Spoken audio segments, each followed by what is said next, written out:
Okay, hello and good evening. Welcome, everyone. It is about 7:10 on June 25th, 2024, and this is the regular meeting of the Los Altos City Council. So with that, I would like to look at our city clerk and ask you to please establish quorum. Councilmember Flagger. Here. Councilmember Meadows. Here. Councilmember Liang. Here. Vice Mayor Daley. Here. Mayor Weinberg. Here. We have a quorum. Thank you very much. Okay, I'd now like to invite everyone to rise and join me in the Pledge of Allegiance. Where's the, oh. There's a new flag. Is it? I see some.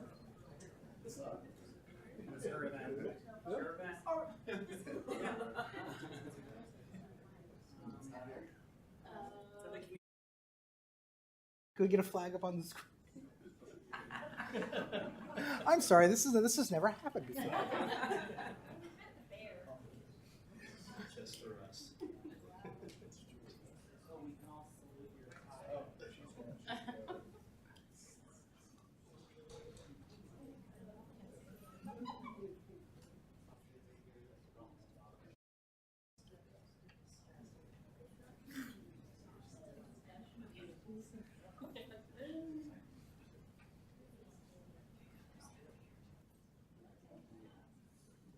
What event did you have where you had to remove?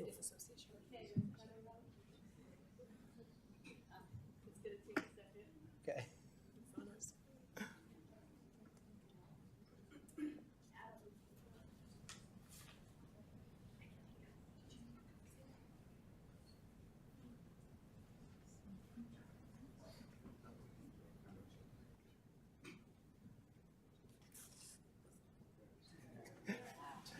I pledge allegiance to the flag of the United States of America and to the republic for which it stands, one nation, under God, indivisible, with liberty and justice for all.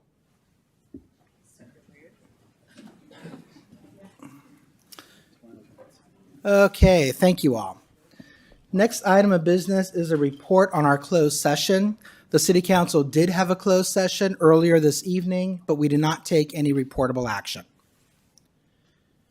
The next item on our agenda is changes to the order of the agenda.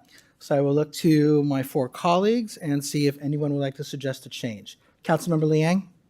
I was going to request if we can move agenda item 11, perhaps after 8, because I really feel that based on the discussion, or the importance of possible discussion, I think I want to make sure it's done tonight. So I was going to request that we have that item moved up to an earlier time, if at all possible. Okay, I'm sorry. You want to move item 11 after 8.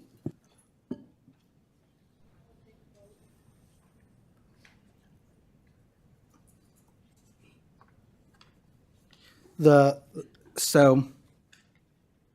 right, I'll look to my colleagues. Is there any support for that? Well, before we take a vote, I want to see if there's any support for it. I don't think that there's support for doing that. Do you want me to go forward with the vote or no? Okay, Madam City Clerk, would you please call a vote? Councilmember Meadows.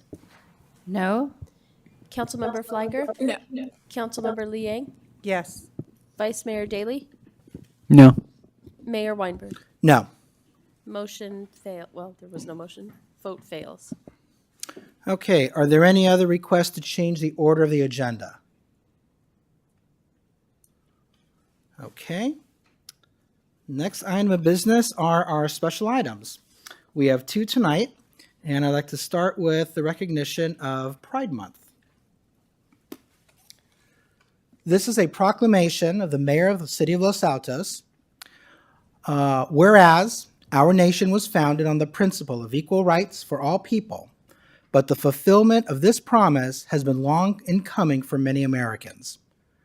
Whereas the historical riot at Stonewall in New York City on June 28, 1969, is considered a turning point for LGBTQ liberation in the United States.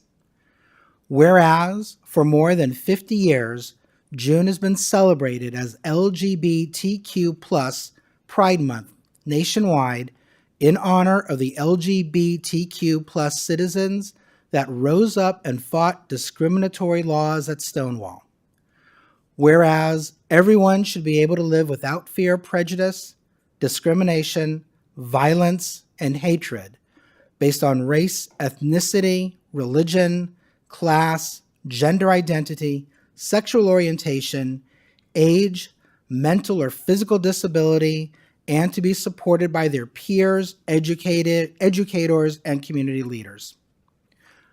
Whereas June has become a nationally recognized moment to celebrate and honor the way LGBTQ plus Americans have overcome adversity and enriched our society.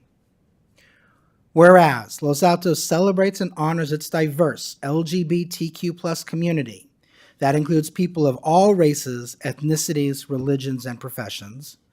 And whereas the City of Los Altos strives to be a community where everyone is celebrated for our differences rather than being limited by what might divide us. Now, therefore, I, Jonathan Weinberg, Mayor of the City of Los Altos, hereby proclaim June 2024 to be LGBTQ plus Pride Month, in recognition and celebration of the many ways in which the history and culture of LGBTQ plus Americans and the advancements, discoveries, and achievements of LGBTQ plus Americans have contributed to the history, culture, and social fabric of the nation and the City of Los Altos.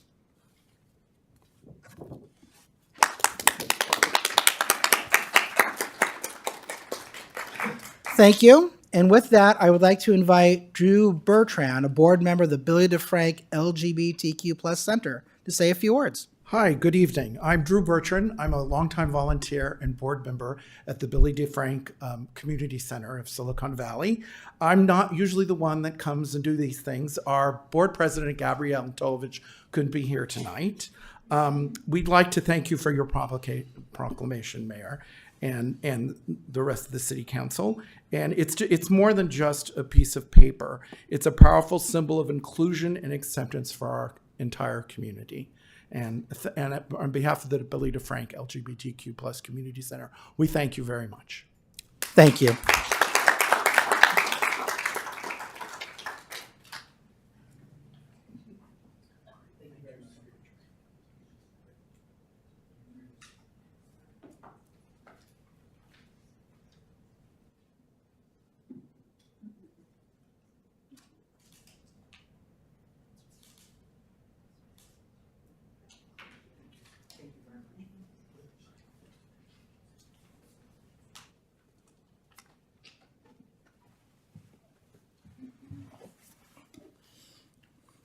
Okay, next I would like to issue a proclamation recognizing July as Parks Make Life Better Month. Whereas Parks and Recreation creates memorable experiences and promotes physical, emotional, and mental health and wellness through organized and self-directed fitness, play, and activity for all ages. And whereas Parks and Recreation supports the economic vitality of communities by partnering with local businesses and nonprofits and providing a variety of free community events. And whereas Parks and Recreation fosters engagement and social cohesiveness in communities by celebrating diversity, providing spaces to come together peacefully, modeling compassion, promoting social equity, connecting social networks, and ensuring all people have access to its benefits. And whereas Parks and Recreation strengthens community identity by providing facilities and services that reflect and celebrate community character, heritage, culture, history, aesthetics, and landscape. And whereas Parks and Recreation sustains and stewards our natural resources by protecting habitats and open spaces, connecting people to nature, and promoting the ecological function of parkland. And whereas the residents of Los Altos benefit from the wide range of parks, trails, open space, sports fields, tennis/pickleball courts, great facilities such as the Los Altos Community Center and Redwood Grove Nature Preserve, and events like Family Fun Days and the Summer Concert Series provided by the Los Altos Parks and Rec Department. And whereas the City Council urges all its residents to recognize the importance of equitable access to local parks, recreation, trails, open space, and facilities for the positive development of our Los Altos community. Now, therefore, I, Jonathan Weinberg, Mayor of the City of Los Altos, and on behalf of the entire Los Altos City Council, do hereby proclaim July as Parks Make Life Better Month.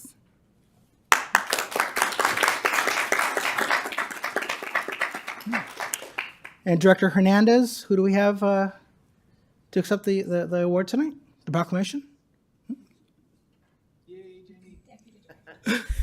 Jamie Chu, Deputy Director for Parks and Recreation. I'd like to take this opportunity to introduce two senior commissioners, Chris Nagao and Chris Olson, to accept the proclamation.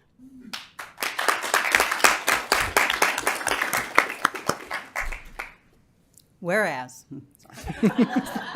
on behalf of Chris Nagao and myself, Chris Olson, who are residents and current senior commissioners, we are accepting the Parks Make Better Life Better proclamation on behalf of Parks and Rec Department and the community. We would also like to acknowledge our current Senior Commission Council Liaison, Lynette Lee Ing, and our Los Altos Hills Council Liaison, George Tyson, Manny Hernandez, the Park and Rec Director, Jamie Chu, Deputy Director, and our staff liaison. We also want to acknowledge Bridget Matheson and Chris Knopf on the Adult Plus 50 Plus programs and the department as a whole for the work they do for recreation, parks, and facilities on a daily basis to provide services to the community. As you had mentioned, the programs this summer, which we are very grateful for and will be participating in some, not the young jelly bean camps, but the camps and classes for all ages that will be provided at Redwood Grove, and summer concert series coming up and are currently held at Grant Park, and then in July at the Hillview Soccer Field, Glorious Fourth in Shout Park, the Family Fun Days at the Los Altos Community Center, the softball game at Rosita Park, facility rentals all over the city. And I do want to thank you for the improvements at Heritage Oak for the picnic tables and the colossal grills that are being put in.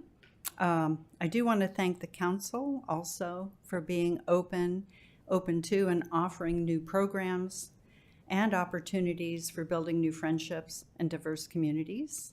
I personally have enjoyed both the dog parks and the pickleball. So thank you all. Thank you very much. Thank you very much. Really appreciate being here. So my part is I would like to talk about some of the things that are being done for the seniors, which is the Adult 50 Plus program. Programs that are at Grant Park as well as the community center. So some of the things that are at Grant Park, and Grant Park is open for the seniors on Mondays and Wednesdays. And it is being supported by the staff as well as volunteers. So we really appreciate everybody's efforts there. Some of the things that we've got going there are mahjong, exercise, we have modified Tai Chi, we have freeform dance exercise, meditation yoga, we have ping pong, and along with a wide variety of speakers and subject matter. We do host a monthly lunch, which this last time we had 95 people, which was a record for us. So I'm sure we can do more than that. Then we've got the community center, which has so many things available, and it is such a beautiful facility. They too do a monthly luncheon, and last month was about 75 and looking for many more to join in that. They have the games available, which are mahjong, bridge, and arts and craft. They have the beautiful bocce ball court over there, ping pong, and we do have pickleball at several different sites around the city. We host culture events, and then again, the monthly luncheon. We have an ongoing program sponsored mainly by the City Council and the Senior Commission on recertifying Los Altos as an age-friendly city. So in that effort, we've gone together with Cafe, who is doing the background work on it, but it's in conjunction with AARP and the World Health Organization. Much of the effort's been put into gathering the information related to seniors' needs and maintaining a community that allows the adults to remain in their homes. AARP's survey information has been compiled from the focus groups, from town hall meetings, staff meetings, focus groups, interviews as well. The insight gathered from these will be the roadmap for additional identification of gaps and issues that need to be identified in the city. The draft action is being tentatively scheduled to be reviewed by the Senior Commission in October and will be then given to the City Council in November, December. In the month of July, we encourage Los Angeles community to be intentional and participate in all that our beautiful parks have to offer. After all, parks do make life better. So thank you.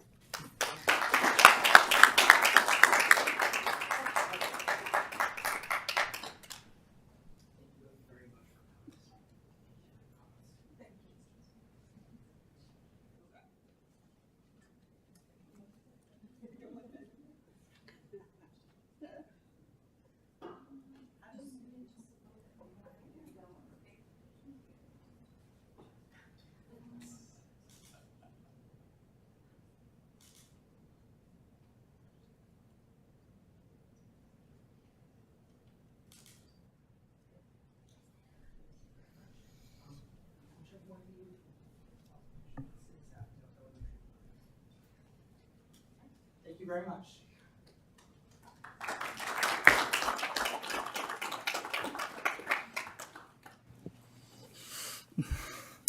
Okay. Next item of business are public comments for items not on the agenda. Madam Clerk, do we have any speakers tonight? I have 3 speaker cards. Okay. Let's give each speaker 3 minutes, please. The first speaker is Mary Lou Varney.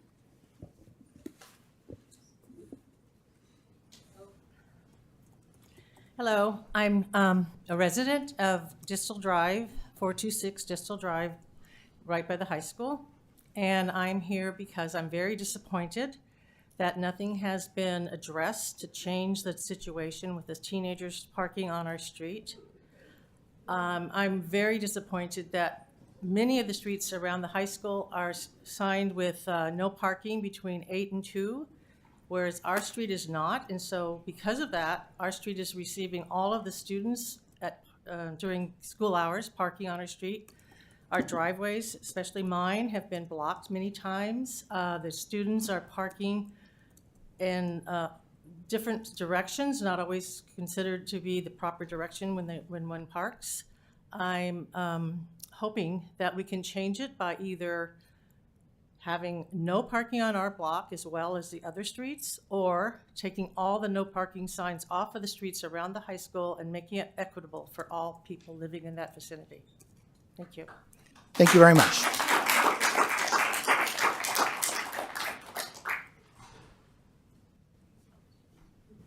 The next speaker is Lynn Emmerich.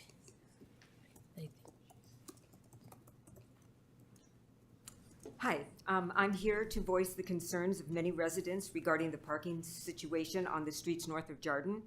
The Complete Streets Commission did a one-day camera survey of traffic on Jarden only.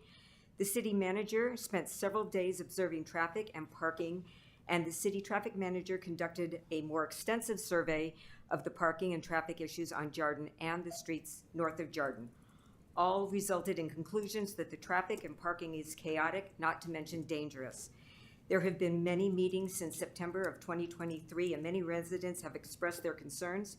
Residents have requested parking restrictions on the streets north of Jarden, which was recommended in the report presented by Stephen Son. If parking restrictions are not implemented on the streets north of Jarden, then parking restrictions should be lifted on all streets surrounding the school to spread out the congestion. Preferably, all streets surrounding the school should have parking restrictions for at least the same distance as that of the current streets with parking restrictions. Either way, all surrounding streets should be equal. This information has been sent to the city council members on various occasions, along with videos and the city traffic engineer's report, which included pictures and recommendations for parking restrictions. Yet no responses have been received, and it appears the city council is not planning to put these concerns on the agenda for any meeting. We urge the city council to take the parking and safety concerns seriously and put this item on the agenda before the Jarden redesign happens. At the very least, we would like to hear the reasons why these requests are not being considered. Ideally, we would like an opportunity to sit down with all interested parties, including residents, to have a conversation regarding the parking in the surrounding neighborhoods. Thank you. Thank you very much.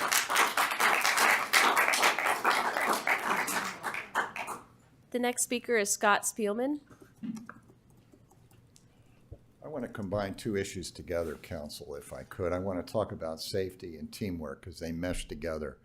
I'm concerned as a resident about safety in our city. I see a lot of speeding on San Antonio and other streets. I see areas where people are parking that block lines of sight, which make dangerous situations. And the Jarden Road situation, I witnessed a near accident where pedestrians were almost struck this weekend because there's no shoulder on the north side of Jarden. So with respect to safety, I'd really urge the council to consider a task force, including residents, to talk about safety issues in our city. Or beyond that, parking enforcement, which we desperately need. Now let me move on to the other part of that, which I think meshes with it, and that's teamwork. Over time, people, I think, have been concerned that people listen, but they don't really hear them, both from the standpoint of council and also some of our commissions. To give a couple of examples with that, the Jarden issue, you just heard a couple people talk about that. That's not new issue about the parking on residential streets there. It's an issue that's been going on for some time, and they wonder why no one hears them. And I really want to ask council to be considerate of why aren't we working more closely together? Another example of listening to residents is Grant Park. How many years have we asked, or have residents asked, for getting the electrical system fixed and the kitchen fixed so that seniors could use it? And it seems like all of the issues that are raised go unheeded. So therefore, I'd like to ask you, if you would, to consider a task force for better community engagement, including residents that could work with city staff or a council member so that we could work more closely together. I think between safety and needs in our community, we need better engagement. And with the people in this community, they really want to help, but they need to be heard. So thank you. Thank you.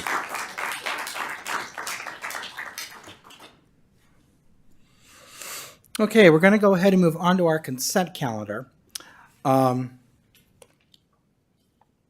If anyone would like to make any public comments on any of the items that we have on consent, now is going to be the time to do so. After public comment, I will invite my colleagues to see if anyone would like to remove anything. But even if an item is moved from the consent, there will not be an opportunity when we discuss it later for the public to give public comment. So again, if there's anything on our consent calendar upon which you'd like to make a comment, now is the time to do so. So look at Madam City Clerk. We have 8 cards so far. Okay, 9 cards. 9 cards. Let's do 2 minutes, please. The first speaker is Bill Basselt. That was fast. Hi, Bill Bassett. I live on Distal. I echo the comments about the parking on Distal. The north side should have the same rights as the south side in parking. But anyway, I'm here about the Jarden matter. Oh gosh, I've spoken so many times to the Streets Committee, and it's just like beating my head against the wall. The Jarden's a mess. Yesterday I saw a car going westbound in the eastbound lane, the whole block. They did that right against traffic. We're going to get sued. There's going to be an accident. Now, the strange thing is the way to avoid being sued. It's so simple, but it's not going to happen. We take a black coat of paint and we black out everything that happened, and we put down the center 2 yellow lines. We're not going to be sued. It'll never happen. But the way it is now, it's an accident that's going to happen. And by the way, all the comments we've talked about are evidence in a trial against the city, which is crazy. But we're not making any progress. Now, on the plan that they're talking about, I think it's the 4th plan or something, that recommends a left turn from Casita onto Jordan. Now, the left turn takes traffic out of the congested area. So if you can't make a left turn, you're going to make a right turn, and you're going to drop off kids on Jordan. Those kids are then have to cross Jordan to get to the school.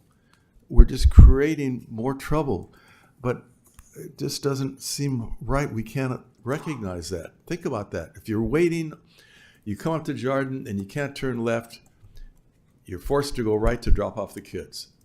And that's going to cause a backup on Jordan. Anyway, it's been very frustrating, folks. It's really frustrating. Thank you. The next speaker is Camilla McCrae.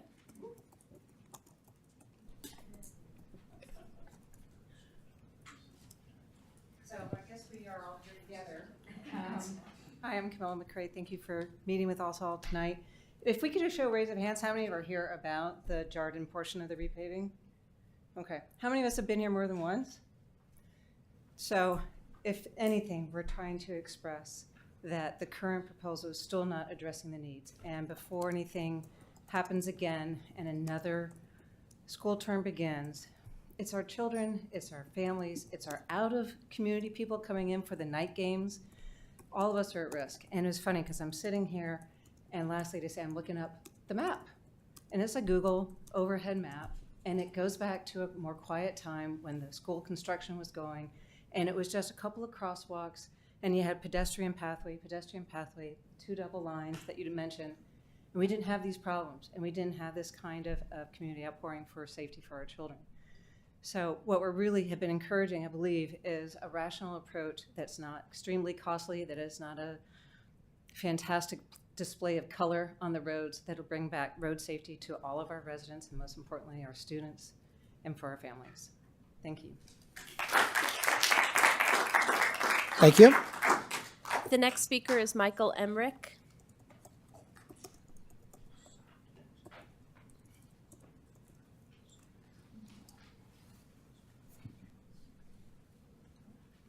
Thank you. My name is Mike Emmerich. I live on Los Ninos Way.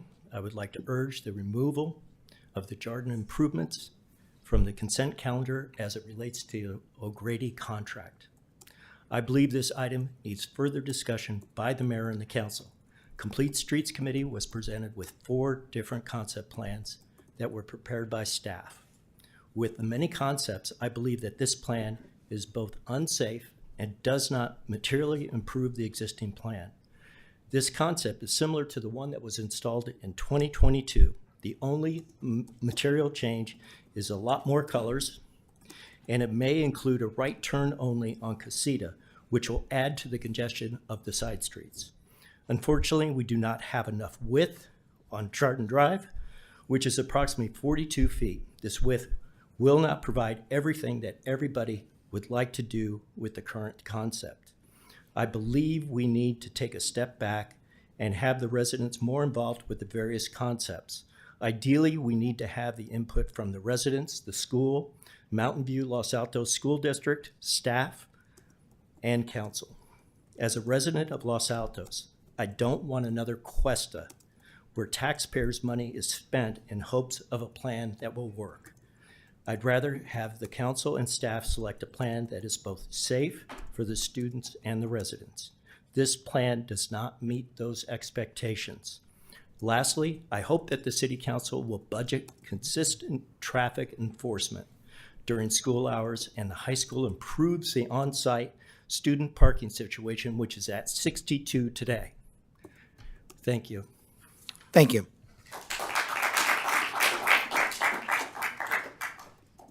The next speaker is David Sauerhaft. Hi. I've lived on Distal Drive for 30 years.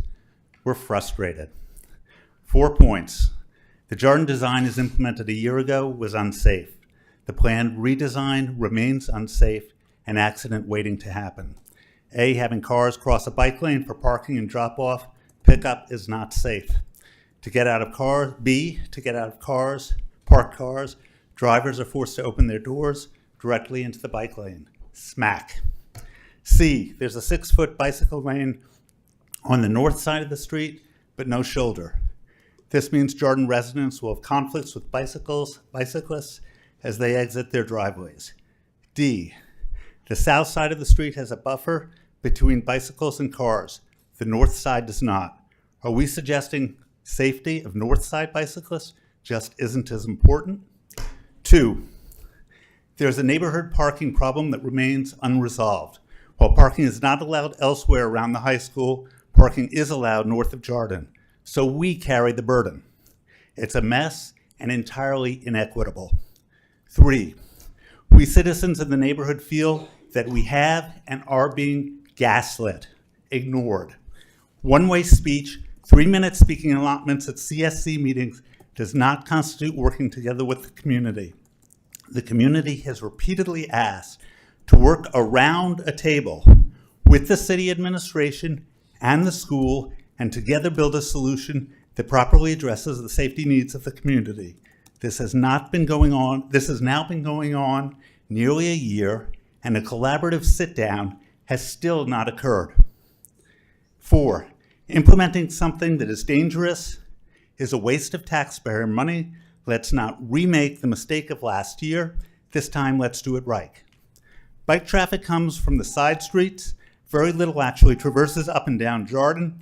The obvious solution is to direct bicycle traffic from those side streets into the high school, above and below the tennis courts. And I'm almost done. And at the baseball field. I'm sorry. Everyone's allotted the same amount of time. I can't allow people to go over. So our request I would invite you to go ahead item and email one. the comment, but I apologize, but I could be do done need to by give now everyone if the you would same let me amount of just time. finish speaking. This is part of the problem, okay? We asked the council to appoint a member who will sit down and lead an around-the-table discussion with neighborhood representatives, the high school and city administration to build a plan that truly ensures safety and addresses constituent needs. That's not what's happening here.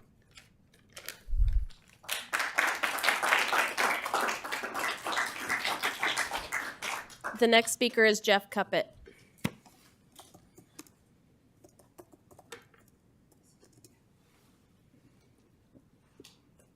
Hi, I'm Jeff Cuppett. I also live on Distal, just across the street from David, as a matter of fact. And I'd like to echo all of what he's just said. We started this process a year ago. We were surprised by the change. Let's not worry about how we got to where we are, but let's not repeat the mistake. Putting a buffer on one side of the street and no buffer on the other side of the street doesn't make sense. Street's not wide enough. Let's go back to the way it was. Parking on one side, shared lanes on the other side, a buffer for a walking zone on the north side. Parking, that's a problem. The high school continues to remove parking. So all the streets on the north side continue to get more and more parking. You can't back out of my driveway in the morning during drop-off. People race down Distal. There's zero enforcement for speeding, let alone double parking, triple parking, and everything else that happens on the side streets north of Distal. What we're asking is, let's look at this plan that we have in front of us, which doesn't make any sense.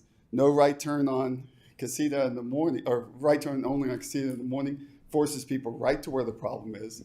They're going to turn right down Jarden or Los Ninos or Panchita, which is where the problem is again. In the evening, same thing. You're going to go down one of the side streets because you're going to force no left turn onto Casita. These things don't make sense. It's making the problem worse or not solving the problem that we have today. Let's go back to where it was. We've been here for 20 years. We didn't have any trouble of any of this ilk until last year. Thank you. Thank you. The next speaker is John Wagner.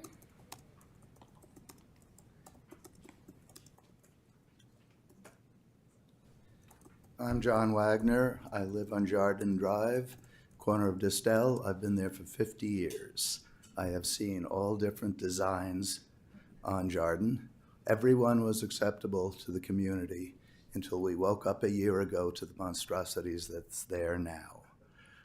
From a personal standpoint, I live on Jarden. I can no longer park my cars in the driveway because if to back out, I block both lanes before I can see if somebody's going to broadside me. So now I park on the side streets with the kids. I believe you're trying to please three constituencies: the cars who use Jarden effectively, the people that walk there, and the bicyclists. Now, one of our neighbors did a detailed analysis of the use of the present bike lane by the students. I think they found 5 or 6 used bike lane of the hundreds that came in there. The kids go down Casita on their bikes into there.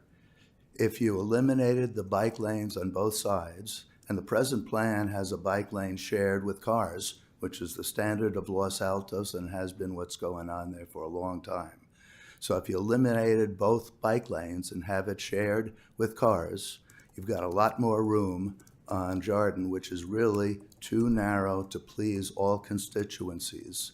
So I ask you, that's one simple solution, but I'd echo the points of all the speakers that it may not be the best, but it's certainly an improvement, and we need to sit down together so everybody works as a team, not just us standing here complaining. Thank you. Thank you. The next speaker is Corinne Finnegan.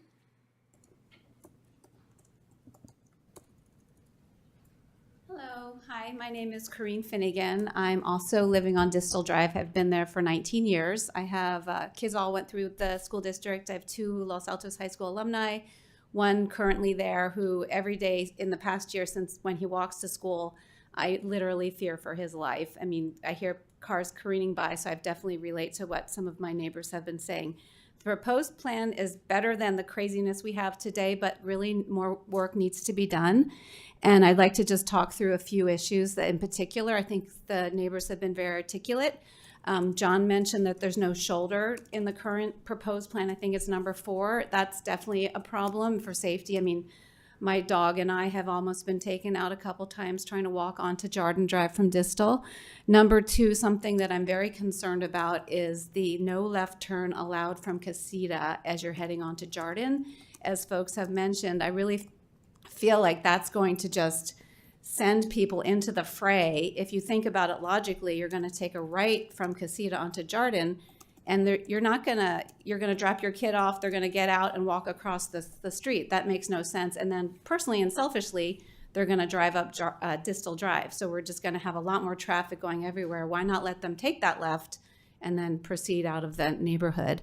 Number 3, the parking issue has been mentioned. I have some ideas. The high school, I don't know if they're adding more or subtracting more, but it seems like they could add more. I think typically with operations, you have more than 1-to-1. There should be more parking permits given out than there exist, and do things that are creative, like offer a parking permit if you have if a carpool buddy is with you. I also don't think the high school should charge for parking. That's an accessibility issue. Not everyone can afford to pay a parking permit. And so what you're going to park in the neighborhood for free versus paying for a parking permit.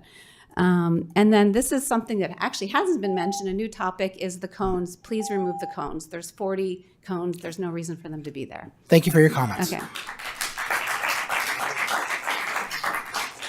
The next speaker is Scott Spielman. Wow.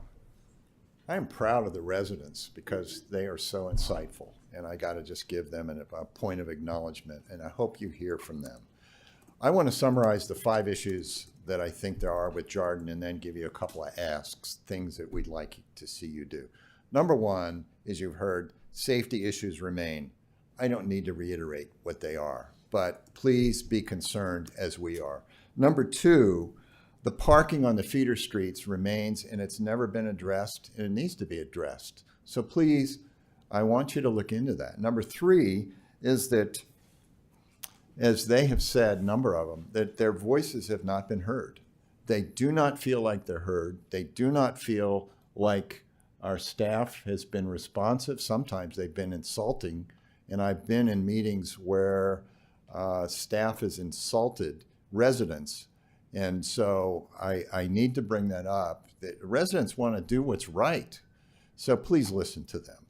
Number 4, as far as I know, the school district's supposed to partner with you guys and have 2x2 meetings and work together to solve the issues that you have in common.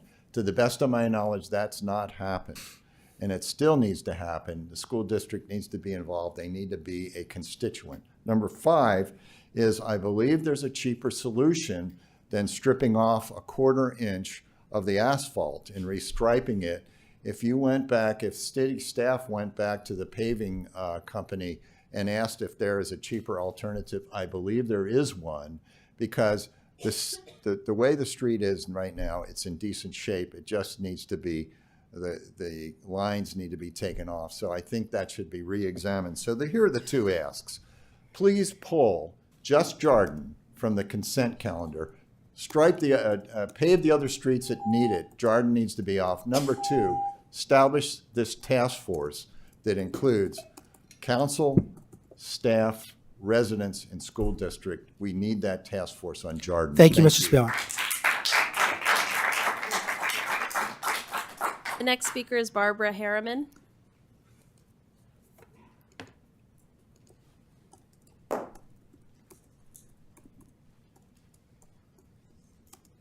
First of all, I would like to thank everybody here because I think that they are, it's an example of what is about to happen on a Dissel Circle.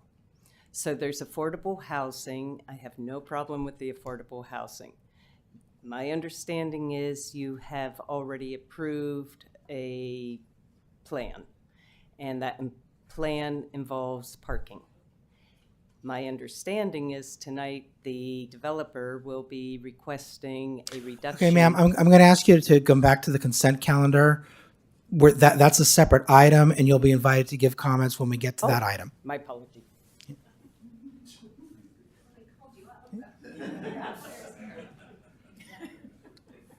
Anyone else? Okay, thank you all very much for your comments. I'll turn it back to council and ask if anyone would like to pull any of the items. Councilmember Liang? I'd like to pull agenda item 2. Okay. Let's do agenda item 2 right after the rest of the consent calendar. Anything else?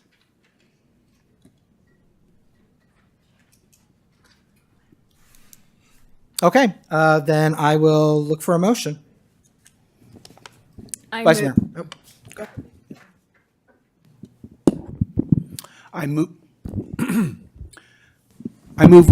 we adopt the consent calendar with the omission of item 2. Second to approving the consent calendar. Councilmember Liang, Yes. Councilmember Meadows, Yes. Councilmember Flagger, Yes. Vice Mayor Daley, Yes. Mayor Weinberg. Yes. Motion carries. Okay, thank you. Let's then go to item number 2, which is the O'Grady paving item. So, Councilman Liang, I'm going to turn it over to you, but I ask you to keep in mind that the agenda item has to do with authorizing the city manager to enter into a contract. The scope of the agenda item does not let us get into the ideas and the plans that have been set forth for that contract. It is something that the council can decide to take up at a later date. But the agenda item itself really does need to be limited to what was actually made available to the public, and that is the awarding of the contract to O'Grady. Okay, Councilmember Liang. I guess my questions are for staff, and thank you for being here to answer the questions regarding this item. As you know, Jardin will be on the list to get repaved, and it looks like it's slated to be one of the first streets to be repaved. What is the chance of us, we can still move forward on the contract, but hold off that one street until we can better conduct outreach and perhaps better understand where we want to go with the striping when it gets repaved. Yeah, one of the requirements per the plans and the specifications is that the contractor performs a work at Jardine as a first order of business, because the goal is to get it completed before school starts on August 12th.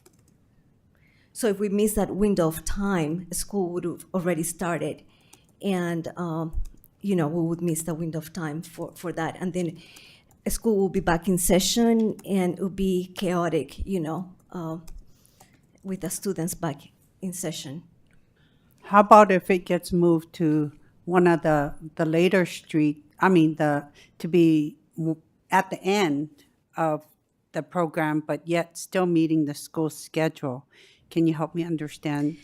Yeah, how at the that would work? pre-construction meeting that we will have, the contractor will provide schedule on the streets. But again, one of the requirements per the contract is to have Jardine as one of the first streets to ensure that completeness, by that date. But we could definitely, once we have the schedule, see if there's anything there.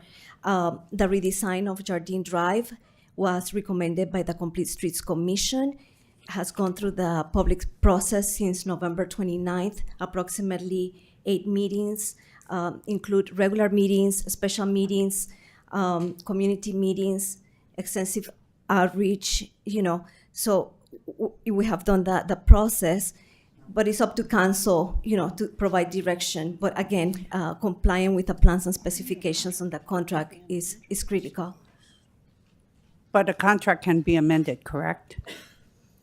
Contract would be amended. No. Because then you have change orders, and it would be an impact, and it's a contract, a legal binding. So it was then- bid, and the bid was accepted. So I don't think that we can't just now renege on this contract.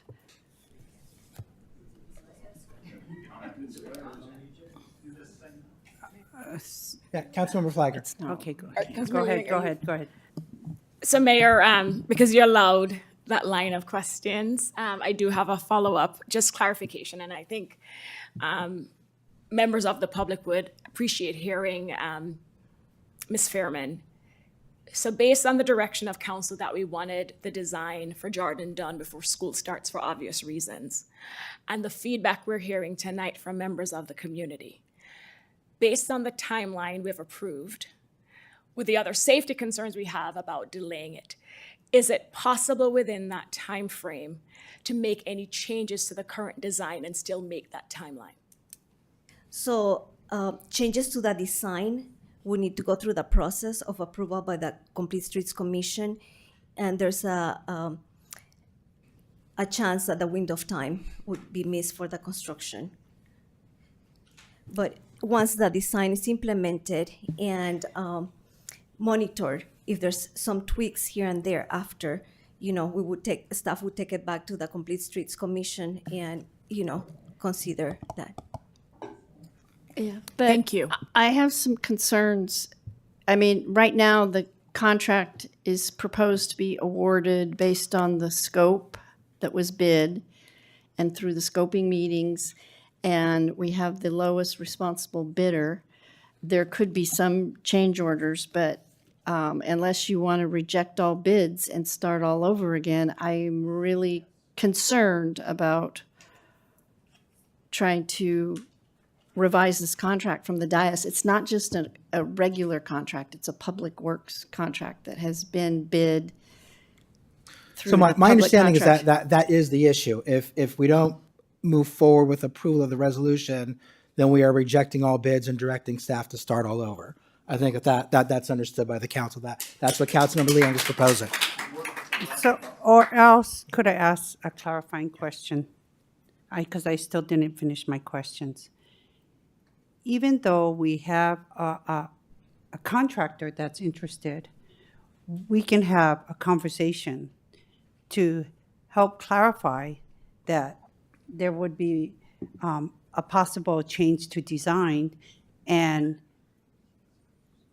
it may be viewed as a change order, which I understand, but because it was the only bidder, it would be most likely that the contractor would still be interested in this scope of work.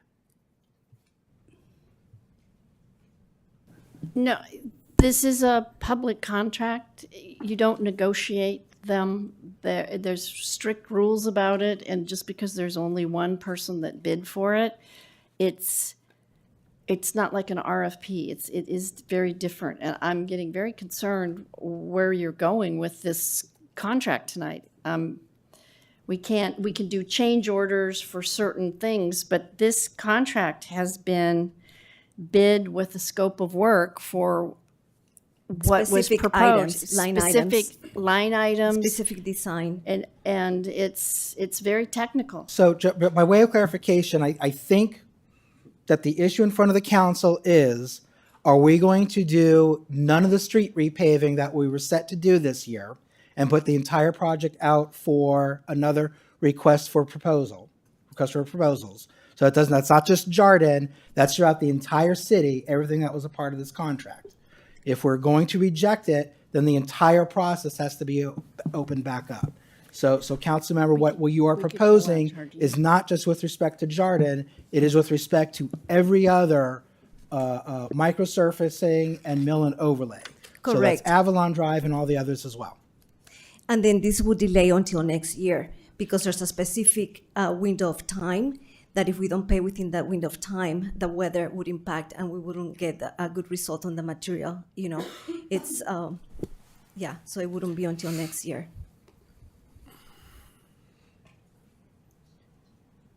I'll reserve my comments for later. So Okay. no more questions, but I have comments. Are there any other questions for staff? Okay. Director Fairman, thank you very much. Thank you.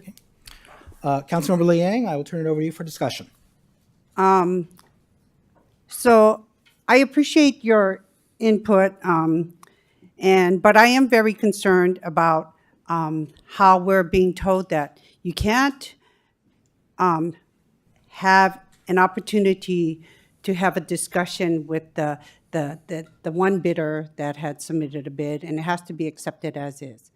I've seen opportunities where cities have gone back, and yes, they might have had a conversation regarding submission of change orders. I think there's opportunities to have that dialogue and to see how to make that work. I think it's our job to look out after the best interests of what needs to be done on certain streets. And if we can't make that effort to do so, I'm very concerned. I mean, if the attitude is all or nothing, it's problematic because then what we're doing is different than what I'm seeing practiced in other cities. And so I have seen where there are change orders and there are things that can be addressed, and you can either then put the street at the tail end of the projects that are being completed. And so I'm very concerned about this lack of flexibility, and I'm going to keep that in mind. As we move forward on other contracts and other RFPs, I'm going to make sure that if you're going to be that scope specific, that it's going to apply to every other project that we do.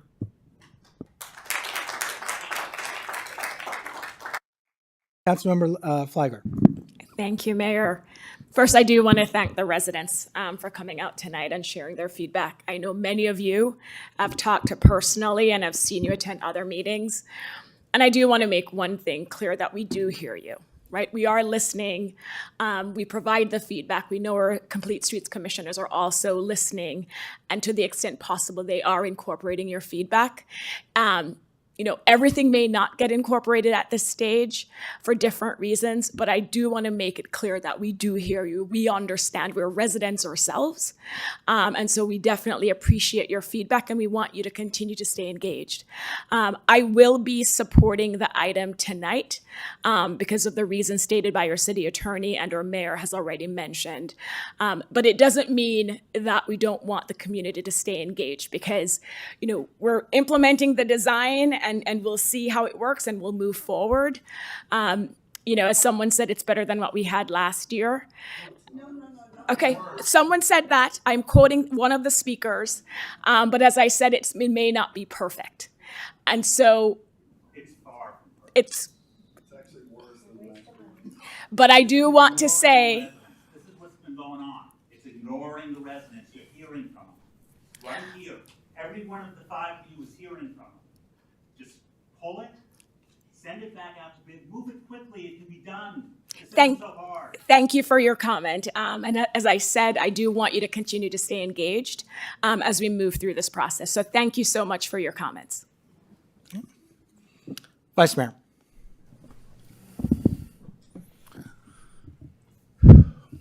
I want to thank everybody for their passion and for their involvement in this process, but I also want to remind you that outbursts in the chambers are grossly inappropriate.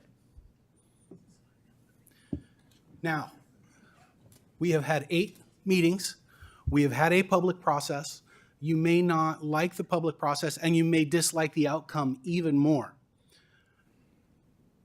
Unfortunately, for complicated problems,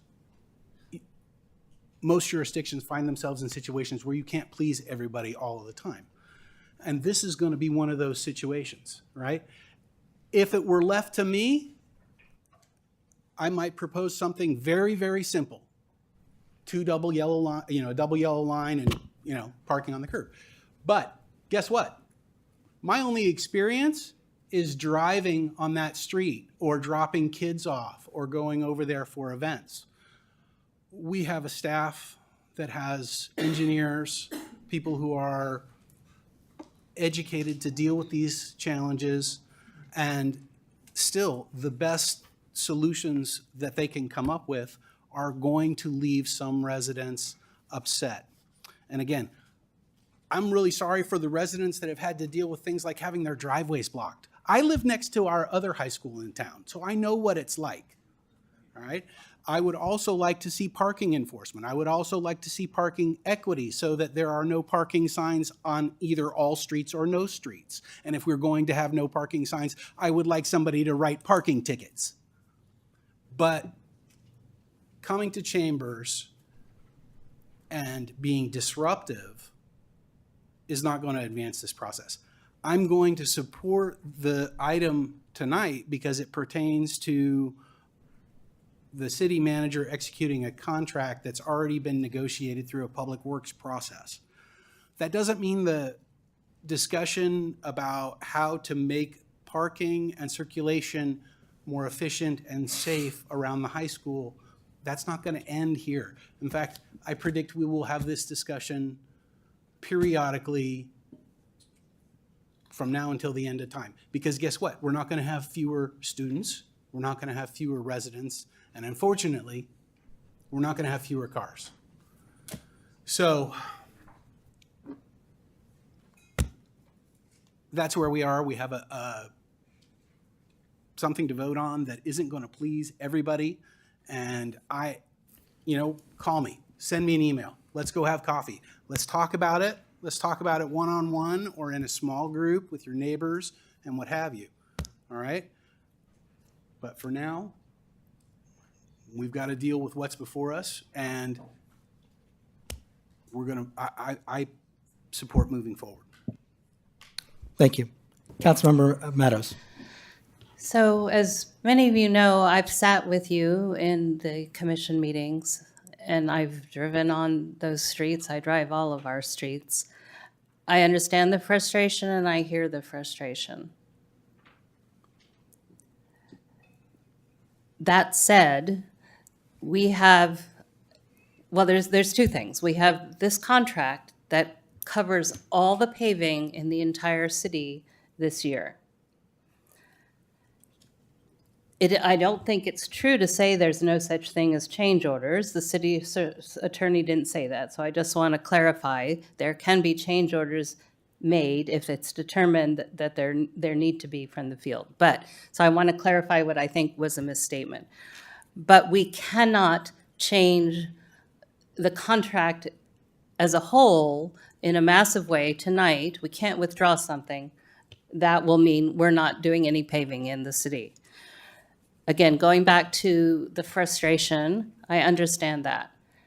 The worst thing we can do is miss this timeline and have this situation that you are living with right now continue throughout till the end of next school year. That's, again, I sat with you. I agree, you've seen at least 4 proposals since this process started in November. I'd be surprised if this is worse. It's got to be better. Most of you all along in the process have said that. And if not, we can make changes and staff will monitor it. The signage is still an open issue. The work is not done, but we cannot let another school year start with Jardin the way it is. And then the process can continue.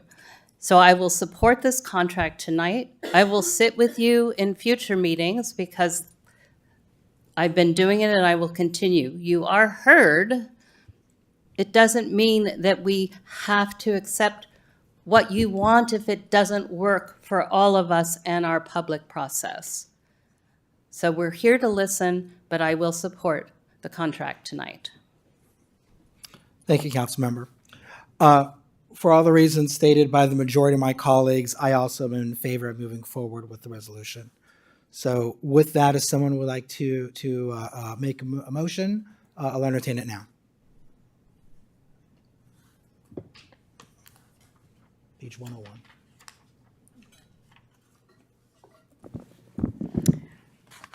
I move that we authorize the city manager to execute a contract with O'Grady Paving, Inc.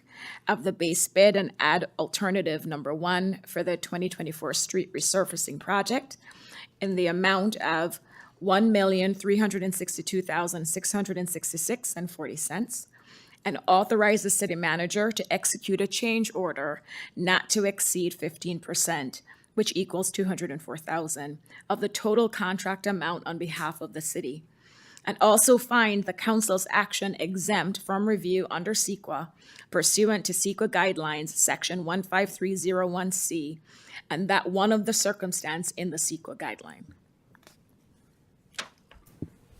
Second. Councilmember Liang? Yeah. I wanted to make a friendly amendment. I was like, that doesn't read right. I wanted to make, You can do a friendly amendment, but Well, I just wanted to clarify, and that none of this, you heard me pause. Said one of them, and I was Yeah. it's none of them, okay. So amended. so my friendly amendment is, even though we move forward on accepting this contract, that we have a conversation with O'Grady to possibly discuss, be open to a potential change order on Jardin if needed. We're working on not the whole, all the streets in the city, and it's made that comment of this is going to hold back all the streets on the city. What we're talking about here is 13 segments of streets. So I do either want to amend that we could either go back, either ask to possibly be open for a change order or to put Jardin in the last or the end rotation. So I'm sorry, Councilmember, I don't understand. Can you please succinctly identify what your friendly amendment is? that we go back, it's number 1. We can move that to number 7, and they can work on the other items first, the other streets first, and that would give us time to ensure that we can have conversations to make sure we're addressing the safety concerns and then move forward. I don't see a number 7 in the resolution. I don't know where you No, are. she's talking about the project timeline, but I don't accept the friendly amendment. Mayor. Okay. I understand it and I don't accept it. Councilmember Liang. I support the other streets, but unfortunately, I'm concerned that we're not willing to have a conversation, so I'll abstain from this. Councilmember Meadows. Yes. Councilmember Flagger. Yes. Vice Mayor Daley. Yes. Mayor Weinberg. Yes. Motion carries 4-0 to 1 with Councilmember Liang abstained. Okay, thank you. That moves us on to item number 6, which is a public hearing regarding introduction of an ordinance of the City Council to amend Chapter 3.60 to Title 3 Revenue and Finance of the LA Municipal Code, and also to adopt a resolution regarding development impact and in lieu fees based on the adopted Nexus study. We have a staff report. Yes, thank you, Mayor. Good evening, council members, Assistant City Manager Nick Zorns. We've discussed this item a couple of times by now, so I'm going to quickly go through the first few slides and then get into the newer options or discussions that we kind of have talked through over the last couple of sessions. So with that, the background, to quickly give an overview for those that are in the chamber that might be newer to the process, is in June of last year, the city initiated a comprehensive development impact fee nexus study. In April of this year, the City Council did conduct a discussion item at its regularly scheduled meeting regarding the completed Nexus study and were presented with its initial findings. In May, the City Council conducted a public hearing and adopted the Nexus study as required under AB 602 to be adopted after 30 days of public noticing and an independent public hearing with no other actions associated with the adoption of Nexus.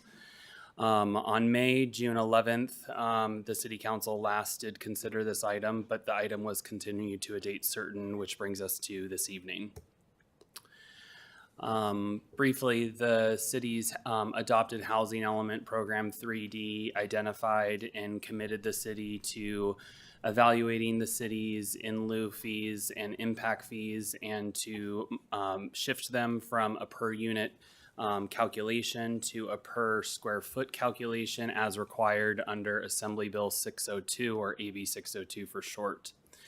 This is a required action for the city to execute by the end of this calendar year. So we're a little ahead of schedule, but right on track with where we need to be with some of our early adoptions of housing element progress.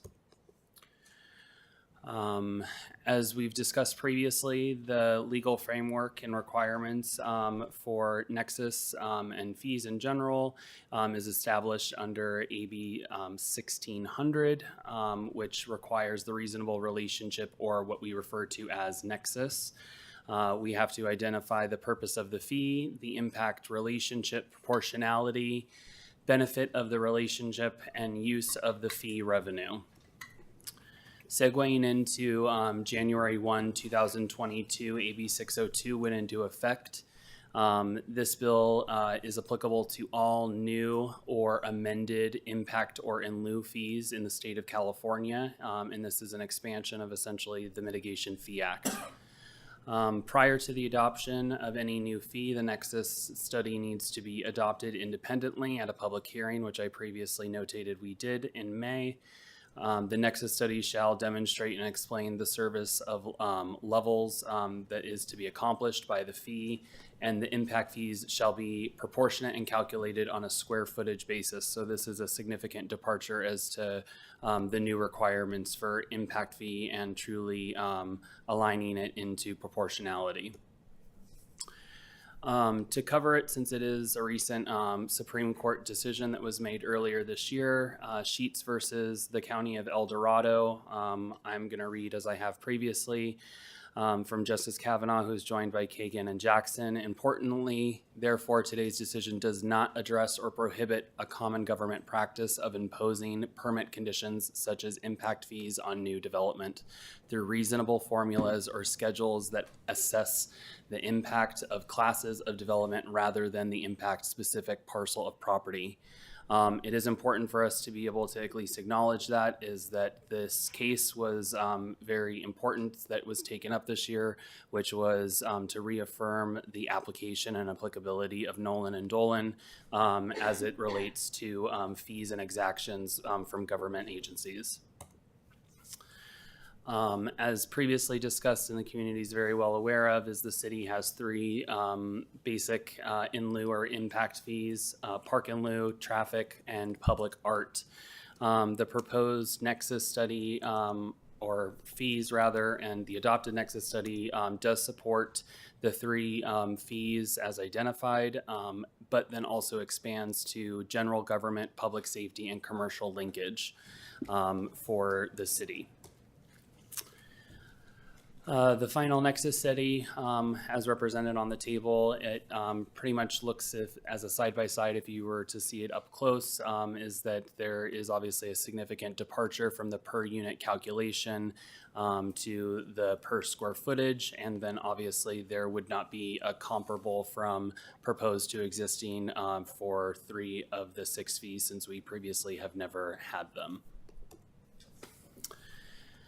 Which this brings us into essentially the item which is why we continue to a date certain, which is essentially 2 options. Option number 1, which is what the council has been presented with previously, is to adopt the development impact and in lieu fee at the maximum justifiable rate as detailed in attachment number 3 of the agenda item. That is the adopting resolution if it was to be adopted this evening. Or a 3-prong approach of option number 2, which is identified in the staff report published in your packets.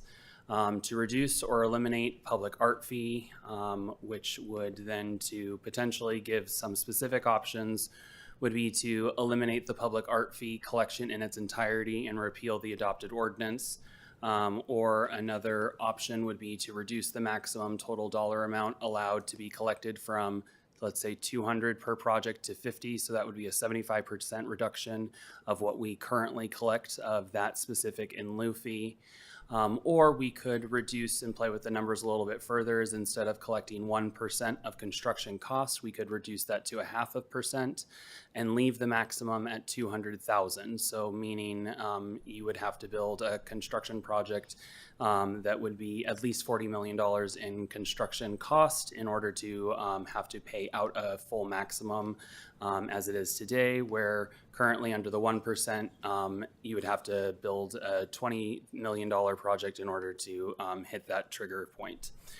So there is some kind of ways to play with it if the council were to want to keep the established art fee, but as previously discussed, that is a fee that is not essential to our government operations in regards to the required services that we provide from the city. So it is somewhat of a fungible, so to speak, fee for the council to deliberate on.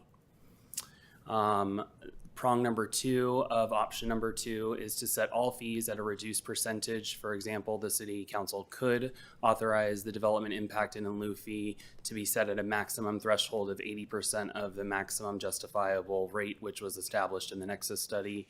That is a kind of simple mathematical equation that we could apply across the board. Or another one that is a component, which is to exempt the collection of development impact and in lieu fees from below market rate or BMRs, essentially the affordable housing units. This is something that is regularly done in the Bay Area and also throughout California for certain qualifying projects. The standard exemption by ordinance for below market rate units on the collection of general government and public safety fee. So the city could decide to exempt the specific application of those 2 new fees. However, I will at least acknowledge is that they are extremely low multipliers, so it's not really something that is hurting really the project in its overall totality of the overall impact fee that's associated with the development of a project. And then, as previously mentioned, is a standard exemption by ordinance for below market rate units on the collection of all development impact and in lieu fees. I will point out is that if the council were wanting to exempt affordable units from the application and applicability of impact fees against BMRs, is it does need to be standardized and put in as an exemption under our ordinance in order to be able to not automatically trigger prevailing wage. That would be a significant cost burden to a project that is different than a 100% affordable project, which has to do prevailing wage for the various other tax credits or funding sources that they're obligated to do under that, which we will actually be talking about in item number 7 next. But that it is different, so we would need to establish that if that is a part of the council's policy. To further expand on the discussion for this specific option of an exemption for all BMRs of in lieu and impact fees, that standard exemption would effectively result in a 15% across the board reduction in our impact fees on a project for multifamily, because we do have an inclusionary housing ordinance that essentially requires 15% of the units to always be BMRs. So if we're building a development of greater than 5 units, they are going to have to provide 15% of those units as affordable. So it would be a significant policy directive and contribution on behalf of the city and policy directive of the council. As a part of this action, this is kind of more of the administrative function, which there's not much for me to go over other than the fact is that we've previously have parceled out multiple different chapters in the municipal code.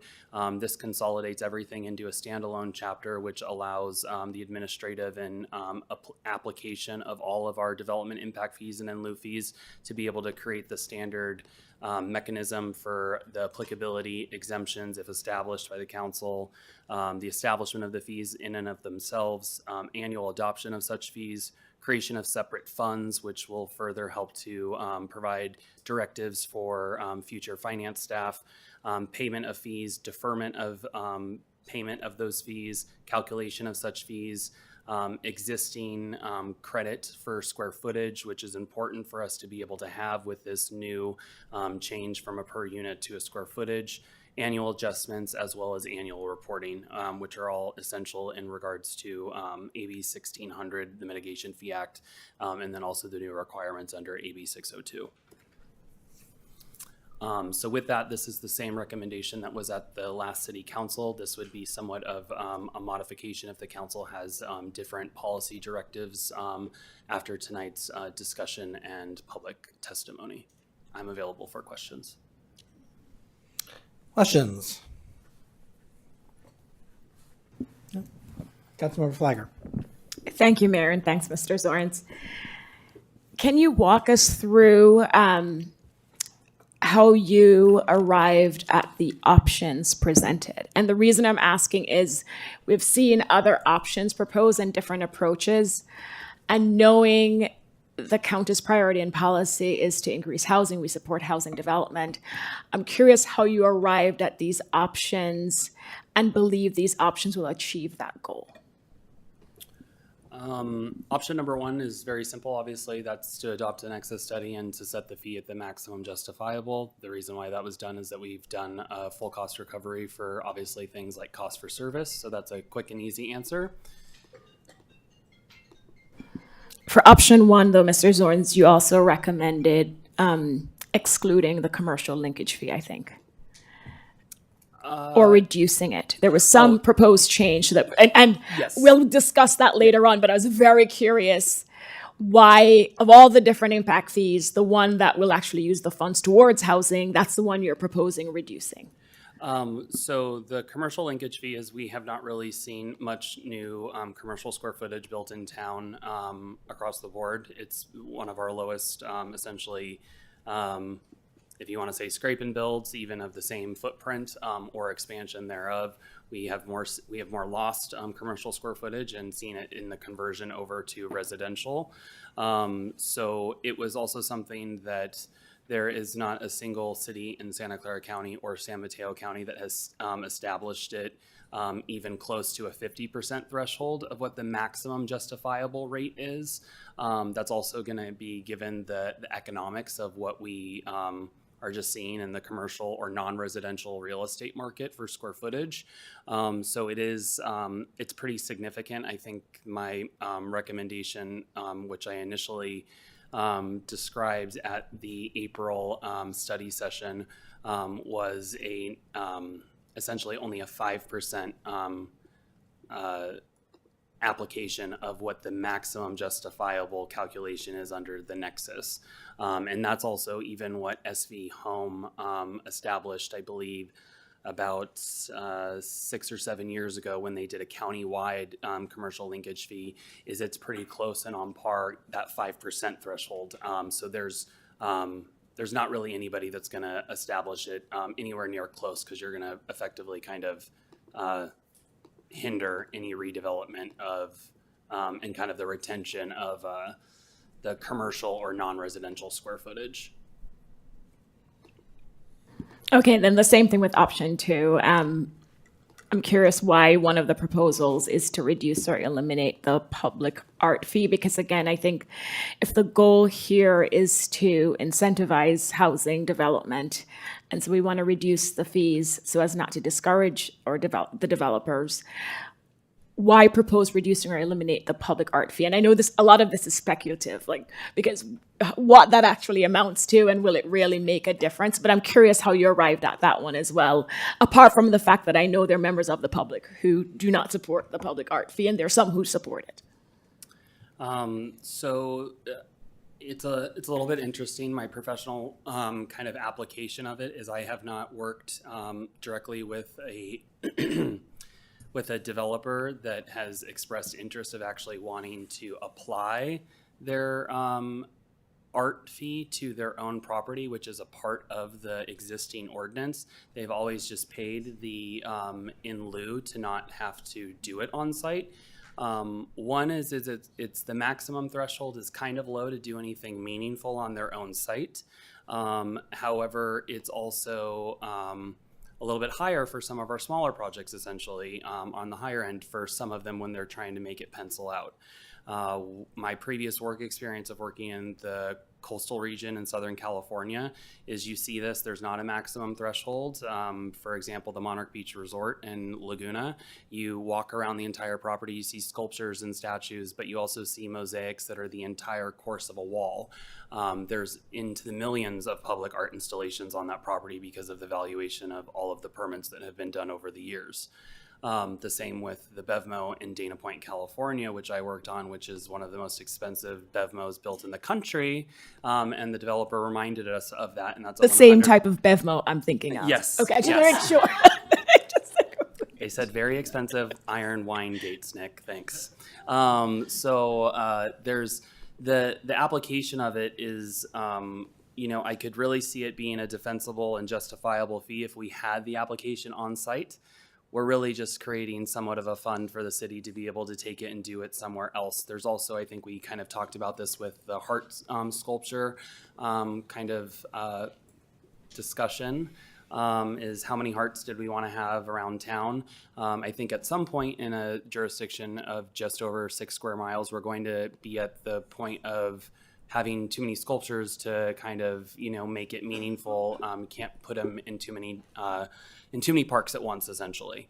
I think also additionally is in the future years is that the council can do different commitments under this specific initiative of the city, because again, we are taking in some money, yes, from development, but we're not taking in millions that really are essential to our government services. And when I say essential to our government services, I'm referring to the transit or transportation impact fee, which is crucial to us being able to approve a $1.4 million resurfacing project earlier this evening. where this is something that could be subsidized or funded independently through the general fund in the years that we have a surplus that the council is willing to kind of dedicate to that. Again, that's a policy decision. However, its staff does have to at least weigh the option to provide that to the council, that it's not a crucial, critical service of us to provide our community. So again, it's a policy more directive and decision for the council. Great. Thank you, Mr. Zorns. That's it, Mayor. Okay, thank you. I'd like to go next. Sally? I just have a simple question. So back to option 2. You're giving us examples of what we could do, but we could craft. These are option 2 examples that you've listed are not necessarily, they don't necessarily exclude us defining option 2 differently, correct? That is correct. The only thing that I would caution the council is that if you were to want to, on prong number 2 or 3, want to go further into a deepness of a subsidy or essentially an acknowledgement to support multifamily housing, I would request that the council continue this to a date off calendar and provide explicit, essentially maximum for me to be able to take that and actually study the financial implications to the city. Because these, there are going to be financial implications is if we go further than what is identified on the slides, at least at an easy mathematical equation for me to be able to crunch numbers with our interim finance director. Right. So I would need more Okay. time to study and research. And I was more thinking along number 1 in option 2, Okay. but that's also very good to understand in option number 2s and 3s. So thank you. That's my question. Councilmember Liang. Thank you, and thank you for providing the options and explaining the details about them.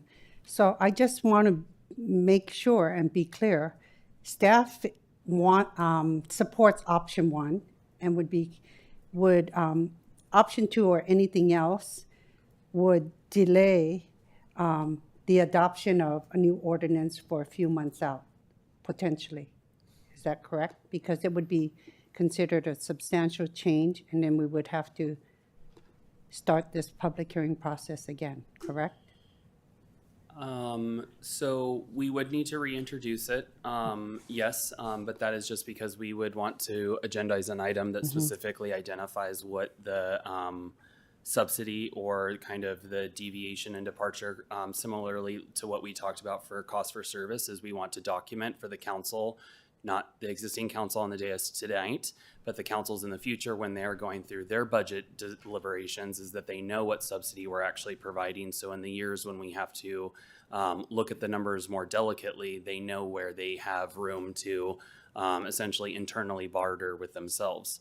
So with that is, I would not have presented the council with option number 1 if it was not defensible by an independent fee consultant. And as the city attorney will opine on, is that you lean in on your engineer's report, which was a comprehensive analysis that was conducted by that firm. So I would not have put that forward. Again, that is a policy directive, though, to set it at the maximum justifiable rate. With that being said, though, is that I don't think that there's several months of a delay. Rather is that we would, I would send to the paper tomorrow the new notification, and we would bring this back at the first August meeting, actually, to reintroduce this specific ordinance and resolution for adoption of the new fees, as well as the implementing ordinance for development fee regulations. The first August meeting is the very end of August. I'm sorry? The first August meeting is the very end of August. Yes, that's correct. And that's set in stone. You never know. You could always call a special meeting. So anyhow, also, then it would require 2 hearings from there again, right? So then it would start again, then it'd possibly be September, October. September. No? So the fee resolution is adopted at one standalone meeting. However, it does take 60 days to become effective, which is a requirement under AB 602. Okay, so if we potentially then change fees, what we're doing actually is shifting the cost to other residents by doing so, or if we eliminate or, Not necessarily. It just means that we would essentially have more of a cost share component rather than put the full burden of the associated impacts with the new development. It's, as we've kind of previously talked about, is that essentially the city has no dollars to contribute to the actual construction of affordable units at this time because we just established our affordable housing in lieu fee, which hopefully we will collect dollars in the future. However, right now the bank account has zero in it essentially. So this would be a way for the city to be able to further help support and influence the construction and development of below market rate units. By not setting it at the maximum justifiable fee, if that's what the council so chose to do. However, as I indicated previously, is that TIF, for example, is absolutely crucial for the city's civic services that we end up applying. As I mentioned already, is $1.4 million for just partial resurfacing in the city. We have a lot more that we have to do in the coming years. So those are fundamental, and there are direct associated impacts with additional vehicles on the road and the roadways being used more frequently by new and additional users. the other thing is, since we reduced the commercial linkage fee, which I agree, and I think it helps to incentivize mixed-use development. Have that been successful in other cities?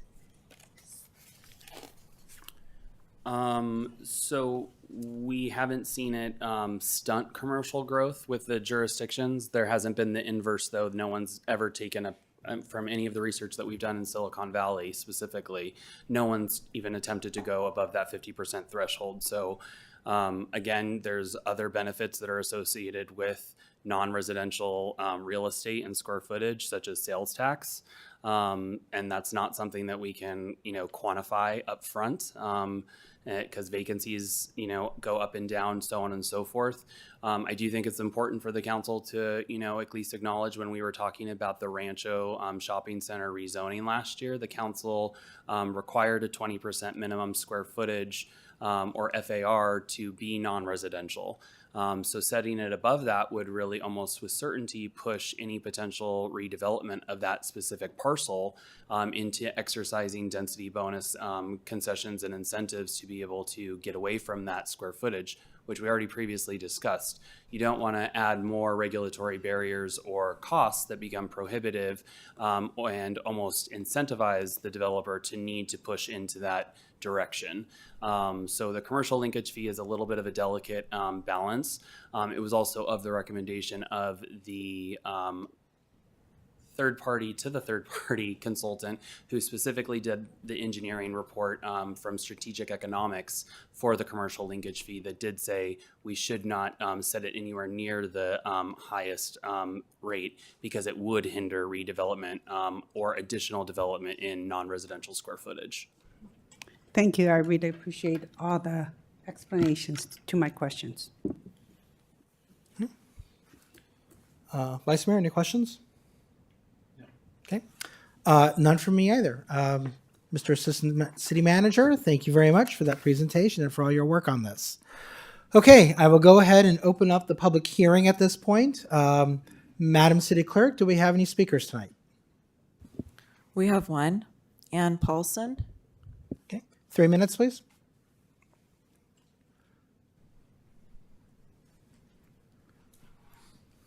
Good evening, Mr. Mayor. Good evening, City Council. There's a nice house going up in my neighborhood.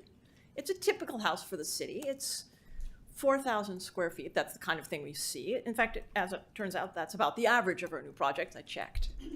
And it's very nice. It's got big windows. It's a big house. It's 2 stories. You know, it's pretty big. There's also a typical condo for sale right now.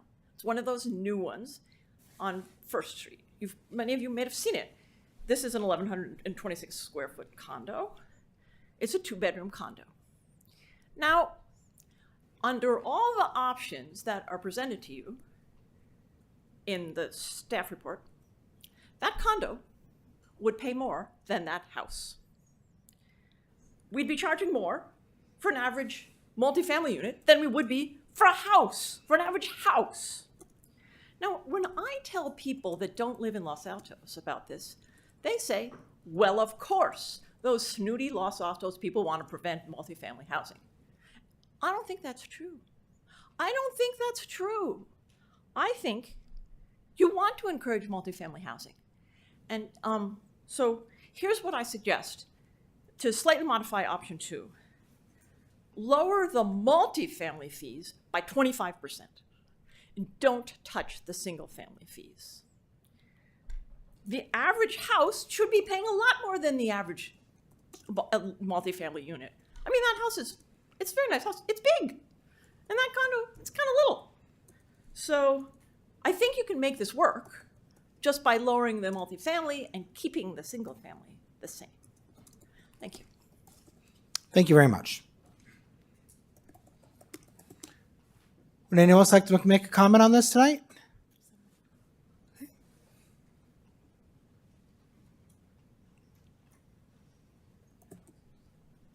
Just one quick comment is that we just celebrated that parks are wonderful, and now we're talking about reducing the fee in lieu for parks or for green space, I think. Did I misinterpret something? It's an option. One of the options. Okay, so I support having the developers either have a place where community can commune as far as having them have the green space within their complex. I think that's very important to humans. Thank you. Thank you for your comment. And you're not required to, but I would invite you to fill out a comment card just to give it to our staff. It helps us have accurate minutes. Okay, then I will go ahead and bring this back to the council. So I propose that we have a general discussion first, and then considering the outcome of that, we would then go through the ordinance section by section, and then move on to the resolution. So are there any general comments that anyone wants to lead with? Vice Mayor. As a general comment, I think the public commenter was on the nose. We do not want to preference single-family homes. We want to preference density in our community as a mechanism to reach our legally required growth in housing goals. We couldn't do it with single-family residences. We simply don't have the land in our community to add 2,000 single-family residences. So we have to have some density. So I definitely favor some modest adjustments that would preference density. So I like, for example, the notion of reducing the impact fees for multifamily homes by 25%, leaving them where they are for single-family homes, and ultimately they end up getting waived for all affordable developments as we throw every consideration into the mix that we can to make those developments pencil out. I am open to what we might come to consensus on for BMRs. Our existing legal framework more or less means that every multifamily development will have 15% below market rate units included. So we are, by contemplating changing the BMR fee structure, we are definitively going to reduce the fee income that the city gets. However, general comment, real simple, I want to preference density over single-family homes. Thank you. Councilmember Flagger. Thank you, Mayor. And I think you said just general comments, and then we'll go into the specifics. I will start off by saying I am happy we're having this discussion. When staff first presented this, as a couple of people know, I wanted to have this discussion. I wanted us to discuss whether or not to do the full cost. I wanted us to consider a phased approach because these were new fees we were imposing. I wanted to ensure that it wouldn't deter or impact negatively housing development. But I was outvoted where the position back then was let's go with staff's recommendation for the full cost across the board. I have no idea where we're going to end up at the end of tonight's meeting, but I so appreciate the fact that we're having this discussion because as a council, I think it's important for us to really talk through what the staff's recommendation was and the implications for our city and one of our priorities, which is housing. I support, and I think most, if not all of us do, what we're all trying to achieve here. We want to incentivize, we want to increase the number of housing units, multifamily developments in Los Altos. And we need to figure out a way to do that with these impact fees that we all support, because I think Mr. England and staff have demonstrated why we need to start imposing some level of impact fees. Because a lot of the improvements and services that our residents look to us to provide, these impact fees that we will start charging will make a difference and improve our services where we're not always tapping into our general fund, which could go to other purposes.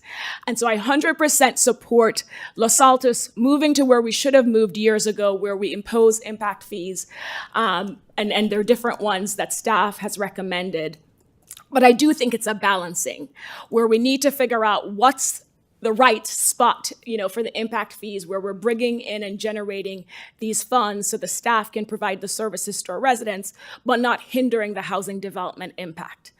My concern is it's a lot of speculation, and we'll go into more specifics where I don't know, and I don't think we have the data yet, which one, if we reduce commercial linkage fee, will that really encourage more housing development? Will it encourage more mixed use? Also with the public art fee, how much of an impact that really is if we eliminate it, that it would make the difference for a developer in the big scheme of things and the cost associated with development. And so I am really open, and I appreciate Mr. Zorn's suggestion about, and we'll see where majority or more of us are at the end of tonight's meeting. But whatever we come up with, I do think it will be valuable to get the financial implications of it, to really understand what this means for the funds that we'll be able to bring in for the city versus how it would impact housing. And I know from talking to some residents who know this topic much better than I do, unfortunately, we don't have an apples to apples city out there that we can look to and get this data to say, oh, it worked in that city, it's comparable, that makes sense, let's do it here in Los Altos. So, I have ideas about where I would like to see us reduce or eliminate the fees and maybe lean in more on other fees, do full costs for some fees and maybe reduce or eliminate other fees. But I look to that discussion, which I think is the next phase. But very happy we're having this discussion. I think it was important, so I'm happy it came back. Yeah, thank you. Councilmember Meadows?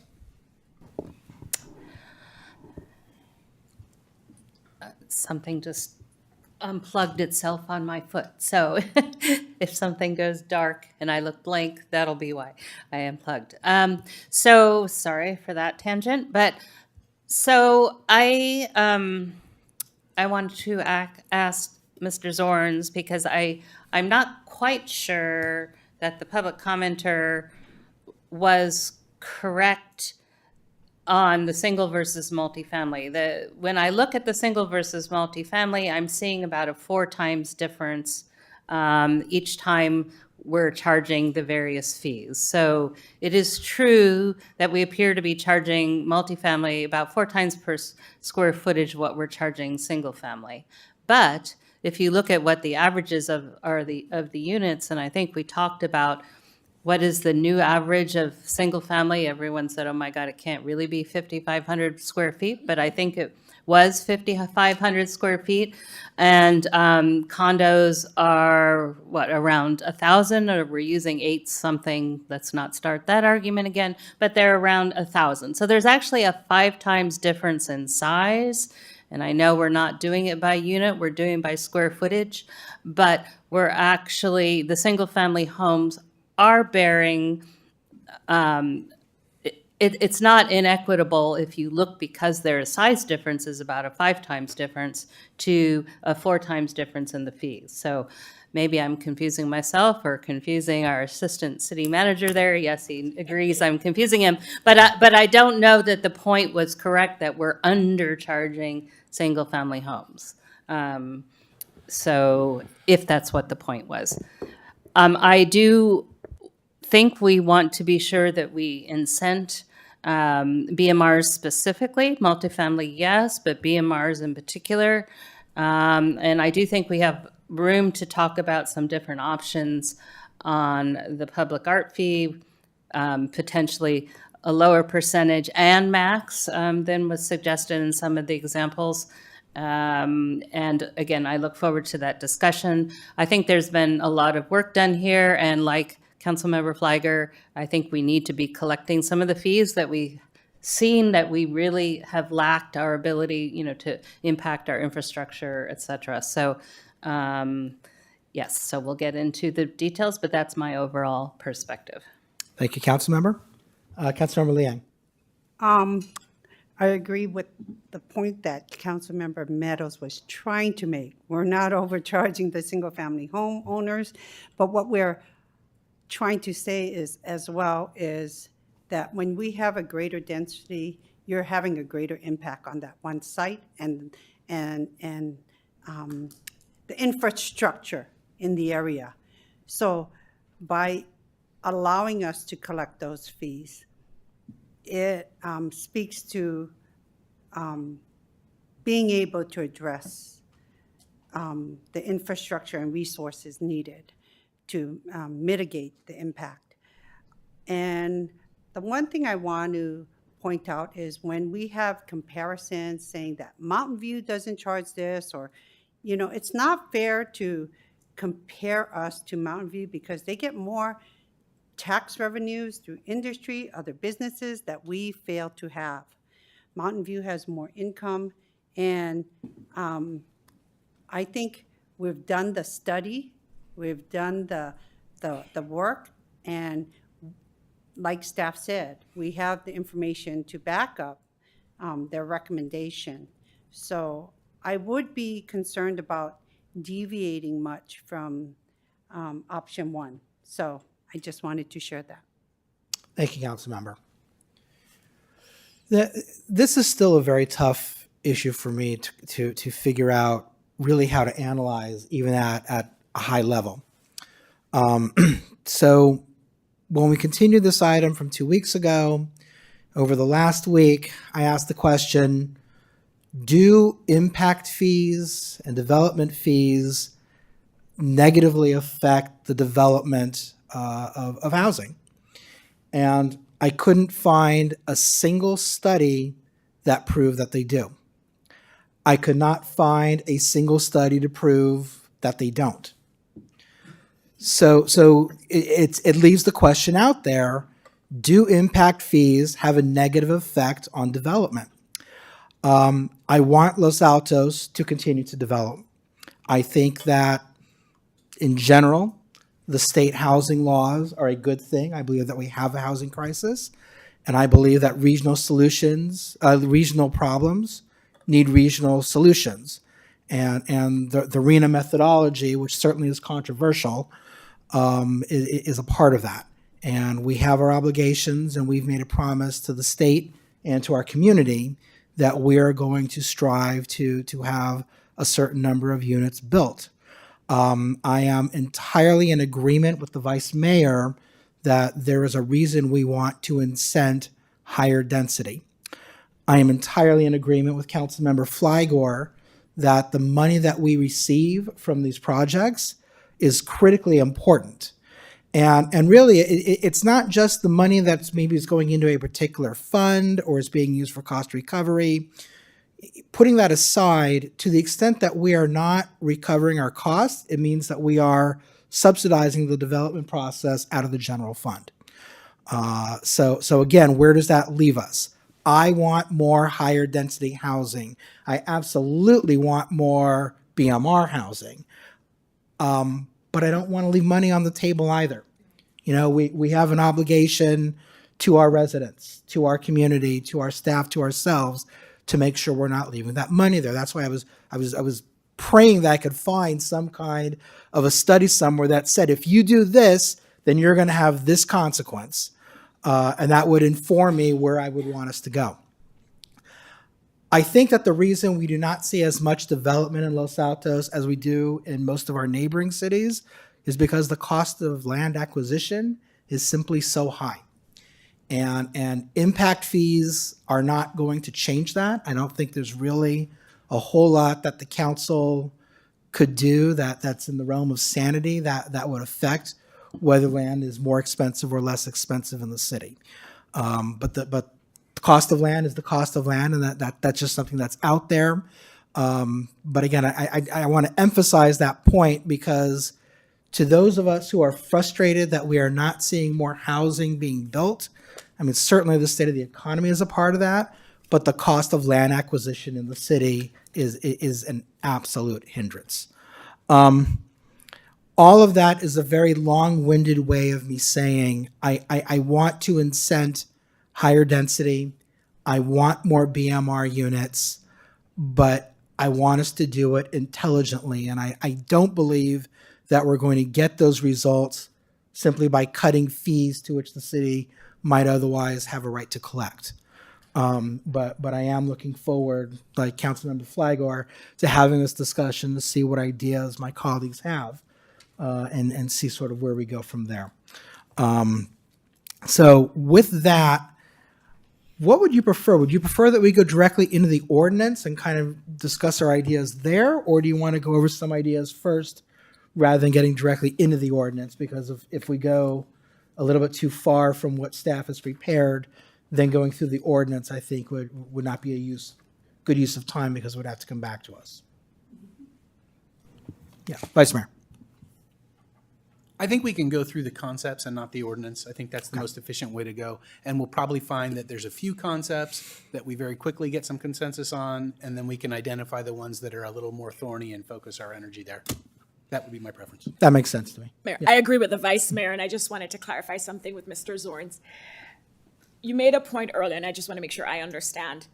If we deviate from any of staff's recommended options, are you saying staff needs to take it back? So any deviation, or was that only in reference to option 2, numbers 2 and 3?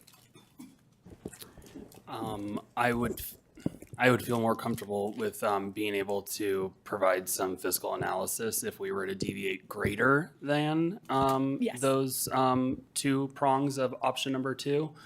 Yes. One thing that I do want to at least throw out to council, and it can be somewhat of a conversation, it's actually scheduled for a committee hearing tomorrow in Sacramento, is SB 937, which is development projects, permits, and other entitlement fees and charges. This is Senator Wiener's deferment of payment of fees, which I will say, if you are asking for me to opine on a professional circumstance, I can tell you right now that we have 3 developers that are simply waiting to pull their building permits because they don't want to have to pay the full brunt of their essentially all at once impact fees when they pull that building permit. So Just for clarification, are they waiting because they feel that the fees might be less if they wait a few months? Or are they waiting because one or more of them may not pull permits at all if fees aren't lowered?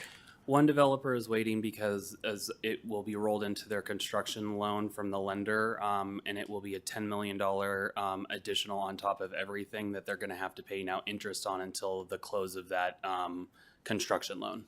So instead of paying it at the end and paying 0 interest on that money, they would have to carry that as a carrying cost for the next 24 months with an extra percentage point of the current market rate in the condition that their lender is projecting them to be at the end of August or the beginning of September.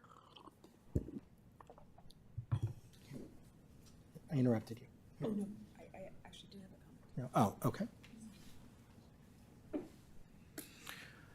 All right, does anyone want to start off with a suggestion? Vice Mayor. So I have a clarifying question just now that based on what you're saying, whether the developer would pull it. So you're saying that if we adopt option one, that we have 3 developers that are going to pull their development or withdraw their? What, I'm not clear. What were you saying? No, no, nothing to do with the actual options in and of itself. There's another policy decision that could be incorporated into chapter 3.60, which is the new implementing development impact and in lieu fee ordinance, is that we could say as a standard practice by ordinance is that we will collect development impact fees when we issue a certificate of occupancy versus when we issue a building permit. So, because again, as what I was saying previously is that developers are having to pay that impact fee right from Jump Street rather than at the end of it when they're actually starting to have a return on their investment. So they're carrying those public improvements. They're paying interest on it and we're actually earning interest on it. So it's kind of optically, I think that's why it's in the legislature right now. Well, they can, but we usually condition it to not. So you're saying that, just to clarify, you're saying that if that legislation gets adopted, you're going to come back and amend 3.60? It would override our ordinance. So there's Okay. nothing that's specific that would be really in conflict. It's just that we would have to now start charging and collecting the fees at the mercy of at the end of a project versus at the beginning of the project, which is what we historically normally do because it's a part of our conditions of approval from prior projects that have been approved. Okay, got it, thank you. But it doesn't affect the fees? No, it's not, Okay, nothing about the got fee it. calculation. That- It is a policy directive, though. Okay, thank you for that clarification. Vice Mayor. So I hope I can convince my colleagues to support some flavor of option 2. I think option 1, I think we can probably exclude that initially, right away, if we have consensus on the dais that we want to make some adjustments that reflect our priorities. So that said, of the flavors of option 2, I would hope that I can convince my colleagues to put things in buckets. And rather than, first of all, I don't support reducing or eliminating the public art fee whatsoever. And you will not get my agreement for anything that includes that. But secondly, I would hope that we can put things in buckets and rather than look at, for example, option 2, subpoint 2, rather than reducing all fees across the board by a set percentage, let's align with the council priorities that we've already established and perhaps go with something more like option 3. But as I said, I would like to see preference for density. And there are already preferences built into the system for density, the density bonus law and everything else. But clearly what we're trying to accomplish is to build some higher density developments in our community. So I'm hoping that we can sort of start to coalesce around some flavor of number 3. And my own preference would be to extend the contemplated discount, be it 20% or 15 or 25, whatever we do, for multifamily homes. And that would actually cover those BMRs as well. And it would keep things relatively simple. And I do think simplicity has some value. Can we get some quiet Ladies in and the- gentlemen, if you're in the gallery, every whisper you make, we can hear up here. It's really distracting. We please ask you to step outside if you need to talk. So perhaps, Mayor, if you want to check in with the other council members and see if that framework for sort of dissecting this problem works, Yeah, check so in. I think I saw a majority of nods for not going with option 1. So, No. yeah. I agree. I agree. Yeah, I agree. and I agree. So that's 3 right there. So I think that the majority does not want to go with option one. I'm open to your ideas. I'm open to a reduction or a holiday of the public arts fee, but I wouldn't not support going forward if there's not majority for that. I don't understand the logic of why that's linked with development, but again, if the council wants to keep it, then I would stand in the way of that. If you're polling, Mayor, I would support either keeping it or reducing it. I am open to reducing the public art fee. To what? Again, I defer, but I would be open to reducing it. I do want to interject though, just because the council doesn't have that ordinance fully in front of you right now. It needs to be a part of your policy directive is you have a fee that is established for application of against only multifamily. That fee is not applied to single family. So you are reducing it for one and then still applying it to the one that you're saying you're wanting to incentivize. So just make sure that's a part of your policy directive so that Mr. Carnesecca can also make sure that he does amend that portion of the ordinance to be in line with policy directive of really what is holistically a part of it. Because that was a part of last council meeting's public comment was that the application is kind of hurting some of our three districts, which I could actually foresee as a part of if we did a little bit of a deeper dive. So it is something that needs to be a part of kind of the decision making of the art fee and its application to make sure that it is actually fair and equitable as you're discussing. Councilor Liang? So can I pass a suggestion by you? So the goal is not, for me, wouldn't be to reduce, not reduce the art fee, but change it. Like if we keep the percentage and everything, but make maybe like 50%, because our goal is to have more affordable housing, right? That's what I'm hearing, and I think that's something we all support. So can we change it and like keep that percentage, but then dissect it and have 50% of it go to art and then 50% of it go to our affordable housing fund? Can we do that? No, the in lieu fee was established specifically by the ordinance for that. Right. We would have to do a separate addendum study to talk about a potential impact fee for essentially in lieu that you're not providing on site in affordable housing. So that would be a whole other nexus study that we would have to do. And that would really be more so geared towards only single family development would be the one that we would exact it from. How is it exacted from single-family development when it comes from the larger developments that we? So you can't exact when the exaction is providing. So the multifamily is providing the affordable units because we have the inclusionary 15% requirement. So you can't make them pay and in lieu.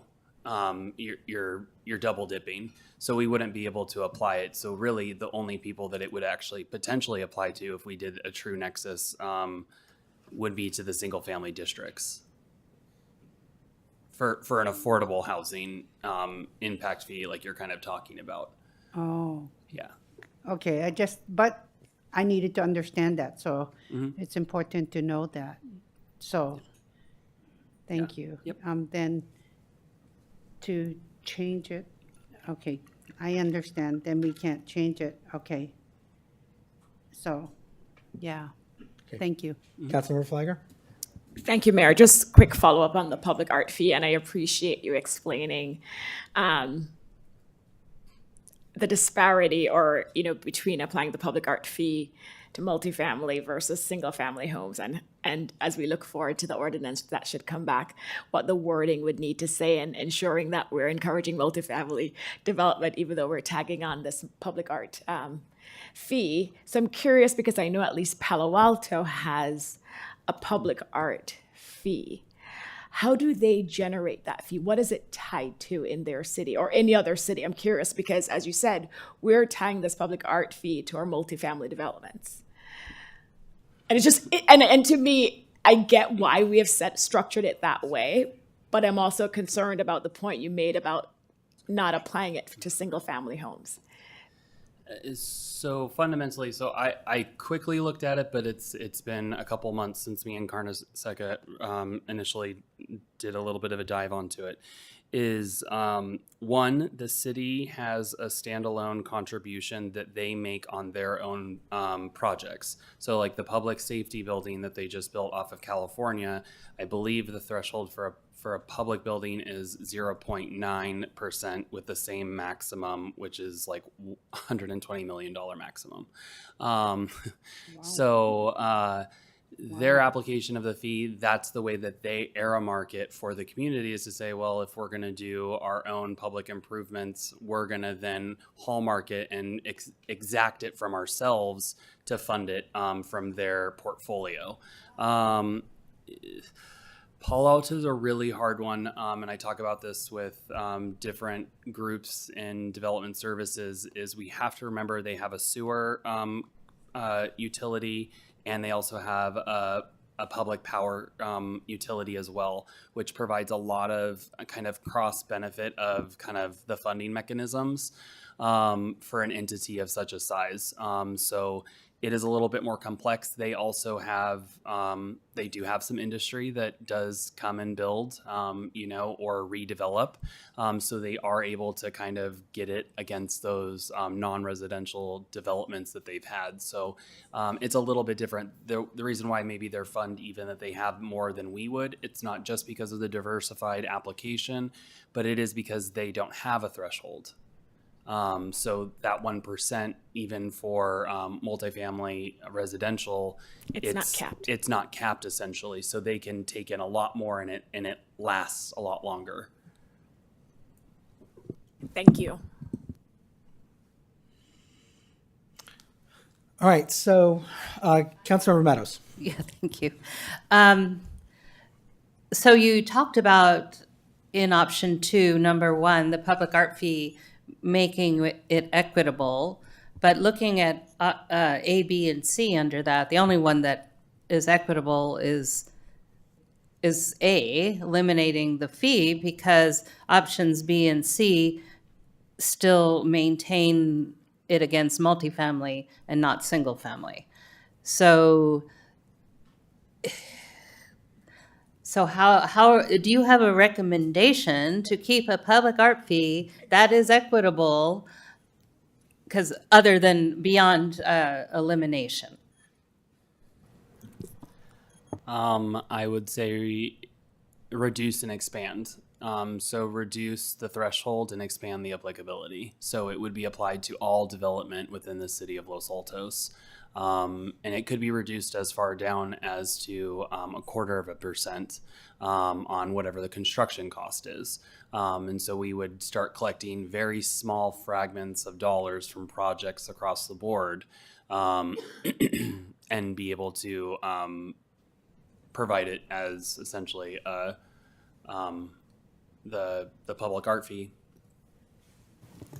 Yeah, so if Finish. you want to tag on. I want to tag on, but are you finished? Well, I had ahead. other things I wanted to say, but I think we should keep this discussion, so why don't I let you tag on? Thank you, Councilmember Meadows.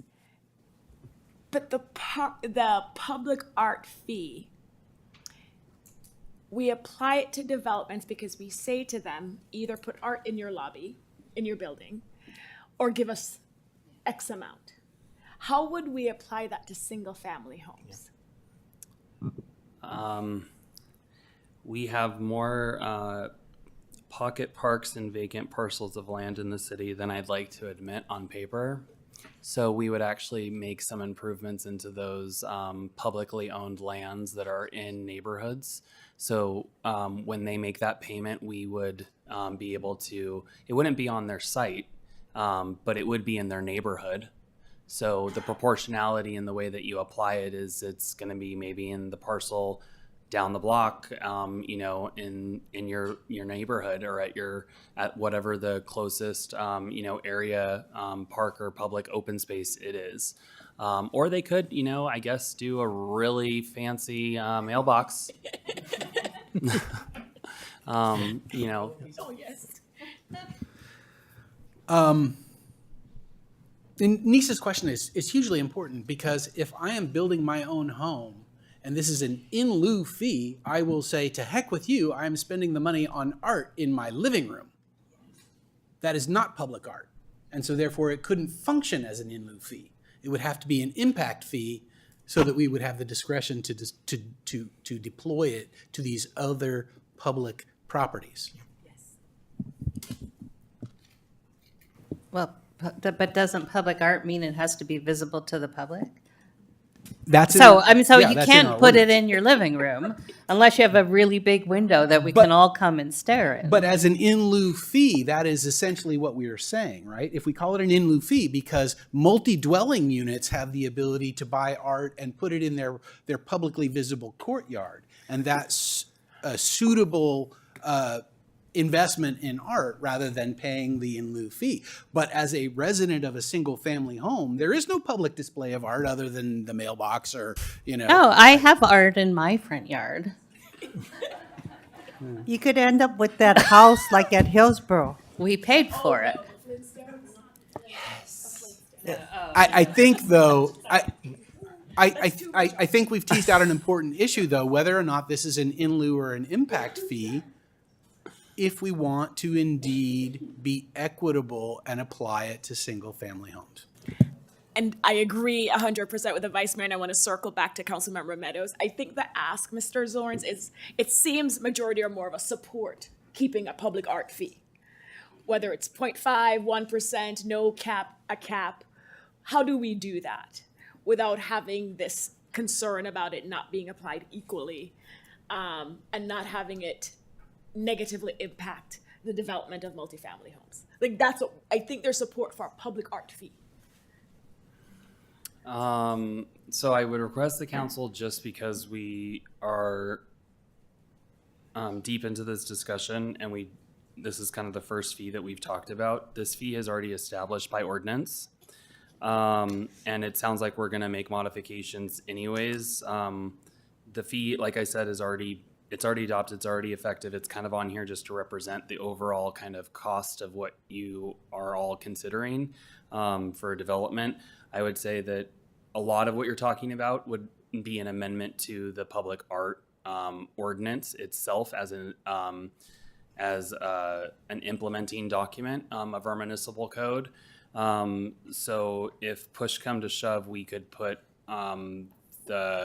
the collection of that fee on pause if the council needs to continue to study it further, not rescind it, not repeal it, but just essentially a momentary moratorium on the collection of that fee. And then we can kind of talk about the back and forth of the percentage or the application.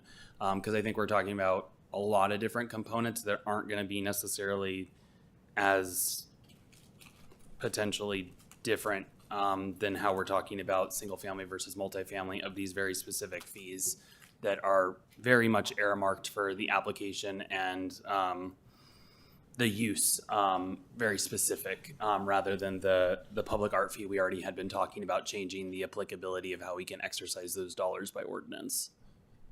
That would be my request, just based on some of the council conversation so far. I think we might have more to do in that ordinance than what this has attached to it. So if I hear you right, what you're requesting is that we move forward with a discussion and a decision on everything else, and then if we want to make changes to the public art fee, you want us to bring that back at a future date. Yes. May I make, I do think it's too high. I know the vice mayor doesn't want to change it. I think $200,000 is a lot of money. So I do think it's too high, and I'd be open to reducing it. But I still support talking about it in totality wherever it properly belongs. So did you want me to go ahead? I didn't get. Please. Yeah, okay, thank you. So still looking at option 2. I don't support number 2 under option 2, just a maximum cut everything. I don't support that. Looking at option 3, again, I support the BMR incentives. I think B is probably, I'm probably more disposed towards B rather than A, because I think the public safety impact fee and the general government fee is what we've been not collecting, and it's important to all of our development, whether residential and what type, and non-residential. So I would really look at 3B, focused on the BMRs, which is already a 15% overall cut, I think. And if you eliminated all multifamily, that would be huge, and that's what Mr. Zorns was said he would have to study. But I support 3B little I, or however you lawyers refer to the lowercase I thing. So Yeah, that's where I am too. yeah. Councilmember Liang? And I'd have a question. No, go ahead. So can you limit it? If you're going to apply it, can you say, because we don't have a problem with development of BMRs, but what we want to try to do is incentivize low and very low BMRs. Can we apply it that way to get the type of BMRs we want, and then say, if you do these types, then this will apply?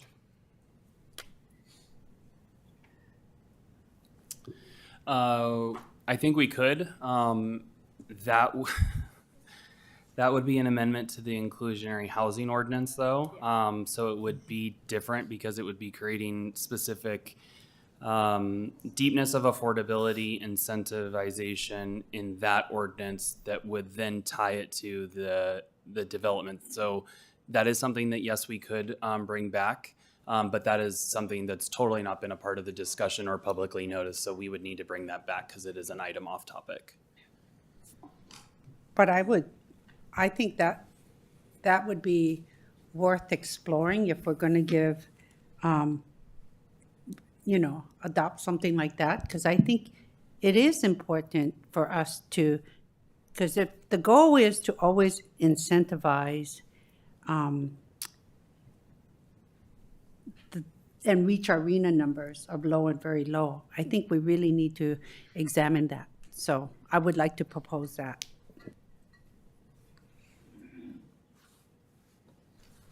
No, I think it opens up other things. Mayor? Yeah, Vice Mayor. I suspect we actually have consensus right now on option 2, sub 3, B. And to bring back the public art fee at a later time. My suggestion would be that we guide development services to look at how we could make that fee equitable and apply to single-family residences, and in the end, be revenue neutral. In other words, we're not actually increasing or decreasing the amount of revenue we're bringing in to support art, but we are making it more equitable in who makes that contribution.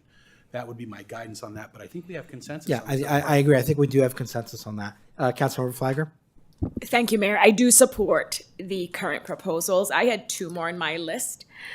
One, just to confirm that we're not proposing waiving or reducing park fees. That was one of the suggestions. Okay. And then I support 3B, Romanet 1. Yes. But that's solely as to BMRs, and I wasn't sure if we wanted a component that addressed multifamily developments broader. A couple things have been proposed, so I was curious if we wanted to lower the fees for multifamily developments by X%, because I think that's part of the consideration, not just BMRs, but we'll need, as you know, ARENA has different categories. Yeah.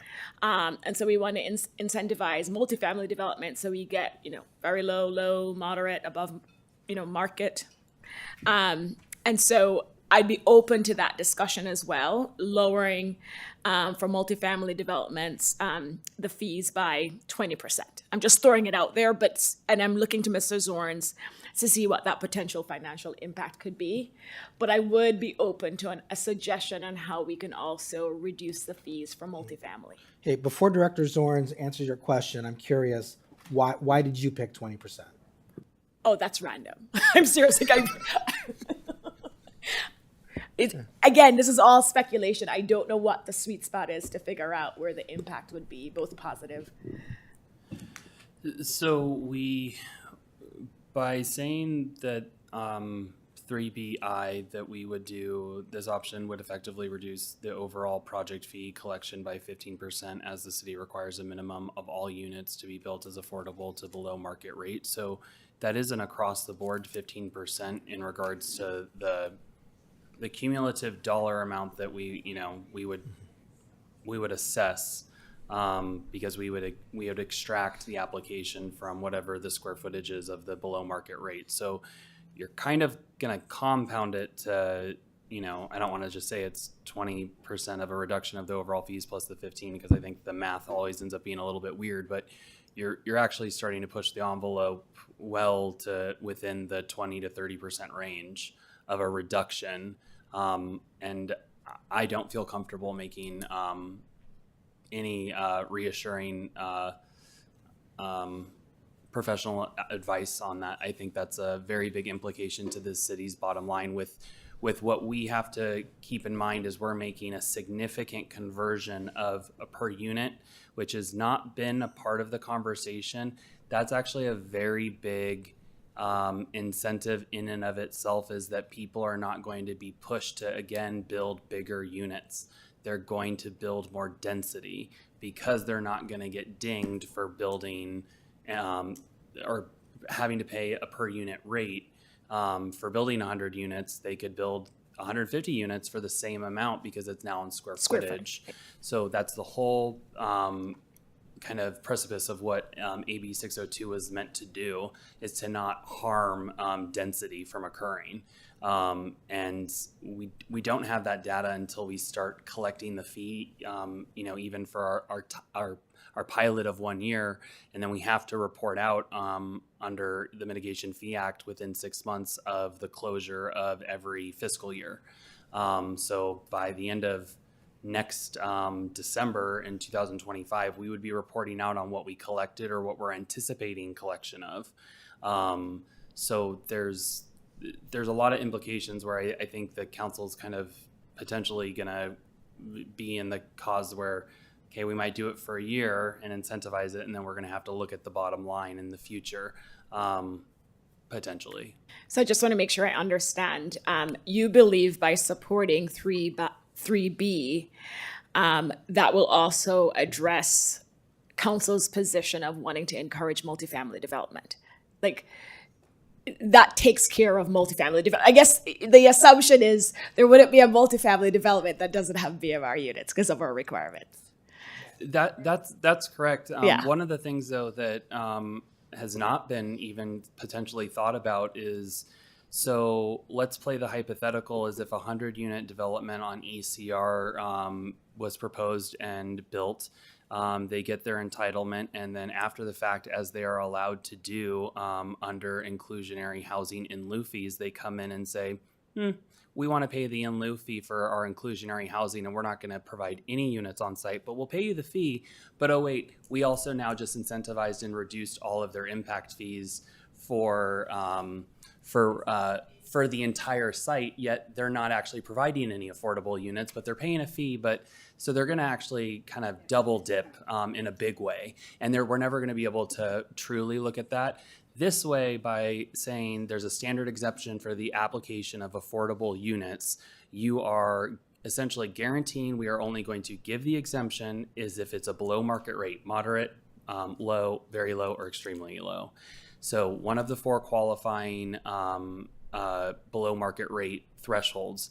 And by doing so, that is going to guarantee that we are reducing it by exempting it, but also making sure that we're not incentivizing the market rates that they could in lieu out of. Because that's a negative unforeseen consequence that I guarantee you we would end up seeing in the future years. I get it. Thank you. All right, you got other suggestions you wanted to make? Nope, that's it. Nope? Okay. Councilmember Liang. So can you change the percentages? I think I asked you earlier if you could incentivize by just doing, low. So can we do like the full 15% for extremely low and very low. Then you go 10% for, you know, the low, and then 5% for the moderate. So Can you do that? in theory, yes, but that's a separate nexus study and financial feasibility analysis that we would have to give the other consultant that we already had them do that in January, which was BAE, and have BAE crunch those numbers to see how we can kind of manipulate our inclusionary threshold requirements while not impacting development in that very specific calculation that's required by the state, because HCD has authority over that. So that's a very complex thing, and that would be the inclusionary ordinance that we would have to look at. Yeah, so we don't have that ability to amend it in this application, but we could do it in the other ordinance in a future year when we look at it. Okay. Then when you look at also if they're gonna provide, if there's a direction to go forward to look at that art fee and look at it equitably. Earlier I asked, then if you're gonna go towards equitably, the equitable model, earlier I asked about how then we could revisit having part of it go to the housing fund, affordable housing fund, and then since earlier you said you can't because it's not done equitably on single family, then we can look at a model where a portion goes to the affordable housing fund and then a portion goes to art, because maybe people don't want proliferation of art in their neighborhoods, and then they rather it go to the affordable housing fund. So a lot of what you're hitting on is one of the reasons why I drafted the new standalone development impact fee ordinance, which, if I'm not here one day, it's in the ordinance that we can't mix fund accounting. So what you're talking about is affordable housing fund fees. Those live in a fund in and of itself. Anything that was calculated and it's calculated and collected. It's not just collected with the intent for that. It's actually calculated under the ordinance. So the public art fee, it's calculated and we collect it, and now it's going to live in this fund. And that's actually what the chapter 3.60 establishes, is that there's independent funds, and it now lives there, and it cannot be drawn from unless it's specific to the use that's established for that fund. So it keeps accounting very transparent and very clean, essentially, especially for auditing purposes. So yeah, we wouldn't be able to do what you've discussed. Okay, then my next question is, if you're going to apply it to everyone, like I think that's what they want you to look at, is don't we need a study, or do you think you can just apply fees to everyone like that? Well, so the in lieu one for art is we already did do as a part of kind of the overall analysis and kind of evaluated kind of the application of it, but because you're always providing somewhat of a threshold. If we were to go above the 200,000 maximum and wanting to increase the percentage, we would need to reopen kind of the calculations. If that's not going to be increased and rather decreased and then spread to its applicability to be fair and equitable, that's just a justifiable spread in kind of the overall analysis. But doesn't it change the numbers that we had on the Nexus study that we have on how much fees we're applying for single family versus multifamily and commercial? So the Then it ones kind that of you have like to be throws off our study that we just adopted. So again, they're all independent. So the park fee is going to be a park fee because that's what the park fee is, because that's what our existing infrastructure and improvements for the impacts that are associated with the different or the increased population that would be in the city of Los Altos. The same would be effective of public safety, general government, and transportation. Is we cannot exact dollars from those developments other than the cost burden that's associated from their fair share of essentially the electorate. So we have just over 30,000 now. We're projected to add 2,000. You do the divisible between it, and they're only responsible essentially for across the board of, let's say we had $100 million worth of improvements. They're going to only be responsible for that fragment and portion of their impact that's associated with the city's essentially overall project impact. So it is very specific, but that's why each individual fee and cost is calculated completely independent of each other, not cumulatively. We look at it cumulatively because we want to know what we're going to end up charging people and how bad it's going to affect someone's bottom line, but they're maximum justifiable fees independent of each other. Thank you. All right. So I think that there is a consensus from the dais that we would like to bring back the public arts fee with some kind of a more equitable distribution. And the council would like to go with option 2, 3B. Given that that's the direction, can we move forward, or do we need to bring this back with an amended ordinance?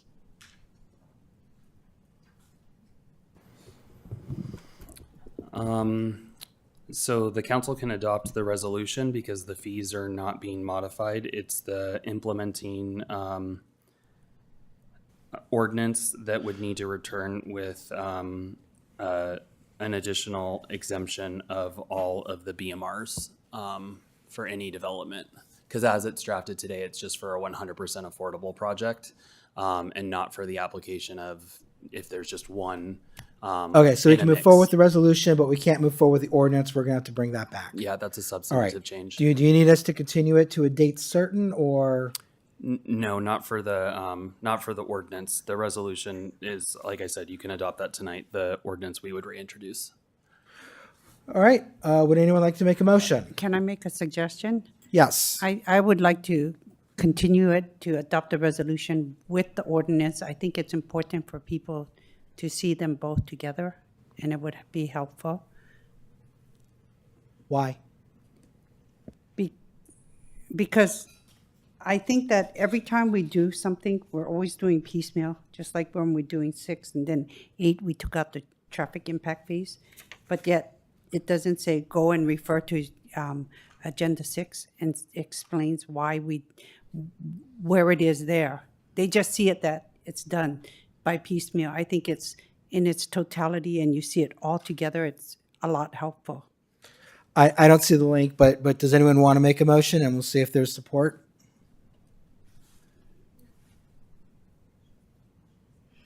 No? Okay, so everyone wants to bring you want to bring the whole thing back, both the resolution and the ordinance? No. Saying it's okay to just do the resolution. Right. So does someone want to make Councilmember Liang prefers that we not. So I'm looking to my colleagues to see if someone does want to make the motion. I'd like to make a motion, Mayor.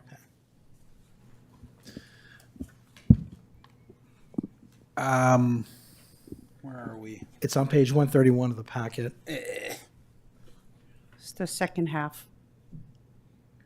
All right, I'll make the motion. I am ready. You're there? Okay. Yes. I move that the City Council of the City of Los Altos adopt a resolution adopting development impact and in lieu fees based on the adopted Nexus study, and find that this resolution is exempt from environmental review pursuant to section 15378B4 and 15273A1 and A2 of the state guidelines implementing the California Environmental Quality Act of 1970. Second. Councilmember Liang? No. Councilmember Meadows? Yes. Councilmember Fliger? Yes. Vice Mayor Daley?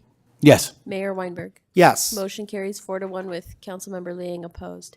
And Mayor, I would like to interject. I just spoke with the city attorney, and we would prefer that you continue the ordinance to a date certain so that we can continue the public hearing and not have to renotice.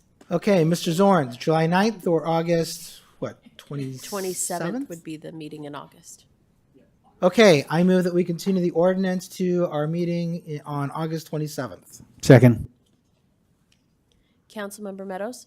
Yes. Councilmember Liang? Yes. Councilmember Fliger? Yes. Vice Mayor Daley? Yes. Mayor Weinberg? Yes. Motion carries. Okay, thank you all. Thank you to the public. Thank you very much to staff, and thank you very much to my colleagues. I know that was a marathon session. Let's take a break for 10 minutes. Mayor, do you want to, at this point, don't we usually address whether we're going to check in on this very long agenda? Oh, I thought we did that after the break. You want to do we do it now? No, it's not. It's now? Yeah. Okay. Well, it was at 9 o'clock, but yes. I think the norms say All right. or about. So, given that we're continuing the ordinance on number 6, does staff want us to continue number 8 as well, or is that not necessary? We can continue that, and we'll bring back the implementing ordinances together. Okay, so I move that we continue item number 8 until our meeting on August 27th. Second. Councilmember Meadows, Yes. Councilmember Liang, Yes. Councilmember Flagger, Yes. Vice Mayor Daley, Yes. Mayor Weinberg. Yes. Motion carries. All right, I would like us to do number 7 tonight. And I would also like at least to inform the council is that we do have county staff here for item number 10, which is the weed abatement. So I would like to not let them come here in haste and hate us after tonight. That makes a lot of sense to me. How time sensitive are items 9 and 11? I think There's not a- 9 is, right? Yes. No, nine is not time sensitive. There's not a deadline to release it, but if we didn't release it, it would delay the project. Well, that's why I said it's time sensitive. But it's up to my colleagues if they don't. I would say 9 is time sensitive. But I believe 11 is very time sensitive. And Mayor, 12 Yeah. is not time sensitive, but it would be quick. The proposal we're going to make. So it's not time sensitive, but it actually would be very quick. Right, but do you want to make that proposal at 1 o'clock in the morning? We just need one vote. Okay, let's go ahead. Let's finish things up tonight then. Yeah. All right, and with that, we are in recess.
Of request of approved design review permit D22-0002 and another conditional use permit, which is a fancy way of saying 330 Distal. So who is going to be giving the staff report on this? It will not be me. We're at 3:30 Distal, right? We're at 3:30 Distal, right? Yeah? Okay. Good evening, council, again. So we're gonna move into the item for 330 Distal for a project modification. I'm sorry, Nick, is your mic on? Yes. Okay, I wasn't hearing you. Okay. So we're going to move into the item for project modification request for 330 Distal, which is item number 7. Quickly kind of just go over the background since it has been nearly 2 years since the council last considered this item. But this project has been in the works and going even before the memorandum of understanding was signed in October of 2020. But this project is kind of a long time coming and a lot of work with multiple kind of critical points of reference that have happened in the last 4 years here at the city, but then also as a joint kind of venture and collaborative with the County of Santa Clara. Quick overview, since again this hasn't been considered for quite some time. 330 Distal is a former site owned or the former location of where Mid-Penn Open Space, their offices used to be, and now they're just actually across the street on this side of ECR still at 5555 or 5050, excuse me. The project overview continued. 330 Distal is a multifamily residential development on just under 1 acre of a site. In total, it's a 90 unit rental development. 80 of the units are 100% affordable to lower income households, and then 2 manager units, which still qualifies as a 100% affordable project. It is a 5-story building with first floor amenities and parking and open common space at the rear of the property, which none of this changes as a part of the 2 modification requests that are being asked tonight. The density bonus pursuant to Government Code 65915 is residential projects that are a 100% affordable with units and located within a half a mile of a major transit stop are eligible for no density threshold, no maximum or no required parking in general for the site. They would be eligible for a height exception of 3 stories or 33 feet of increased height. This project is lower in height as well as the story count than what would be allowed under today's zoning if they were to apply this provision of density bonus. But they are allowed up to 4 concessions for this project, which were already granted previously under that approval.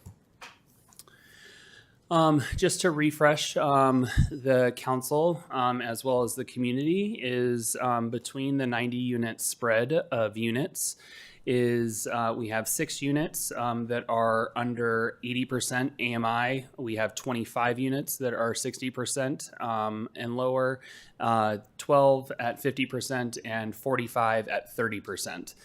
So this is a deepness mixture of affordability that is quite good and will definitely help the city accomplish some of our RENA in the coming year. The reason why I say that it will help us is because you do not count units until a building permit is pulled. So this will help our 6-cycle RENA allocation. And then one thing that we did previously in 2022 discusses the kind of blend of all of the overall affordability because of the units. It ends up being essentially that all of the units are affordable at an affordability rate of almost 45% of the area median income. So really addressing a lot of affordability issues for 90 units, and hopefully some families that get to move into those 2 and 3 bedroom units. This is just a rendering, again, of the unchanged Distal Circle street frontage. Quite well done with a collaborative design effort that was done with EAH Housing and the Planning Division and Development Services. But now jumping into kind of the meat and potatoes of why we are here. In the 2023 Supernova funding application was unsuccessful. The project effectively was not provided any award from that funding, which is leaving the project with a significant financial gap of $29 million with that initial kind of Supernova unsuccessful kind of funding. So as of May 21 or 21st of 2024, Santa Clara County Board of Supervisors approved an additional $10 million towards the project. So this was kind of essentially putting together all of the scrounged up dollars that didn't end up getting used up from Measure A dollars from various other little projects, so on and so forth, essentially. That's kind of how you can kind of figure out is how they kind of squeezed what they could left of it to really kind of bring up the county's further contribution to help support this project, as well as further close that funding gap. Obviously, that helps to further reduce it pretty significantly.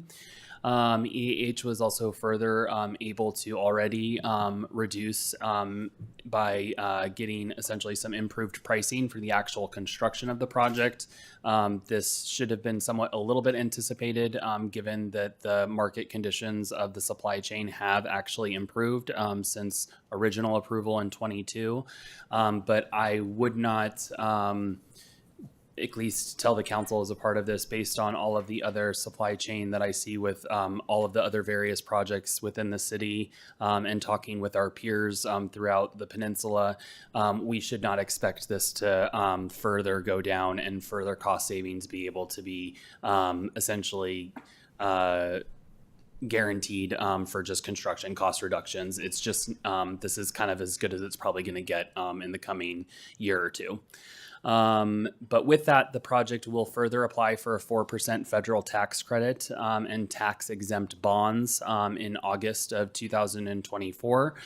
So in just over a month from now, that is why this item does need to be heard tonight and a decision rendered by the council. Is that we do need to have the modification so that the EAH is able to also have that as a part of their application to further show the city and county's contribution to further try to figure out a way to get this project across the finish line. Additional funding requests will help to further close the gap by a $10 million state tax credits. And that all being said is in combination of what the modifications that I will further discuss, which is detailed on the following slides, but would be the requested modifications reducing the cost of this project by just under $4.5 million by the modifications requested. So diving into the proposed modifications it's a little bit harder to kind of show when the project is obviously bigger in sight and not wanting to zoom it in, but there are 24 balconies in the approved project that are all interior facing on the back side of the building, overlooking also an open courtyard of open space area. So essentially open space over top, more open space. And so the project does not propose removal of the 16 balconies that are exterior facing, which do kind of help to add somewhat of an architectural emphasis to the building on the outer exterior sides of the building. And it is something that EAH with their architect did potentially explore and discuss discuss, but they did not move forward with eliminating those as well. It just wasn't worth it for the project overall, since they are exterior facing versus the interior courtyard facing. So this is something that I do think that the city could support if so chose. And then the kind of big one that I know everyone knows is a part of this project request, as we've received several public comments. But the approved parking for this project is technically 90 stalls, but 87 of them are provided by mechanical lifts. So essentially all of the parking is provided by mechanical lifts. With that being said, though, density bonus requires 0 parking for this project as allowed under Government Code Section 65915 subsection P. So with that, the proposed modification is to effectively reduce it to just over a third of what the approved parking is. So taking it from 90 stalls to 34 surface level, essentially parking stalls on the ground level of the parking garage with 0 mechanicalized stalls. One of the things that I do want to point out, because this is something that is significant and does help to contribute to a lot of times what affordable housing projects, the residents that use them, as well as a building that we would so hope that would utilize and leverage the public transportation, as this project is within a major transit stop and a major high transit or high transit corridor for transportation within the peninsula, is that they are providing 45 bicycle parking stalls on the ground floor off of the lobby from Distal Circle. That is significant. It is quite a large space of their ground floor area, so it does help to accomplish the multimodal transportation alternatives that are fundamental to the city's CAP, as well as one of the reasons why we have our city's Complete Streets Master Plan, as well as will be further supported in the future years when ECR further changes the built environment to having the dedicated protected bike lanes that we know are coming in the near future. One of the things that I do want to clarify for the record, this is actually something that was included in the September 20th of 2022 project approval by the council.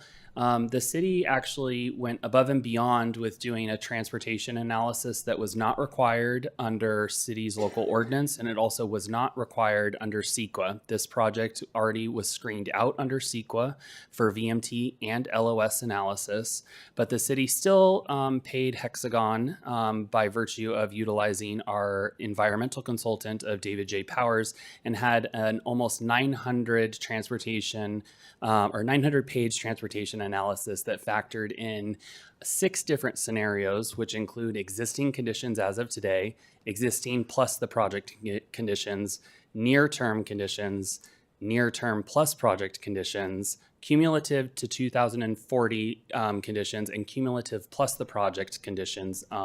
So everything was evaluated and no significant impact was found under CEQA, even though CEQA was already screened out under standard categorical exemptions as allowed by state housing law.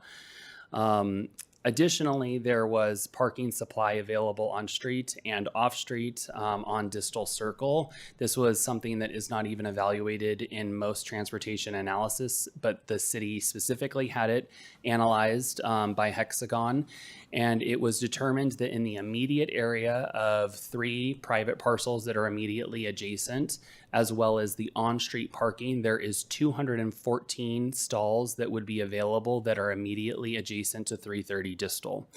At any time of the day, between those 3 private lots and the public streets that are immediately adjacent to this approved project, there is never an overutilization greater than 50%, even at the highest peak hour, as was documented in the transportation analysis. So with that being said, which is covered in the staff report, is that the proposed modifications is an elimination of the automated parking stackers or the mechanicalized lifts. Those alone result in nearly a $4 million cost reduction to the project, as well as an overall annual carrying cost for actually operating them. As well as an elimination of the balconies, which would be the 14 or the 24 reduced, and then remaining then the 16. That's actually over $500,000 because of how much engineering ends up going into that amount of balconies on a structure such as this. So the overall requested modifications do result in a reduction of the cost by $4.4 million to the total project cost. Something that I do want to cover in regards to providing the legal framework for the council as well as the community is Banker Hill 150 versus the city of San Diego. The California Court of Appeal affirmed in the Banker Hill 150 versus San Diego that Government Code Section 65915 prevails over all local development standards. So if it is requested to be modified, waived, or concessed by a concession or incentive, the city must approve it unless we are able to substantiate it by a public health and safety concern. We would not be able to make public or positive findings to be able to substantiate such a decision. But further, this case did affirm that project amenities such as balconies, courtyards, common space, and parking are further protected under state density bonus law, and that the city, quote, by the decision that was that the city was obligated to waive those standards if they conflicted with the project's design. Meaning essentially that the city cannot design the project for the applicants, and we cannot make suggestive requirements as a part of our approvals, whether or not it's either by our ordinance or by our conditions of approval. So the application of this to 330 Distal is that the requested project modifications are necessary to construct the approved development. The requested project modifications are determined to be project amenities and are not requirements under Government Code 65915 because this does not require any parking on site under that provision of density bonus law. And the approved project and project modifications are both protected under the Housing Accountability Act, and as such, they preclude the city of Los Altos from denying or conditioning the project to maintain or retain parking or balconies other than as designed by the applicant and as requested tonight. So with that, the recommendation is, as presented in the staff report, is to approve the two requested project modifications to the previously approved project and find that this project was further already evaluated under CEQA and qualifies for 15061B3 under the Environmental Quality Act. I'm available for questions. Let me just ask a threshold question based on the end of your presentation. Are you telling us that California law requires us to grant the request by EAH Housing, or does the council have some discretion here? The Bankers Hill case was really overarching and further affirmed a 2011 decision that was previously made. There have not been any successful attempts in the last 4 years since that decision was rendered for anybody to make it unless they're able to substantiate it under a public health and safety concern. I will express to the council, I did evaluate it because in case there were questions from the council or community members, I am not able to make positive findings for anything for a public health and safety concern. And this was consulted with the Public Works Director as well as the building official. So that's why I'm disclosing that, is that it's the modification request is it's pretty much as presented is what would need to be approved. Yes. Okay, so it is staff's position that the city is compelled by law to grant the requests. Yes. Okay, thank you. Who else has any questions? Anyone? Councilmember Meadows? Thank you. In the staff report and in some places in your presentation, it talks about it will include a total of 40 spaces, but I think at one point you said 34 spaces. So can you clarify which is the correct number, or are they both right and you'll tell us why? No, the staff report was published, and then after discussing with EAHs that was as a part of their initial request that that was an error in the initial request, and then looking back at the actual project plans, is 34 stalls would be provided in the modified plans. Okay, so it's 34, not 40, and not 90. Yes. Correct. Okay, thank you, 34. Other questions? Thank you. Mayor, I just have a couple questions, and I didn't have this on my list, but just based on something you said, Mr. Zorns, I want to make sure I understand the application of the law. Are you saying that even though this project has been approved, EAH has moved forward with applying for financing for the past couple years, a developer can always come back and make a request, and we're obligated under the law? I understand the law, meaning if as we were going through the process and they requested certain things or insisted on certain things, we would not have the ability to say no or to impose restrictions on the design. But I want to make sure I understand that if a project has been approved, EAH was willing to move forward with the elements that you showed, including the parking spaces. A developer, in this case EAH, can always come back and make a request to modify it and invoke the fact that under the law, they're entitled to this. Is that what you're saying? Yes and no. Yes, because that is what someone could come in and request. So if it was a mixed income or affordable, mixed and affordable units and market rate units, someone could come in and demonstrate that they have found that there is a physical preclusion to the amount of parking that has been required of them to build, and they can request that modification. The burden of proof falls onto the jurisdiction in order to prove that the physical preclusion is not actually an impact to the property. If a property, however, though, still had an extra concession or incentive, that is a financial, essentially, that one's, the waivers is a physical preclusion, the other is a financial preclusion. Again, the burden of proof falls onto the city, which is what was changed in the density bonus law, but EAH doesn't need, so if you were to use 5150, for example, let's say they wanted to come back but they weren't able to demonstrate that they qualified for a waiver because it wasn't an actual physical preclusion, but it was a financial preclusion because it just doesn't calculate anymore. They would either need to figure out how to undo an approved concession and make it qualify for a physical preclusion, which they could potentially, depending on which one they were to evaluate.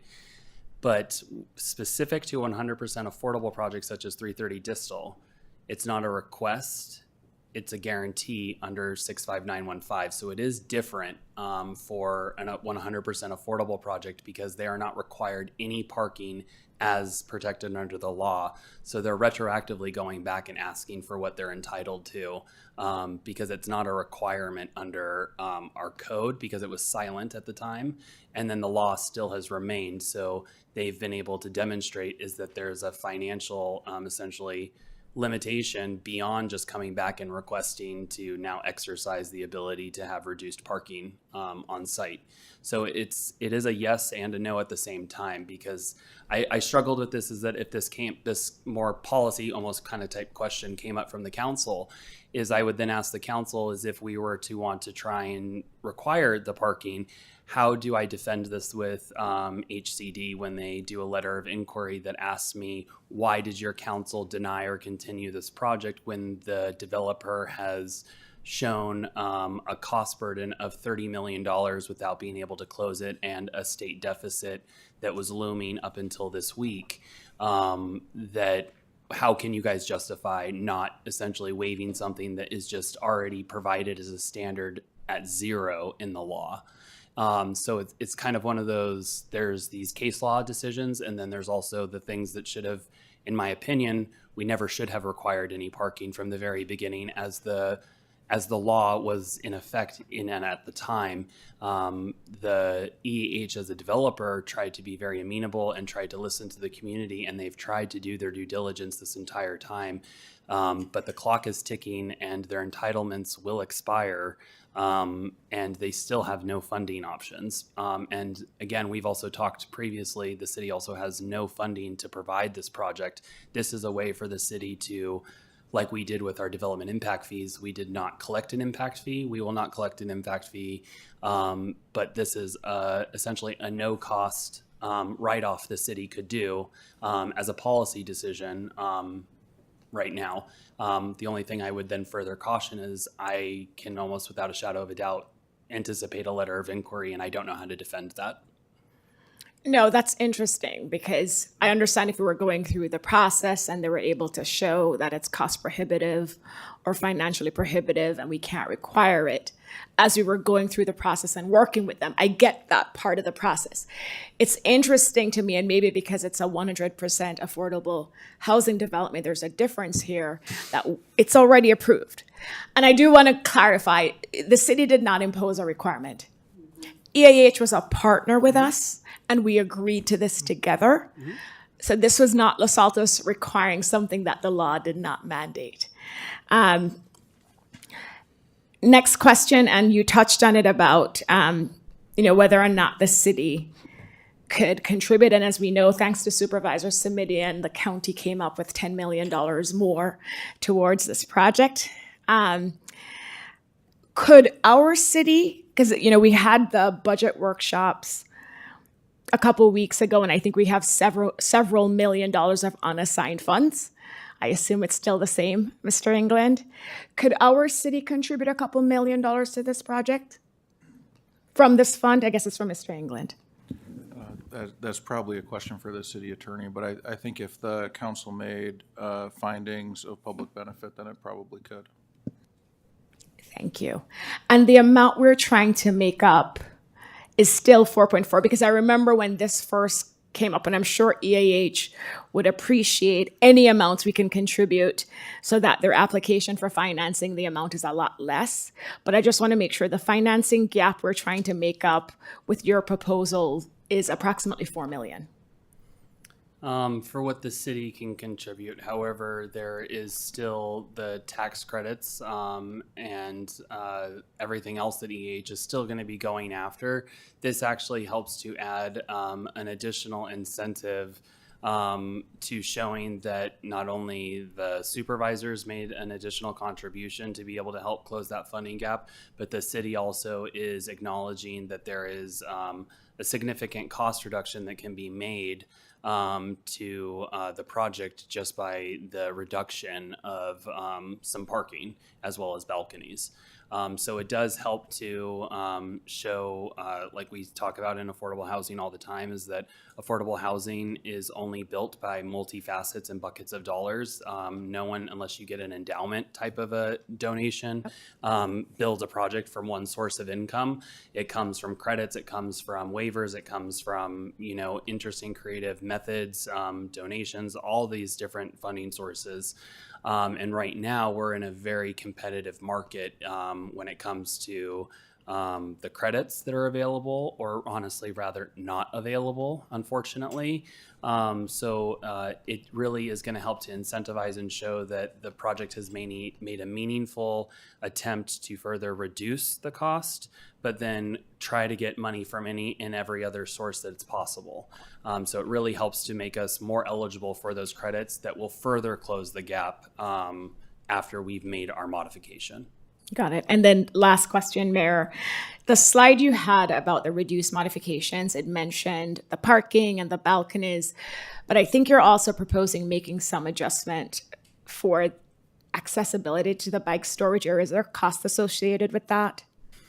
No, there's no modification. I was more so just wanting to draw on the fact is that there's 45 stalls essentially for bicycle parking. That's there. There's no modification. I'm just wanting to at least acknowledge is that this is a lower income residents that will a lot of times use alternative modes of transportation such as bikes. And it's not that they're just having to pile them up outside. Essentially, they're able to keep them in locked storage as their alternative means of transportation. So there's no modification request associated with that. No. Okay, I thought there was some change where we're going to make it accessible from the lobby area, but thank you. Thanks, Mayor. Anyone else have any questions? Councilmember Liang. Thank you. So what you're essentially saying is that we're obligated to do this, and if not, we'll be open to litigation. Is that what you're saying? I would very much assume that EMB would be watching our decision if it was not in support of the creation of more affordable housing and supporting this in regards to challenging our decision. I would find it highly likely that we would receive some form of a writ, or whether or not it's a challenge from a group of an interested party. Yes. So you're saying that we're obligated to do this. So help me understand, what further analysis has been conducted to determine additional cost-cutting measures instead of just attacking the parking? Because if we don't see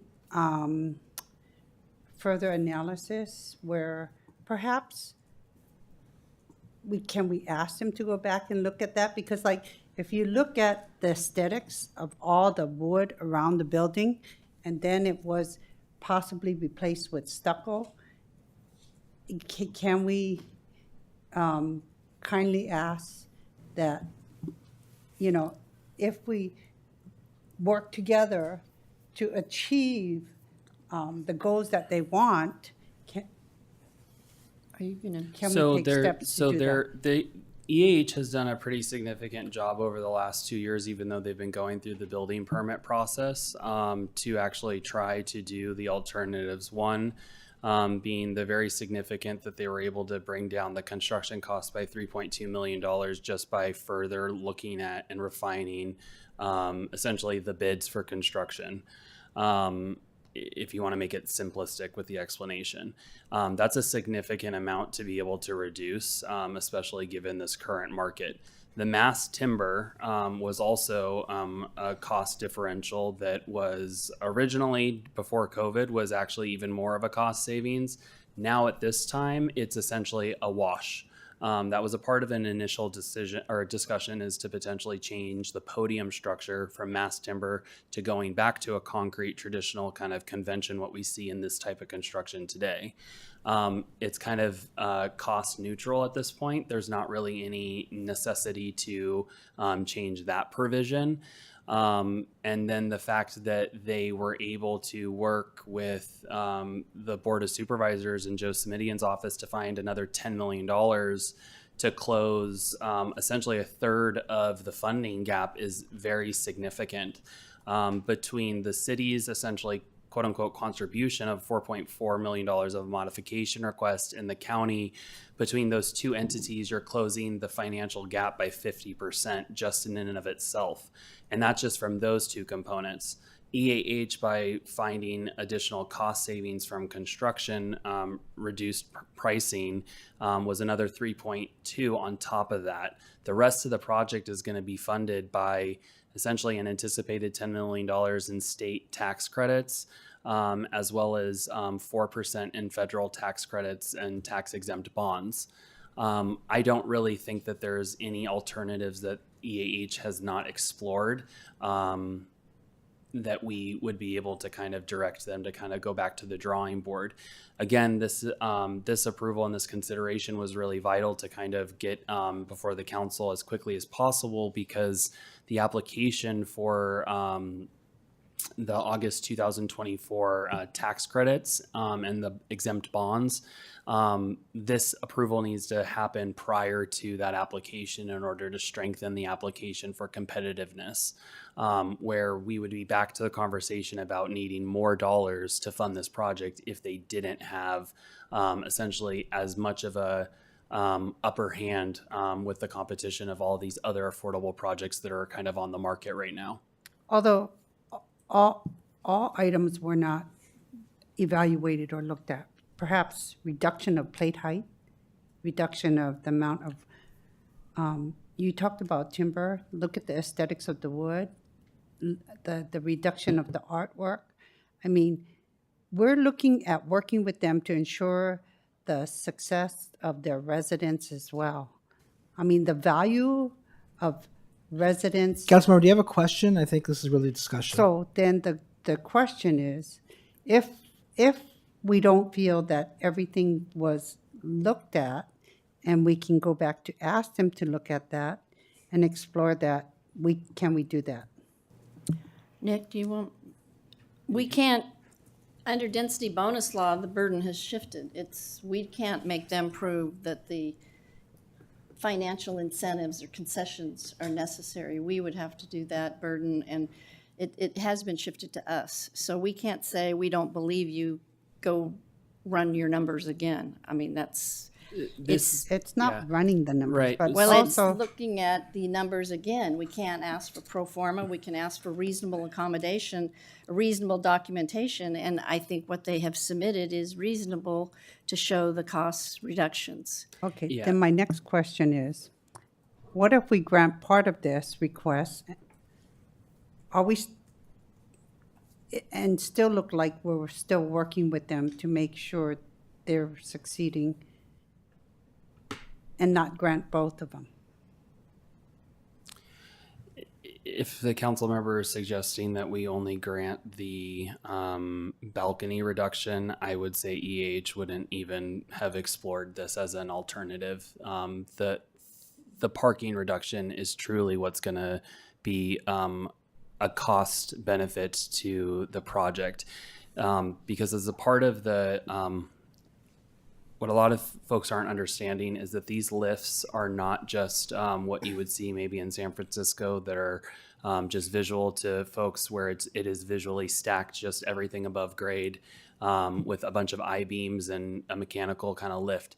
This is actually having to dig out a pit to also further drop essentially partially below grade one of the cars and then having two stacked above it. So it's excavation and also having to do shoring of such a structure. And that's why you're seeing such a significant cost for just stackers, because it's not just your traditional, oh, we're going to take one stall and we have a tall ceiling in this garage and we're going to now have two spaces. It's actually digging out and creating essentially space that doesn't need to be there. So not having the parking modification is not going to bring the cost of this project down significantly to be meaningful for this project to get across the finish line. So can we ask that maybe we would work as like a compromise, and perhaps they not do the electronic stackers, but they can do a parking tilt-up? They might not get 90 parking stalls, but it would increase it from 40 to a compromise number, whereas a tilt-up would be a reduction in cost as well, but yet it would try to achieve the goals of what we're hoping would be a compromise situation. I would look to the council to have staff look to the neighboring the neighboring parcels that have surplus surface parking and do shared or joint parking agreements that allow for unutilized parking stalls to be utilized during off hours, to not potentially what we're talking about is a potential impact. And what I've told the council the last 2+ years is that we will try to anticipate them, but we're not going to unforeseen, unknown impacts. We need the impact actually to exist when it comes to on-street parking, so on and so forth. But the fact that Mid-Penn used to be in the building, that they're actually going to be taking over, and that Mid-Penn is directly across the street, 60 feet away, and has a complete surface level parking as they're a government entity, I feel like could kind of probably utilize some of our friends at the Board of Supervisors, or, other folks. One of their directors used to be the Public Works director here. So, I mean, there's a lot of, connections between the two agencies. So I think that there's alternatives than us saying we're not going to grant a parking modification when there is significant amount of parking available directly off the Distal Circle. I'll reserve that comment, but thank you for that option and alternative and being creative with me. Any other questions? All right, I do have a few more. Has EAH determined to whom they're going to market these new units? In other words, do we know the typical type of a resident that they're going to be offering units to? I would turn to EAH if you have anything to. You can. Yep. Go ahead. Oh, they're here. Yeah. There's more questions. Yeah, my second question was going to be if EAH had someone here tonight. Yes. Okay. So yes, these are for families, and there's also 27 units that are reserved for formerly homeless, so permanent supportive housing. So that's the resident mix that we're looking at for these units. Okay. Councilor Leanne, did you want to have more questions for? Thank you. So would the parking spaces be assigned, or are they going to be open? Oh, sorry. Would the parking spaces be assigned, or are they going to be open parking spaces? Like first come, first serve, everybody who comes in, comes home, you get there first, you get it. Yeah, so when it was a 1-to-1, they would have been assigned, but as of now, if we get this reduction, we haven't really decided how we're going to do the logistics of that fully. So they could be assigned, they could be a free-for-all. We're not anticipating charging for the parking, but that could be another way to kind of meter the demand for the spaces. But again, this has not been decided, so we can't really say for sure what direction we would go because we don't even know if we have the reduction at this point in time. So the suggestion or option that was provided by assistant or assistant city man or director, who negotiates that? Is that EAH would approach Mid-Penn to have that conditional use agreement? So the city's newly adopted and modified parking regulations authorizes myself and the Development Services Department to enter into those agreements and negotiate them for certain districts and certain areas if needed, and if obviously an amicable agreement. The fact that Mid-Penn is a government entity kind of makes it a little bit cleaner rather than what you deal with private property owners for profit, obviously, are going to expect kind of some profit from it. So we would be able to explore that in the future if needed. Okay, thank you. And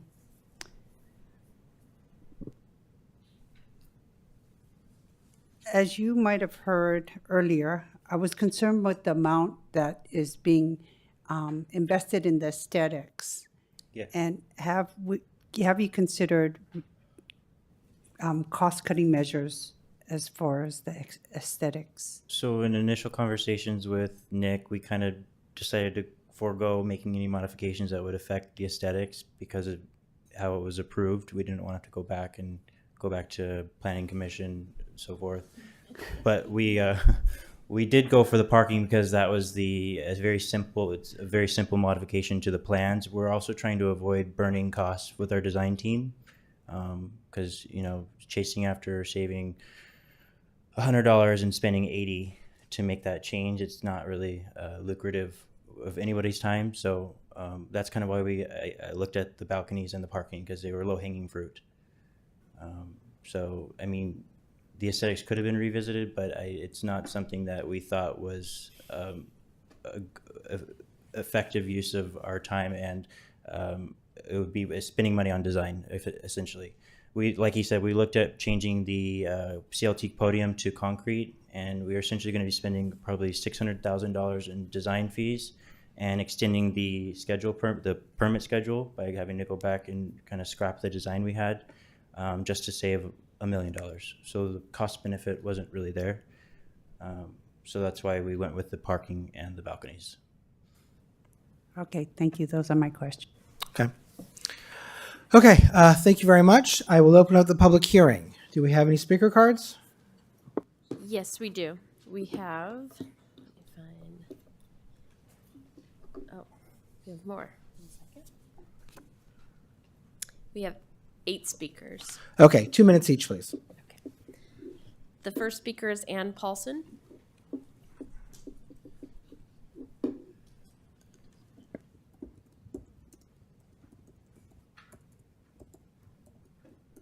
It's been so long. We now have a chance to move this along to the finish line. Let's do it. Thank you. The next speaker is Omar Dejani. Thank you for the opportunity to address you tonight. I'd like to express that I'm opposed to this provision. Yeah, I'd like to express I'm opposed to this provision. Thank you, Councilmember Lienge, for asking all the right questions to the various parties. I think EHA can do much better in terms of looking at these things in advance and not coming at the end of the project and saying, hey, let's go after low-hanging fruit. I live very close by to that project, and the cars, there's going to be cars, and they're going to have to go somewhere. They're going to be parked on the street. I recognize that there was a study made in terms of potential excessive parking on the side of the street, but bear in mind, there's a lot of pedestrians on those streets. There's a lot of people on bicycles on those streets, scooters. So when you double park, you create a lot of blind spots. And yes, it creates a safety issue. So it becomes a safety issue. I live it every day as I take my kids to Bullis, and trying to get out of the parking garage with the bicycles flying by, scooters flying by. It's already an unsafe environment with the congestion. I sent a picture with my letter opposing this, and this is only going to exacerbate the situation. I think EHS should do better. I think we should ask these right questions just to get it right from the beginning. So please, my ask for you is whenever you vote on this, you vote against it. Thank you. Thank you. The next speaker is Alex Kobayashi. Evening. My name is Alex Kobayashi, and I'm here to speak on behalf of State Senator Josh Becker. He wants to thank EH Housing, city staff, and the council for all the work they've done up to this time to get this project to where we are tonight. The city has made a strong commitment to meeting Los Altos' housing needs, being one of the first cities in the peninsula to have its housing element approved, to its previous support for this project. So, we appreciate that greatly. Affordable housing is never easy, but when it's done well, it really adds value to the community. And as the city's first 100% affordable development for low-income residents, this is an opportunity to bring that added value to Los Altos. In addition to the financial assistance that's been mentioned multiple times from the county, the changes proposed by EAH will help bring this project closer to realization. By approving this modification request, Los Altos will be taking a meaningful step to addressing the housing needs for our community. So Senator Becker asks that you approve these modifications, and thank you for your continued leadership on this issue. Thank you so much. Thank you. I have a question, Mr. Kobayashi. So what can the Senate contribute? Can we count on you to contribute some money to this project as well? I would be happy to have that discussion with you. I can't commit money, obviously, but I'd love to have that conversation after this. Thank you. The next speaker is Ellen Dolich.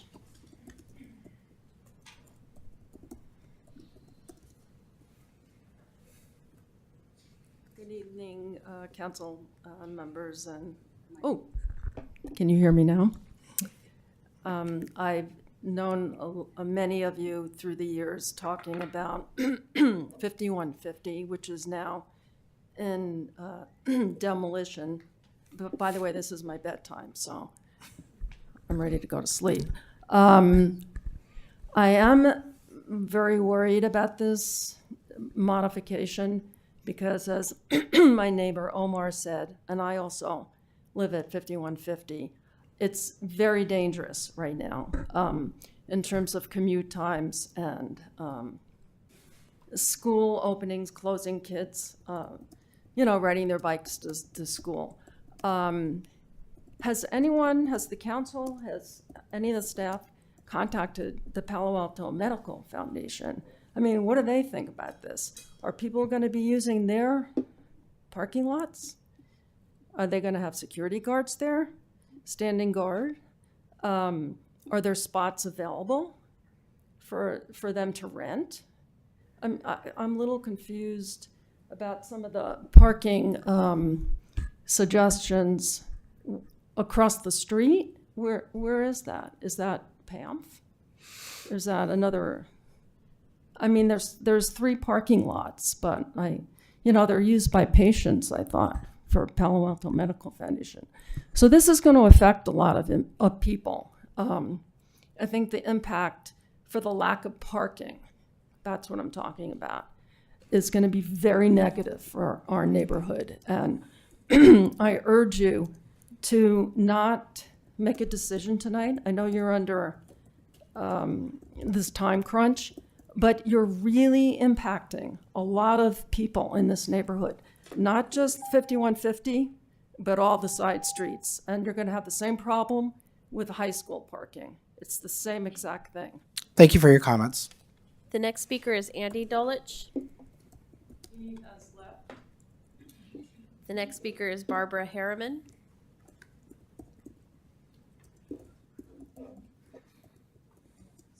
Hello again.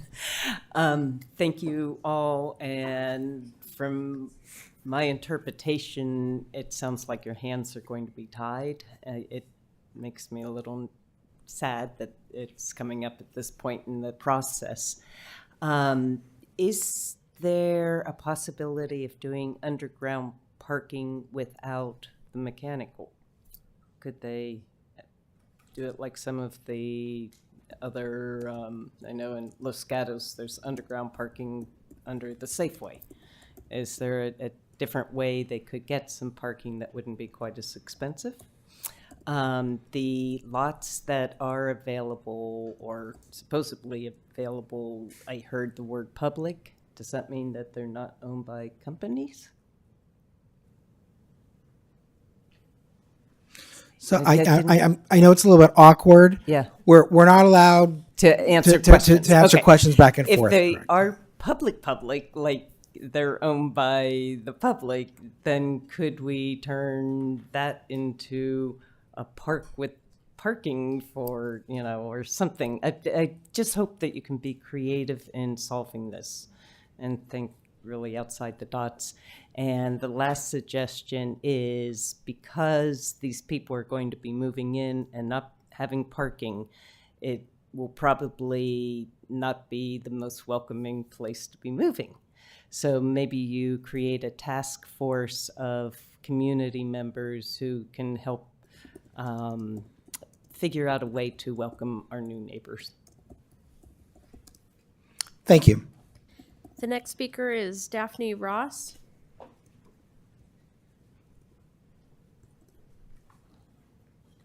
Hello, council members. This is actually my first time speaking in person. I would like to show support for the revised 330 Distal Plan. The project has been in progress for more than 3 years now, since 2021. I was at the first community meeting, which took place in January of 2021. At this point, in a best case scenario, it will break ground a year from now, summer 2025. I think the decrease in the number of parking spaces means more people will park on the street, yes, but I believe that Distal Circle can certainly accommodate that. We talk about needing more housing in general, and not everyone agrees on that point. A lot of people do not agree that we need more market rate housing. but where almost everyone does agree is specifically needing more affordable, below market rate housing. The city is lucky to have this project in front of them, and the city has an opportunity to create 90 units that will be below market rate. Let's not wait any longer. Thank you. The next speaker is Pierre Bedard.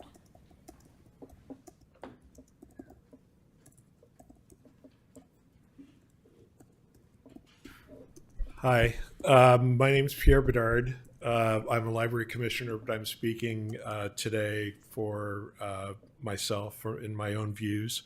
I've got a couple questions. What's the overall cost of this? We talk about making these concessions, but nobody has actually put out the price tag. And when this first came up, I totally supported. I still support this project. It's a great project. But we gave up the impact fees. All the park and lieu fees went away. What else are we going to give up next? What's the termination? I'm not disagreeing. I'm saying, so where does it end?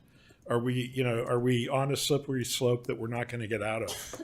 You can't talk to PAMF because I've already designated their parking lots as stickball fields. They're going to be Andy Dolich Memorial Parks by the time I'm done with I'm sorry, Memorial?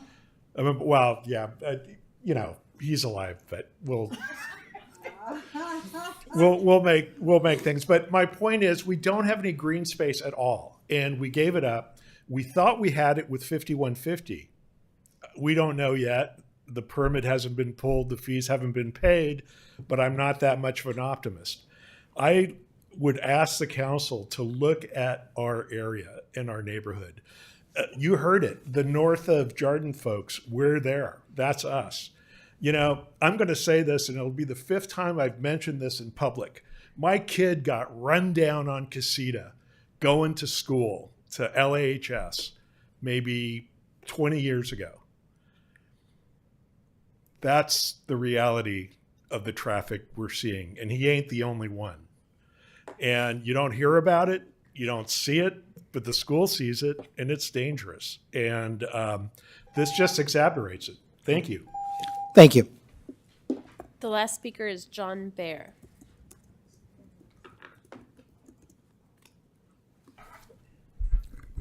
I believe most people in town, myself included, are in favor of seeing this project get to completion. But parking is an issue. 34 spots is not 90 spots.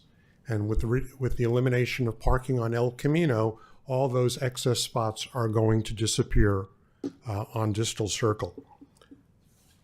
So the question for the council and for all the people in the room, how many of you bicycled, walked, or took public transportation to get here tonight? The answer is essentially nobody, okay? Well, excuse me. We have one person, thank you. The reality is, EAH should be looking at how they serve their residents, their community. Not everybody has the ability or opportunity to take public transportation.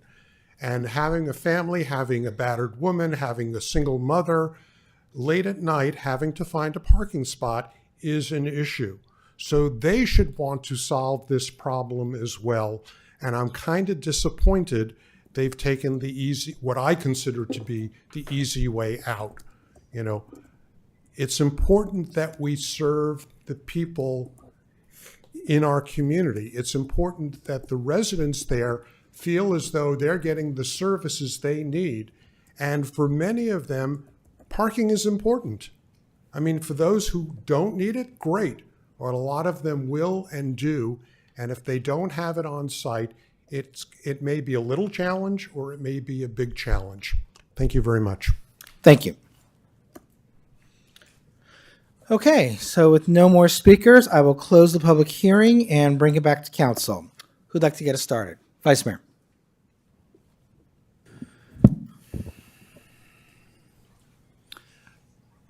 Before I make my remarks that are going to piss everybody off, I want to first say that I sympathize and empathize with everybody who's concerned about parking. But it's a normative argument about how things should be. And this isn't a normative discussion. We are governed by law, and this project by law doesn't need any parking. So I think it's actually a really, really straightforward and simple decision. Unfortunately, we do make trade-offs in life, right? We, as a community, are making some trade-offs to accommodate affordable housing.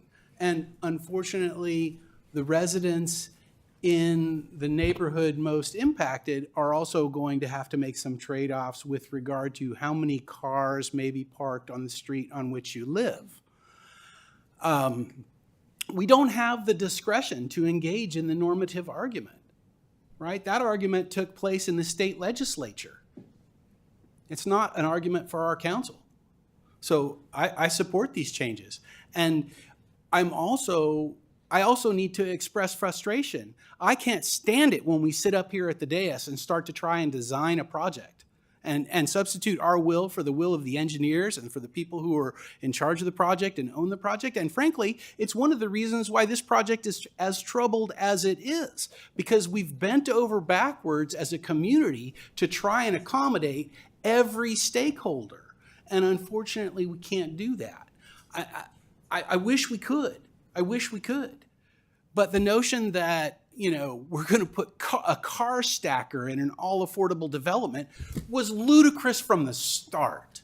So I apologize to the people who will be inconvenienced by this development, right? But we all endure changes in our life, particularly changes that relate to a growing population and a growing economy. And we have an obligation, along with every other city in our region, to address the housing crisis.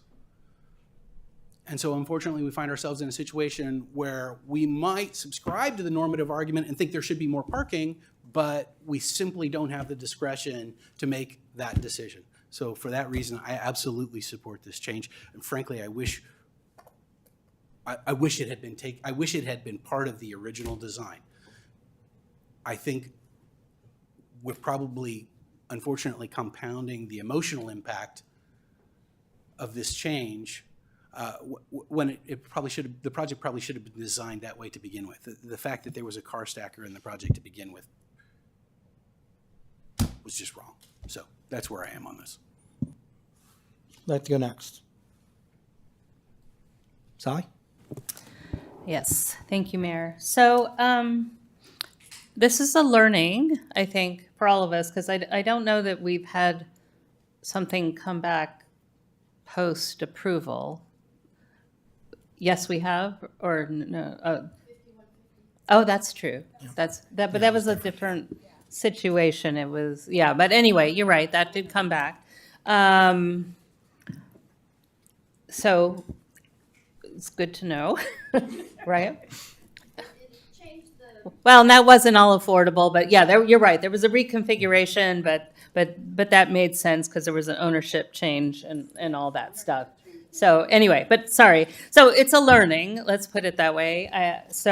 But this is, you know, this really isn't discretionary for us. I understand that we're going from a 1-to-1 parking ratio to, one space per one unit to one space per 3 units.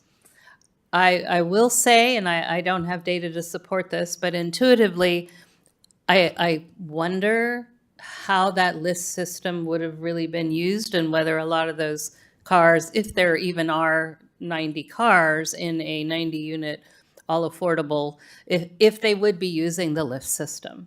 So there's probably some upside that more cars will be in that parking area than on the street that would have been with lifts, potentially. I don't know that. I have no data.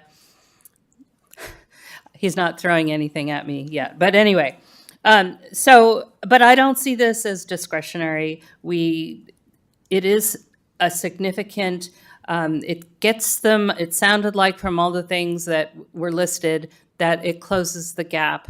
It will make this project happen.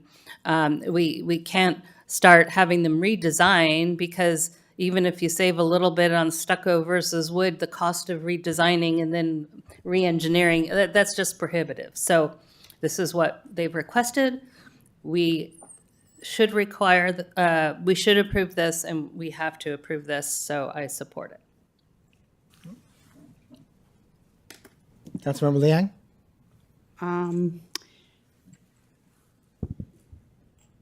I know we would have to do some sort of approval, but I would hope that perhaps we can continue this item to the next meeting and have our assistant city manager see if we can get that parking agreement, and then we can come back and have that, feel comfortable that we have something in place.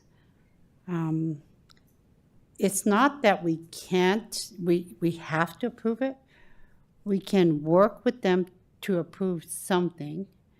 And when you were saying that there's not enough studies in place, there are studies that show that if you give individuals who are in the circumstances that they are an opportunity to have a vehicle and to have the ease to park it, their their success in getting better paying jobs goes up 6 times. Providing each unit with a parking space affords the resident a greater opportunity to succeed. People who reside in affordable living circumstances rely on their vehicles to get to work.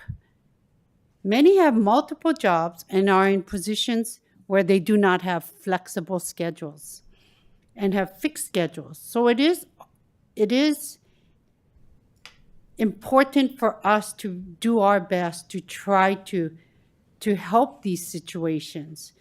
Public transportation does not allow adequate time to rest and recover because it would cause them to be away from their home longer, because commuting to and from work would not be reasonable on a bus.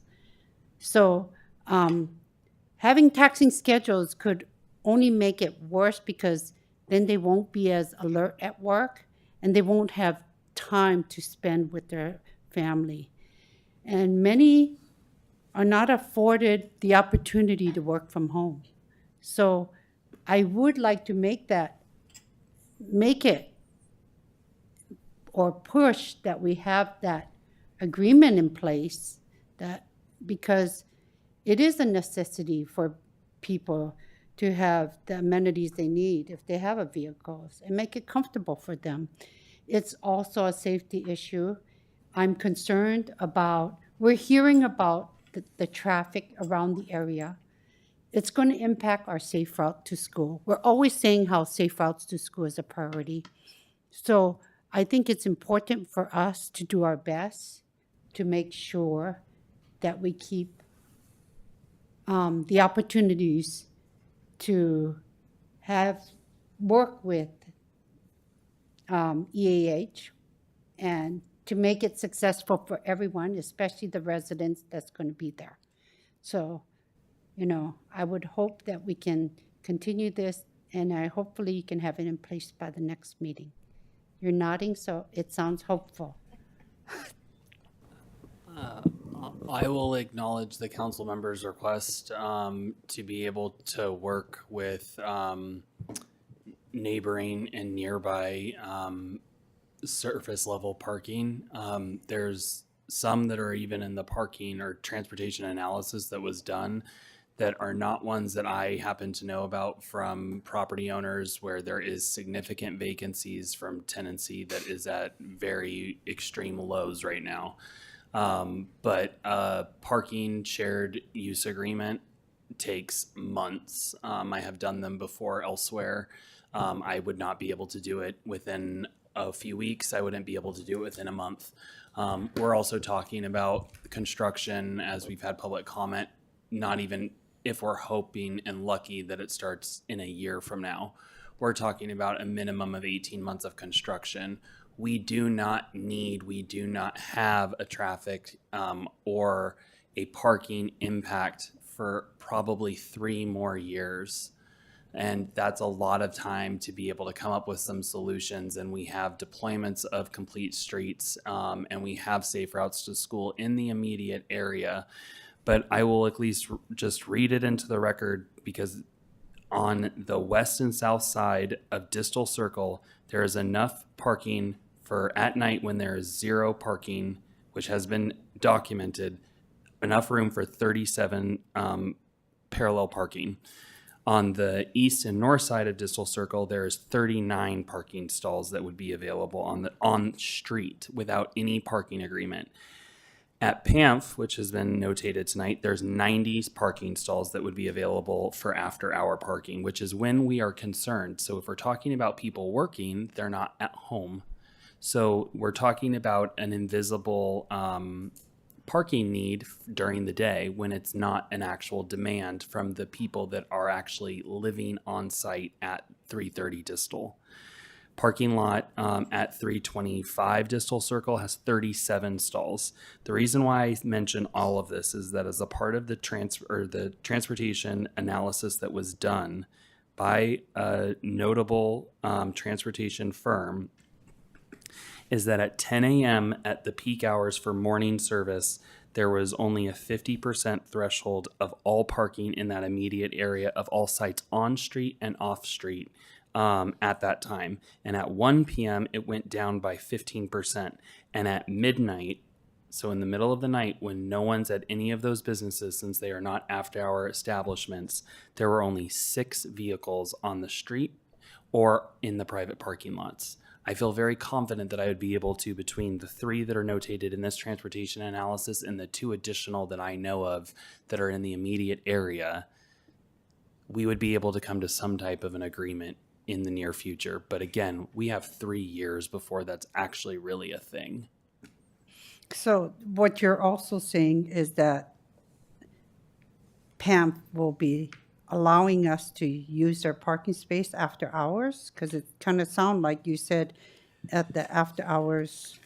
No, but that's the whole purpose of a shared parking agreement, is to be able to have you work with the private property owners. The city owns no public parking other than the streets. The streets are for parking. They are not just to be open at all times.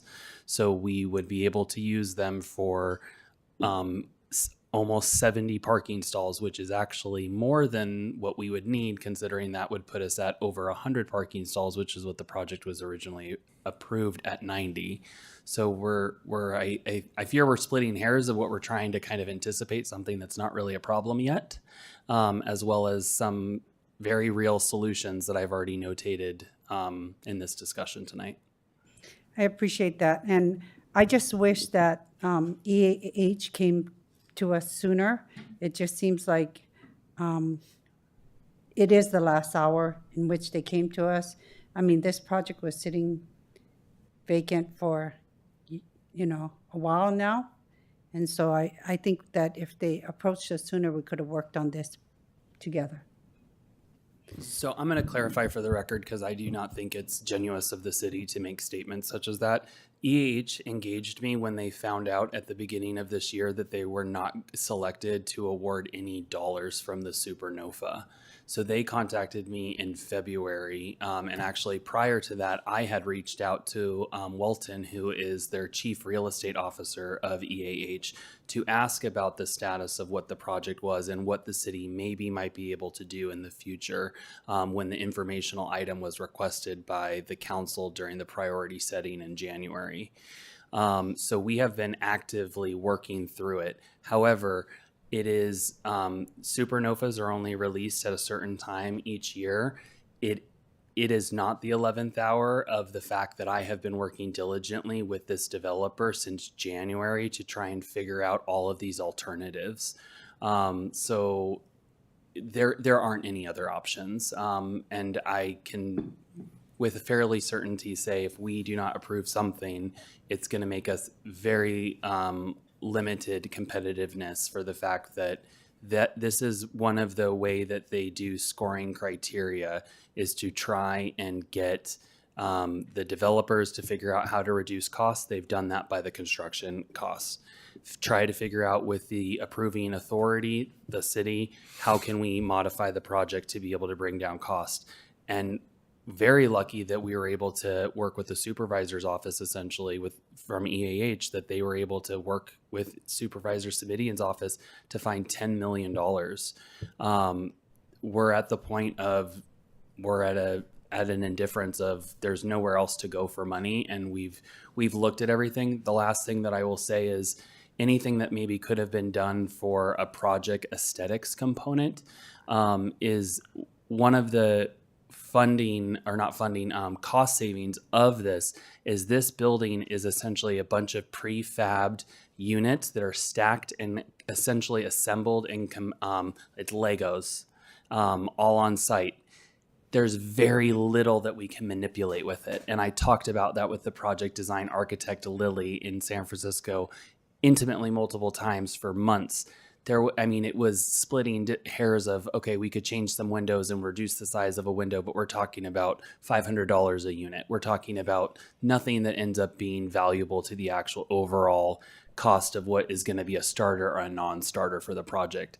I will full-heartedly say that EAH has done absolutely everything they can to get this project to where it is. This is the city's contribution to help it get across the finish line. My comment wasn't to be taken in offense in any way, but it was to let them know that if we were informed and aware of the situation that they're in, we would work with you to continue to always ensure success. But if we're just being somewhat forced to do this, it does not work well for us as well as the community we serve, and that's the hard part. And so we're just trying to ensure that we're there to support and to do so as good partners. Councilmember Flagger. Thank you, Mayor. And I do want to pick up on Councilmember Liang's point about EAH because they have been a great partner. I've worked closely with Welton, especially when this first started. And so I want to make sure that, whatever gets said and whatever vote gets taken tonight, it's not a reflection on whether or not I continue to think that EAH is a great partner for Los Altos, and I really enjoyed working with them through this process. As someone who was at the table when this first came about, I was there discussing it with Supervisor Samidian, figuring out how we do this as a city, how we identify an affordable developer, how the funding works. Big education for me a couple years ago. But very involved initially, then being part of the subcommittee with former Mayor Pepper, who was here earlier today, working with a lot of community members pre-COVID. Pierre Bedard is here. I went to homes to talk about this project. I went to neighborhood meetings. When COVID happened, we switched to Zoom meetings where we were gathering input from the community because it was very important to EAH, the county, and the city that we listened to residents because we wanted to make sure that when we brought it forward, we would have unanimous support. Of course, there's always opposition and objections to things like this, and there still was. But we were really able to work with the community to bring this project forward. I do also want to make sure we're not rewriting history. I know we have new staff members, council members who weren't there from the beginning. One example is the car lift stacker. If Welton was here, he would tell you, these weren't things the city required, right? These weren't things we required. And I'm very cautious to the vice mayor's point about getting in the design of a building. I defer to the engineers, I defer to the consultants, I defer to the developers, I defer to the experts. I stay high level to say, for example, how can we get a certain number of parking spaces, for example? And then EAH was able to work with its experts and bring back a couple suggestions. And a resident who was here earlier, I remember him questioning the mechanics of the stacker, whether or not it would deter people from using it. So I can tell you there were residents who questioned even that mechanism for the parking lot, but it was something that EAH said that would actually work for this modular building, and it would help the project move forward. And so the idea that the city somehow imposed a lot of these requirements that we may be rolling back, that is not what actually happened. There were things that the community talked about wanting to achieve, and we worked with EAH and their experts to determine how to do it, and we deferred to them on what they thought would make sense. Because I met with so many residents, I completely understand the concerns related to parking. And assuming we have majority or more council members tonight who support these modifications, I completely understand. I mean, that's what happens. I even look in the room tonight, there are a couple of new faces that weren't around a couple of years ago. I completely understand if majority or more of council members tonight support these modifications. I get it. For me, I will not be able to support the modifications based on the conversations I had a couple years ago, my understanding of the need to have these parking spaces. I look forward to supporting a shared parking agreement if that ever comes forward, and assuming this passes tonight. And then if staff is able to work for shared parking, I look forward to supporting that agreement. But all of that right now is based on speculation. We don't know what Mid-Penn will do. We don't know what PAMF will do. We don't know if PAMF will be there, what their parking lot would look like. And we actually don't know what the on-street parking requirements will be. We heard from the Jordan residents earlier advocating for no parking. One neighborhood may require no parking tomorrow, then every neighborhood may want no parking. So we don't know if we'll even have no parking signs. We really don't know. And so I am looking at the need of today and what we're approving, even though this may not get built for another 3 years. And I do still support keeping the number of parking spaces. This reduction, to me, is not warranted. As I said earlier during the Q&A, we had during our budget workshop several $1 million, and I can't remember if it was $11 or $9 million of unassigned funds.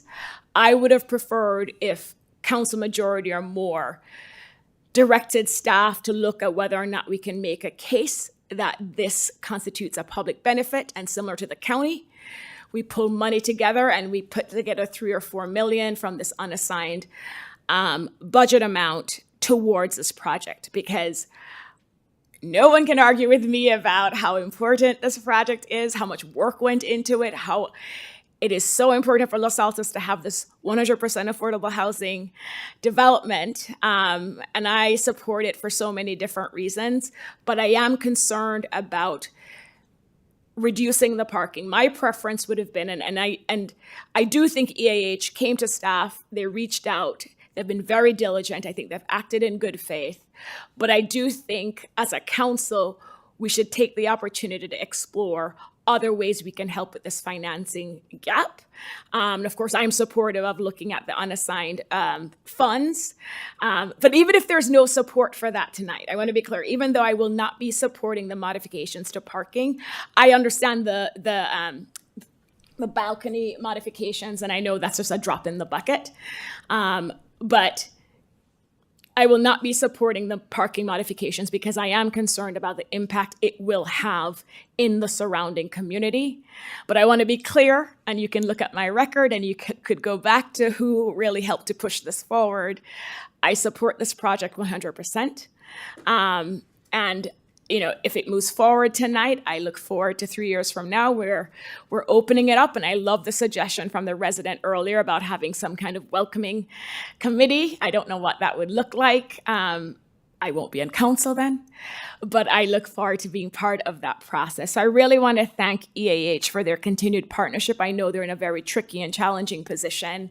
It's very unfortunate that they had to come back to us and reopen the process. But for me, as someone who represented certain things and really brought people along, and I know parking was a key part of that. And I will add, just so everybody understands, the residents, and a couple of them have already left, they were actually advocating for, I think, 131. The 90 was a compromise, right? So so we actually had to work, and so it was a huge achievement. And so I still appreciate the work that Welton and his team did with us in being creative, but in no way did the city impose requirements because we were all well aware of the laws. And so we were appreciative that EAH was willing to work with us to help the community come along. Times have changed. The financing situation has changed. And so I get why they're back here. But as I said, maybe this is my third time because of my conversations, my representation, and my involvement a couple years ago. I really cannot support modifying the parking because I know that was a key part of working with the community. So thank you. Thank you, Councilmember. Wow, this is a discussion that went very different than how I thought it was going to go. And every one of my colleagues has said something with which I disagree, which is not usual, believe it or not. I don't think that the mechanical parking structure was a ludicrous idea to begin with. Quite the contrary. Like Nisa said, I mean, it was a compromise to get to 90, and that I thought it was a creative, not out of the box thinking because these things are around, but it was I thought that it was an appropriate solution for an identified concern in the neighborhood.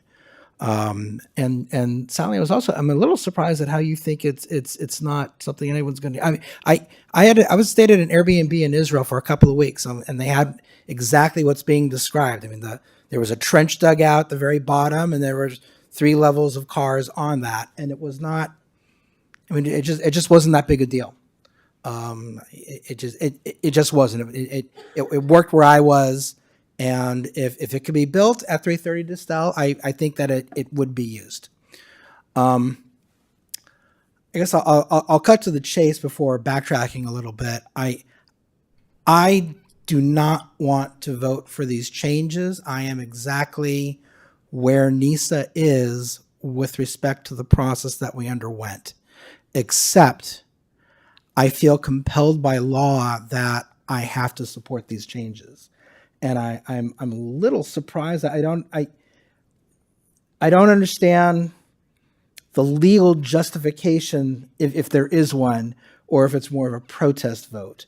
But I'm all too familiar with the Bankers Hill case, which generally I support, and the affordable housing. I mean, all the laws that are compelling us to vote in favor of this. I don't think we can ignore it. And I think that if the council did not vote in favor of it, there would be some really severe consequences to the city, not just with respect to this project, but with respect to our reputation with HCD.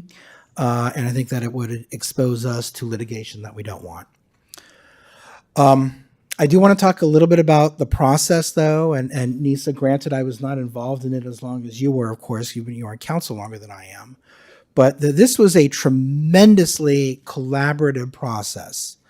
EAH, as I recall, they could have proceeded down the SB 330 track, and they elected not to, because the community wanted to have more opportunities to give input. And again, EAH could have said, we respect that you want to have input and we'll let you have as much as you want, but we want to move forward on a more certain timeline, so we want to proceed under SB 330. And they elected not to do that, and I appreciate that. The reality is that the requests that are being asked for by EAH are going to be a tremendous burden really on two communities. One is the community that already lives in and works in the area. The reduction of parking is absolutely a burden on 5100 El Camino, on the businesses that are on Distel, and let's face it, when things are busy, it's gonna creep up into the neighborhood. I mean, it just will, without some kind of an alternative solution. That means that it's going to be harder to find street parking for everyone else. And it means that during commute hours, especially for children, it is going to be more dangerous.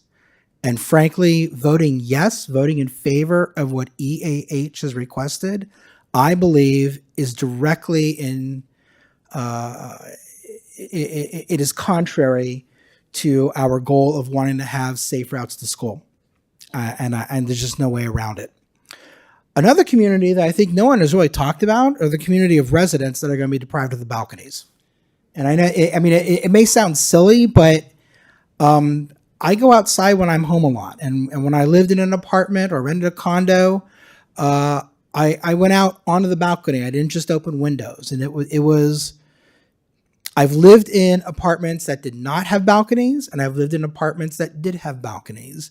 And it is much, much, much nicer, much preferable to have a balcony to be able to walk out and enjoy that. And it is really discouraging to me that as a council member, I can't champion for a future community the way that I want to, because it's not allowed by law, but there it is. And I'm a little disappointed that there hasn't been a little bit more talk about that tonight as well, because it's a loss. It is a loss for the residents of 330 Distel, and that's really too bad.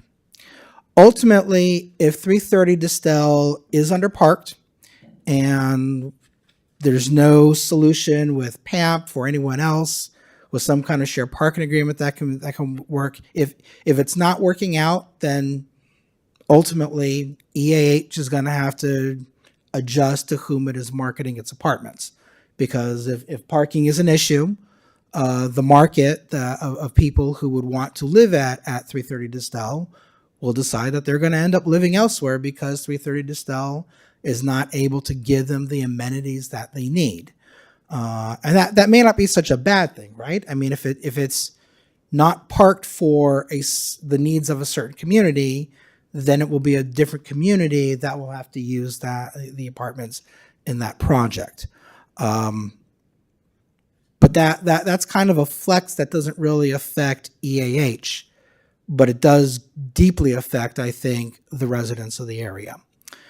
I'm glad that Director Zorns made the comments he did about having worked with EAH, because quite frankly, coming into tonight, I was really disappointed in EAH, because frankly, I was shocked. It had been such a collaborative process, but it felt like this was just kind of dumped on the community all of a sudden. There had been no community meetings. There had been no telegraphing that this is something that might come forward because of financial considerations.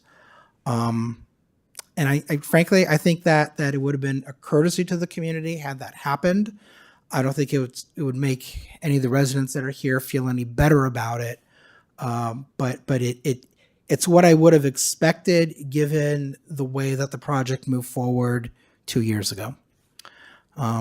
Anyway, that is my very long-winded way of saying this is an unfair burden on the residents.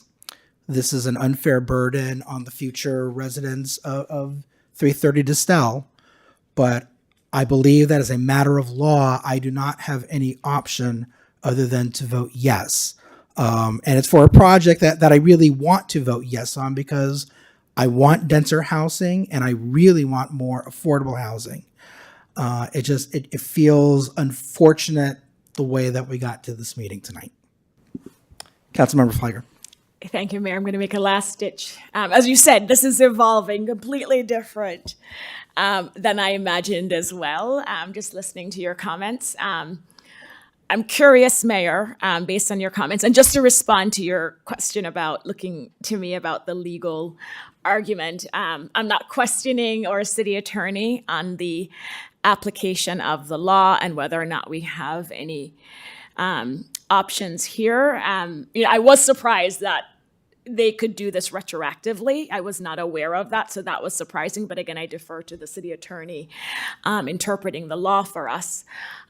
Where I'm coming from, Mayor, is looking at an alternative approach. And I've mentioned, the several million unassigned dollars that we have. And so I don't know if you would be in support of directing the city attorney and the city manager to let us know if we could use $3 million of those funds, unassigned funds, towards this project. And I think the test is to demonstrate that there's a public benefit, which I'm assuming we could make.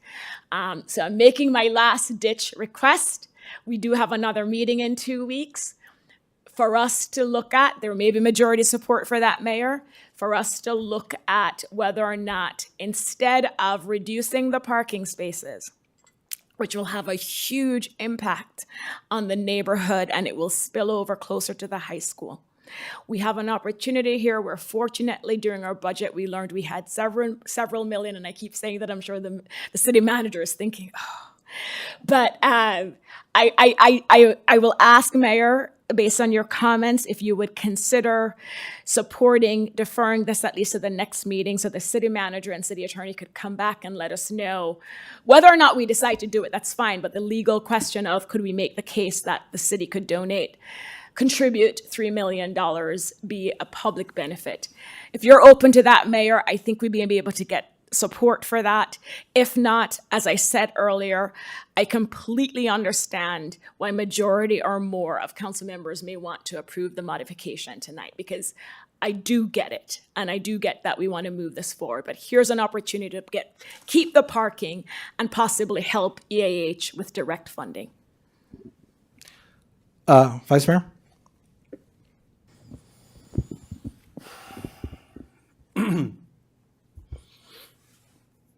The opportunity cost associated with parking has been determined to be absolute detriment to housing. You can spend dollars on parking or you can spend dollars on housing people. 27 of these units are transitional housing for people who were formerly homeless. And I'm sorry, they want a roof over their head more than they want a damn parking spot. And I am livid at the idea that we would spend the taxpayer dollars to pay for a parking stacker, because that's what you're talking about. If we're going to contribute $3 million, we're essentially saying, well, we'll pay for the parking stacker. We'll pay for those parking spots, and I don't want to pay for those parking spots. If I want to spend the city's money should be spent on the city's priorities, and parking is not one of those priorities, as we have articulated. And so, this is ludicrous. We're put in a situation by law where we have to make this decision, and I feel like we're performing some silly act up here arguing about it. Let's just vote on the thing. Call the question, please.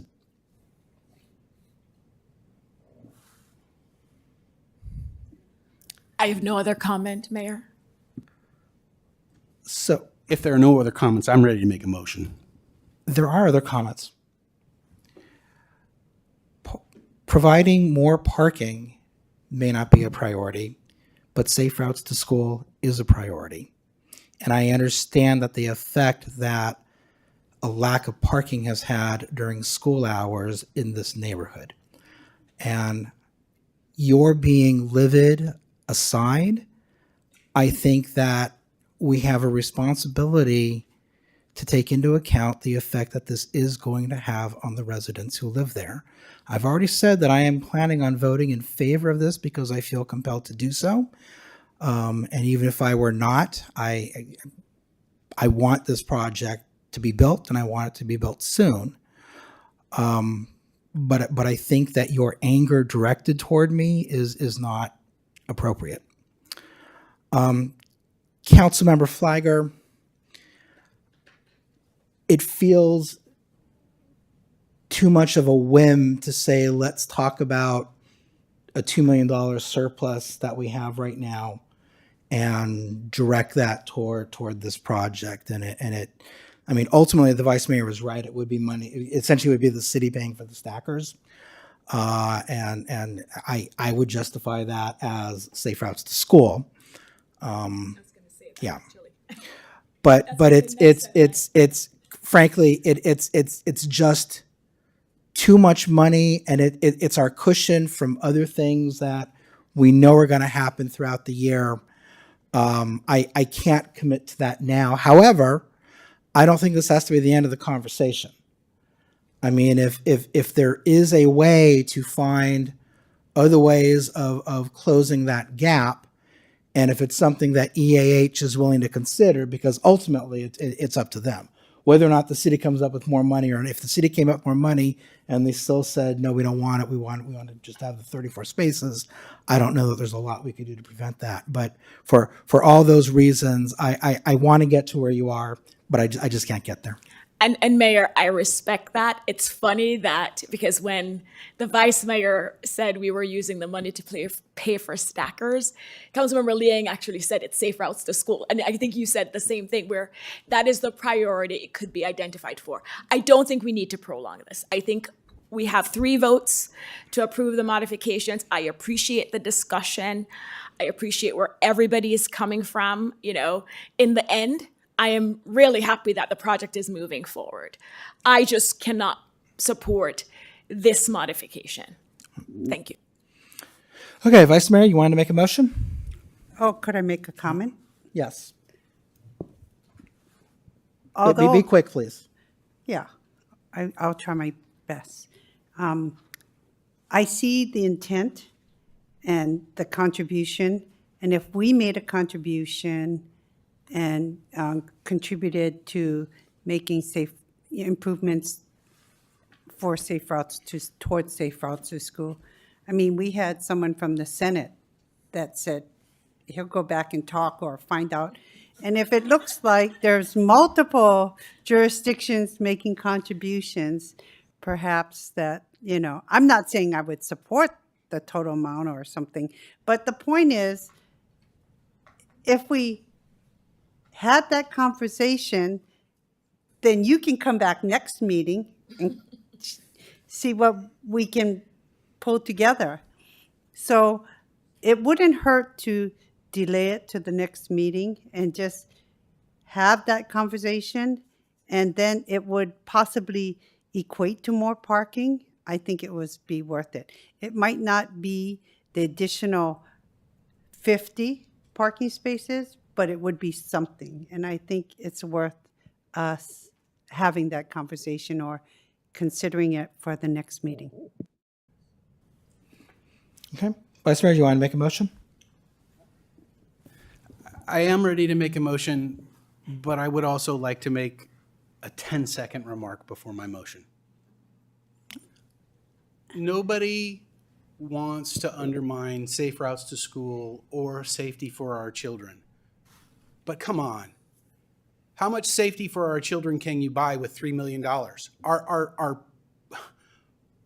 crossing guard contract is $500,000. How about a couple more crossing guards? How about a police officer on a bike making traffic citations and parking citations? I mean, the notion that we would spend $3 million because it's a safe routes to school thing is unconvincing to me. I'm not persuaded. So I move that the City Council of the City of Los Altos accept the changes suggested by EAH. Can we separate the vote, please, into 2 votes so we could do the stackers? No, the you can parking make a is one? substitute motion if Okay, you want. I'll make a substitute motion. I'll be glad to make a substitute motion. Yeah, I wanted to separate that we vote on the elimination of the balconies first. And that way, you know, because obviously 5 votes. I think that's good to show the intent that we get the 5 votes. I'll second that substitute motion. Oh, okay. So, Okay, can we please have the question called on whether or not we're going to vote on 2 different parts? Well, I I can mean, make, I can make a Okay, motion. wait. And We, you can we have a resolution in front of us that has the two things in it. So you're asking to pull apart the resolution?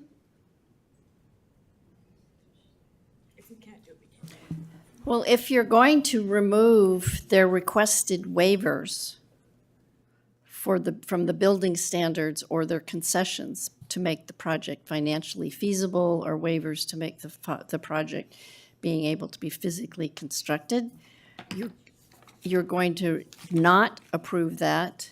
You're going to have substantial evidence in the Well, record. no, we understand that. The issue is whether we have to vote on both of the requests at once, or can the requests be voted on independently? Because the resolution that was presented to us has them both together. Do we have to vote on that resolution, or can we vote on each component of the resolution individually? Well, the resolution, we'd have to bring back separate resolutions. No, that's not it. You can, I'm going to withdraw my second for the substitute motion. Because it sounds like we can't separate them. I think the message is we can. All right, both take a- Councilmember, the substitute motion fails for lack of a second. I second the vice mayor's motion. Madam City Clerk, will you please call the question? Councilmember Fliger. No, and for the $3 million, I saw it more supporting affordable housing and not just safe routes to school. Councilmember Liang. I vote no because I would have liked to have seen more, a substantial option for how we address parking, and I support elimination of balconies. So, Councilmember Meadows. Yes. And since we're all adding explanations, I don't support throwing 3 million taxpayer dollars when it doesn't fill a $4.4 million gap anyway. Vice Mayor Daley. Yes. Mayor Weinberg. Yes. Motion carries 3-2 with council members Liang and Fliger opposed. Okay, item number 9 on our agenda tonight is to review and authorize the city manager to issue a request for proposals for design services for the Los Altos Main Library improvements.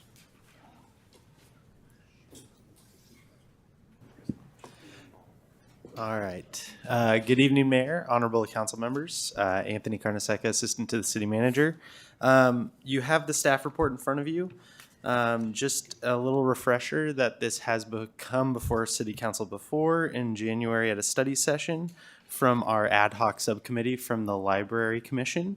After that, they did present to the NCLA, and the NCLA did direct them to authorize the city to issue an RFP jointly, and they would cover the costs associated with the issuance of the RFP. So presented to you tonight is the draft RFP for your review, and I'm happy to answer any questions you might have.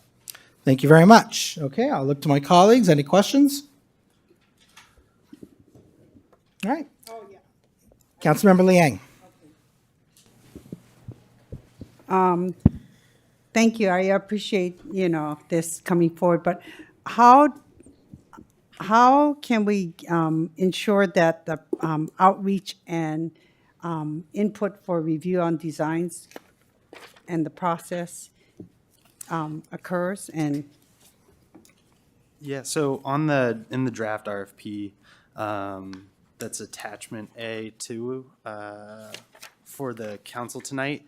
It does talk about the detailed process that will be included.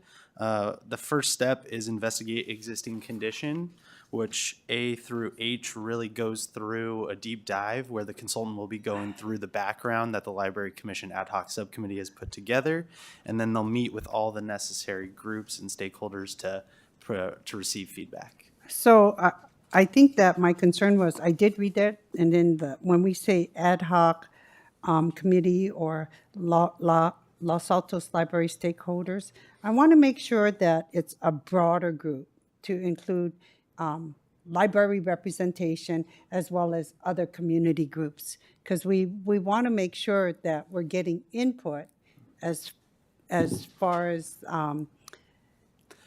participation from a broader group. I think the last time this came to city council, one of the notes from city council was to focus upon the work that's already been done on the needs assessments. So within this RFP, it really focuses upon taking the needs assessments that exist and then confirming that they're all still accurate to the current conditions and then moving forward. Obviously staff, and I'm happy to speak on behalf of county staff and city staff, is always happy to partner and work with different groups to get feedback, and we'll do that through this process. Okay, because it says that 65% of the design is done, but I want to make sure as we move forward that we continue to maintain a broad outreach. Correct. Okay, thank you. That was my question. Okay, Madam City Clerk, do we have any speaker cards? We have one. Okay, 3 minutes, please. Carol Carter. She left. She left. We have none. She. Okay, I'll look to the gallery. Anyone? No one's rushing up? All right, then I will bring it back to council for deliberation. Who'd like to get us started? I support this. It's rather unusual for us to get an RFP, but I appreciate in the complex ecosystem that is our library that we share across 2 cities. It's good that we have the use, and much appreciation to the library ad hoc subcommittee. And it will indeed, as spelled out in the proposals, include stakeholder input quite a bit. We always do that. So I completely support this, and I can make a motion, or we can let everybody chatter further about it. No,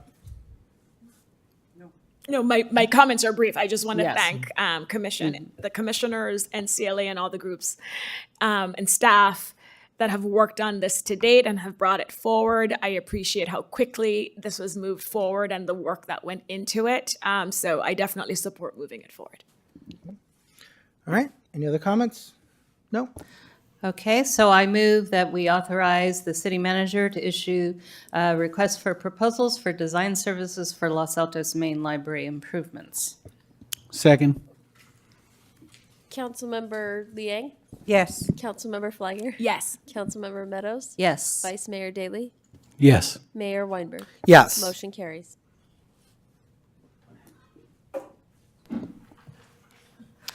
Next item of business, item 10, weed abatement, city participation in county program. Wow, we must have sprayed some weed abatement in here. Look at them run out. Woo! Really? All these people were here for the library? Hey, county. Sorry, guys. I'd be happy to take a motion, to make a motion, but you probably want to open a public comment in case. Oh, we've got people. Okay. Yes. Sorry. Go ahead. Good afternoon. Good evening and welcome. And thank you for bearing with us this late. Good evening, Honorable Mayor, Honorable Council members. My name is Edgar Nolasco. I'm with the County of Santa Clara with the Consumer Environmental Protection Agency, speaking to you on item 10. And with me is my colleague, Mo Kunri, that he will introduce himself in a second. So we put together this presentation. We are happy to be here and we're excited and delighted. We currently have 11 out of the 15 cities in our counties, and we've had previous discussions with some of your council members on the programs that we provide as SEPA, weed abatement being one of them, and we've also had the pleasure to discussing this with city staff on next steps. So we put together this presentation to give you a brief overview of what the weed abatement program composes of, which is also part of the Consumer Environmental Protection Agency, which I have the honor of being the director. So next slide, please. Small overview of SEPA. SEPA is composed of 8 programs and divisions that encompasses as many functions within the county. Some of them being we oversee all agriculture for the County of Santa Clara. We provide animal services for the unincorporated areas of the county and also have contracts with the City of Gilroy and the City of Morgan Hill. We run all integrated waste management in the unincorporated areas, divided right now into 3 districts. Household hazardous waste, we run household hazardous waste for the most of the county, with exceptions of some cities. our watershed protection team. We have a dedicated team to protect our watersheds in the county. Our vector control has oversight and jurisdiction for the entire county, and we protect all the entire community and residents from mosquitoes and vectors. Probably in this area is more prevalent. You may recall we have a lot of West Nile issues. So we always encourage legislative bodies and community members to do their part to remove mosquito issues, especially when it comes to standing water, to reduce the impact that mosquitoes have to the community. Also, we have weights and measures. That's another county-wide function that we do. We say that if you have any item that has any scanning capabilities, or you go to any checkout, you will probably recognize our ordinance sticker that is there for us, that we protect the consumers from the economic health that they have by protecting them from price gouging and price verification. And last but not least, weed abatement. That's what we're here for today.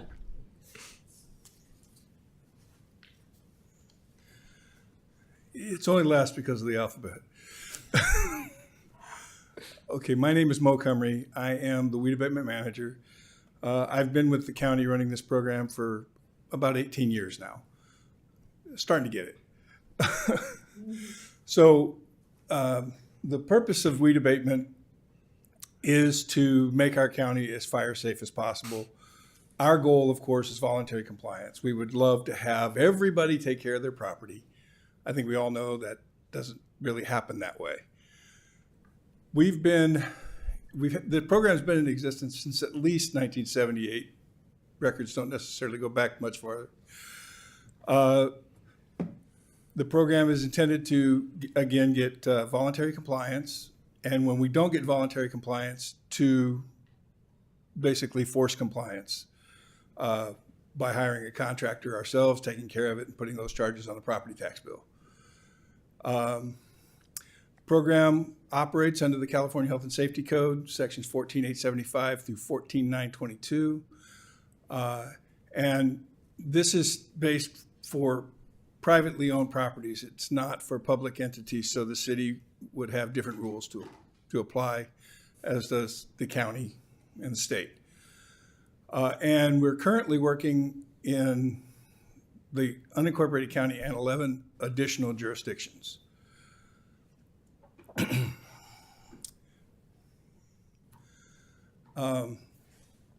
So it's basically a countywide program. We have 2 full-time inspectors and myself, the manager, and we just hired an additional extra help person to help us complete the inspections.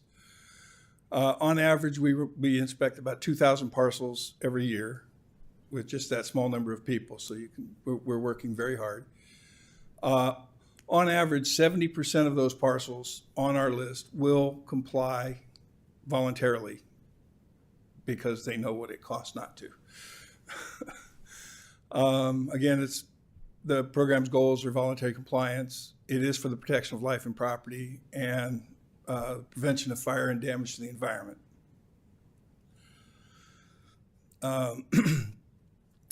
With the cities and other jurisdictions that we work for, they have certain responsibilities in our partnership. They have to pass a resolution declaring weeds, brush, and rubbish a public nuisance, and set a public hearing for each year. Usually that's done around December, to set a hearing in January. And then they would hold that public hearing, which is an opportunity for any property owner whose property is listed to come in and tell you why they shouldn't be on that list.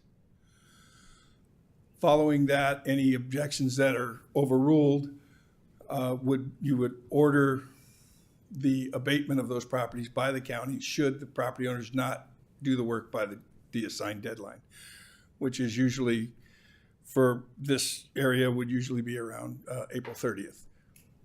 And then again, to hold an additional public hearing at in the July-August timeframe for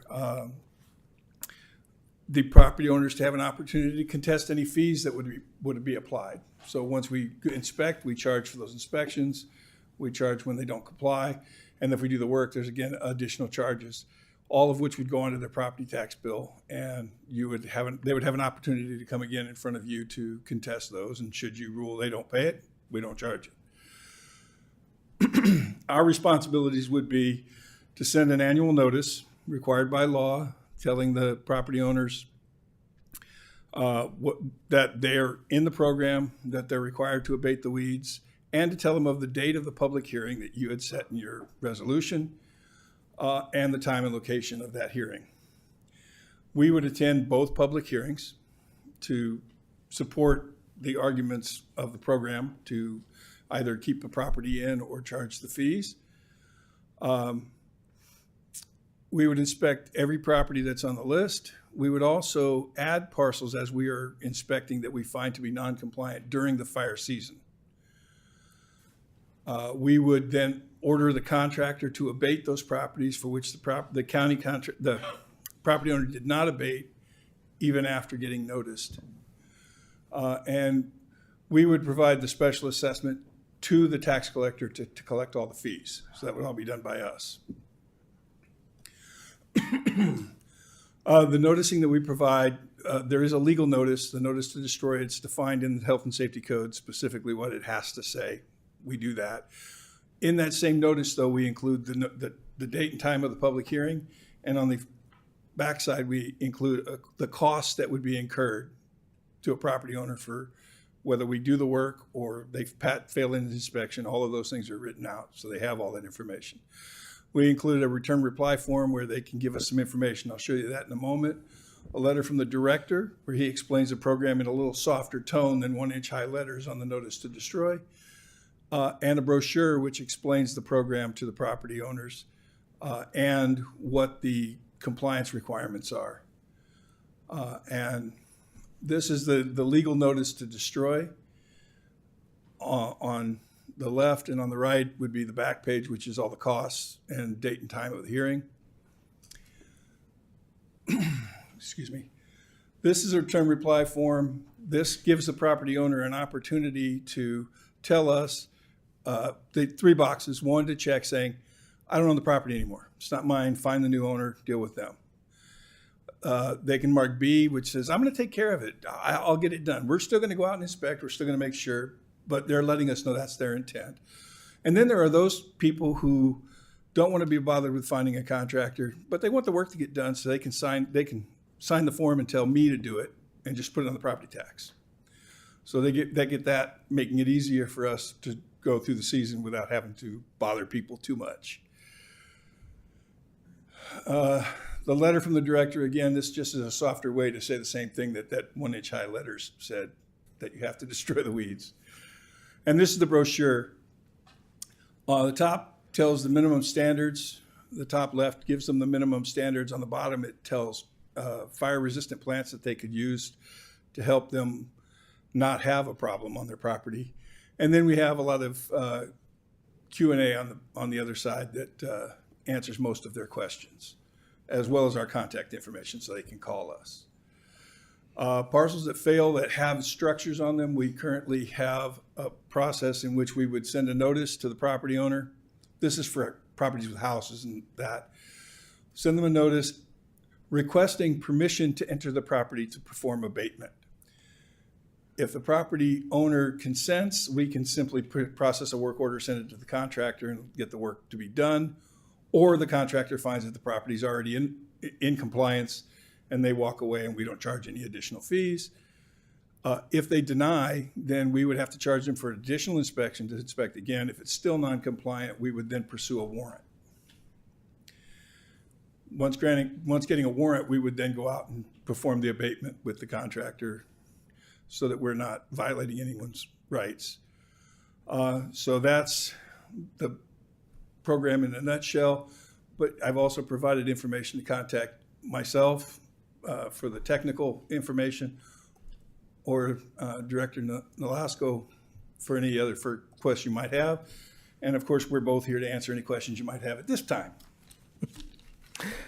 Mr. Nolasco and Mr. Coomer, I thank you both very much for sticking with us this late and for giving us that concise but informative presentation. Really appreciate that. I will look to my colleagues. Does anyone have any questions? Councilmember Liang. Just a couple questions, and thank you so much for being here tonight and for sticking it out. So just to make sure, because I think there's a lot of people who read this and weren't quite clear. So it's making sure that we understand that only those found in violation are charged the $96. Not every household is being charged that special assessment. Is that correct? That is correct, council member. Okay, and then the second question is, my second question is, after we decide to move forward on the agreement, when does this take effect, and how many days, or next day, or after the agreement is signed? This is an annual program, so it requires the public hearing process. After an agreement, our look at this right now would be that this would start next fire season. So that would be April or May of next year that we would begin doing inspections. It's possible to do it sooner if an agreement is signed, but you'd have to pack a lot of meetings and that into a short period of time. We have to still complete the due process issues. Councilmember, if I may, last we spoke, this is anticipation of starting in the process in 2025. So our thought is that we would put you in line with all of our other cities that we have programs with. We would pass a resolution by this council around December. Okay. Send out the letters, assuming there isn't anybody in our program right now.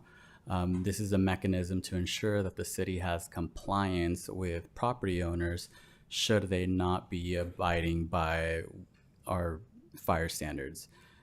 Without a program in place, I don't think the city may have a mechanism to provide relief for dealing with these issues.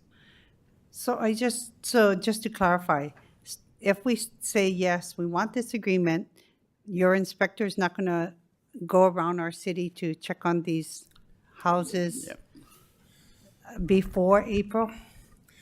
Actually, we would not be able to abate any of the properties until it's been through the public hearing processes.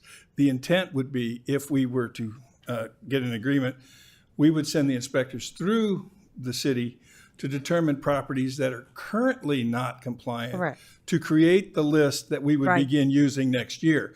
But we would not be able to do any actions against those properties at this point in time for, of course, legal reasons. That's fine. But the point is that list is Yes, and ready to go.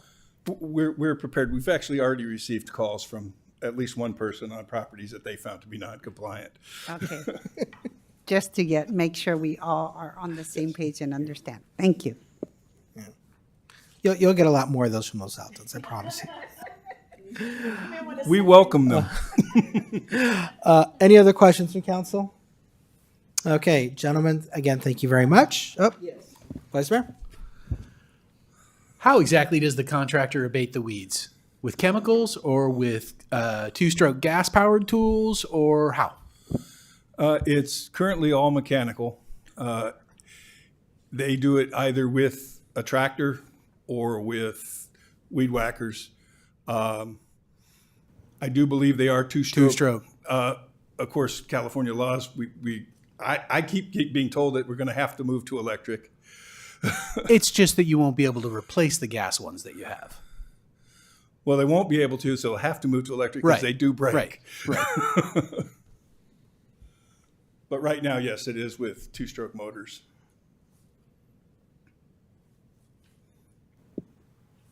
Anything else? That's it. Okay. Again, thank you very much. Oh, Councilmember Liang. I'd be glad to make the motion. No, first we're going to take public comment. Oh, yeah, sorry. So, Public comment. we started off with a full gallery at 7 o'clock, and then there were two who I see rushing up right now to make a comment. Do we have any cards? We don't, but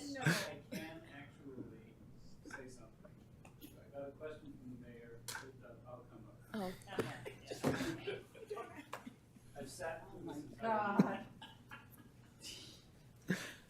And Nick requested. So I always do what Nick says, even though he's wrong about major transit stops. Yeah. All right. Aren't you supposed to turn into a pumpkin now, Eric? Nah. 3 Once minutes. upon a time, the mayor asked me why it's called vector control, and so I'll explain to you why it's called vector control. It requires knowing Latin. Fortunately, I do. The verb vehera is to carry something.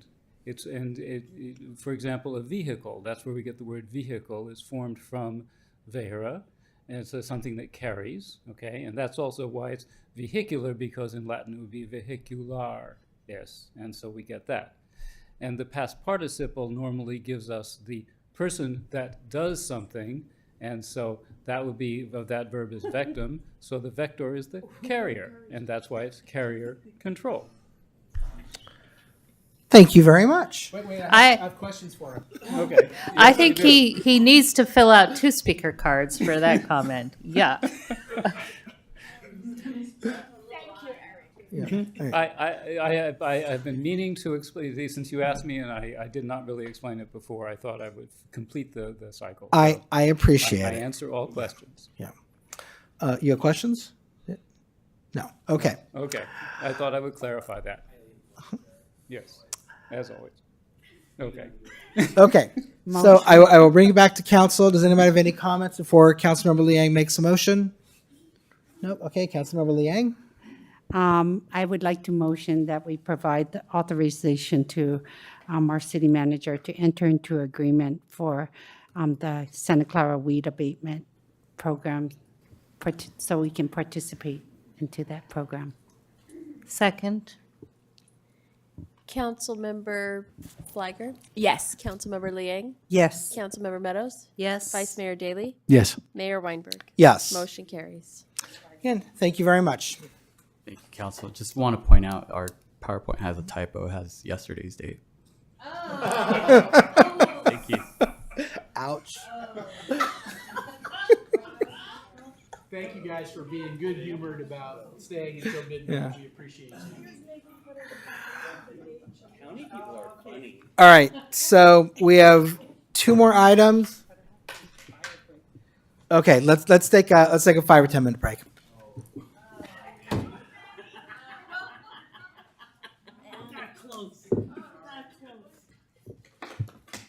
You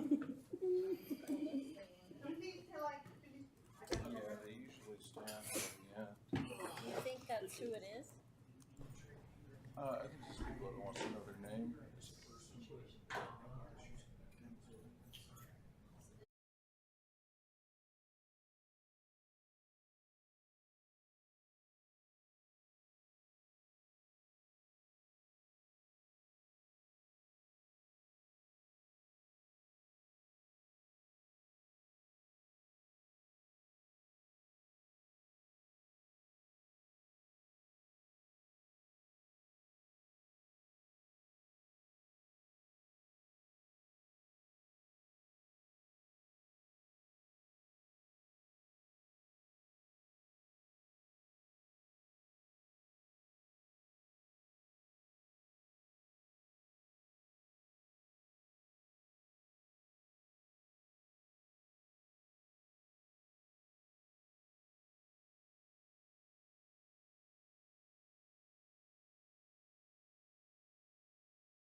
All right.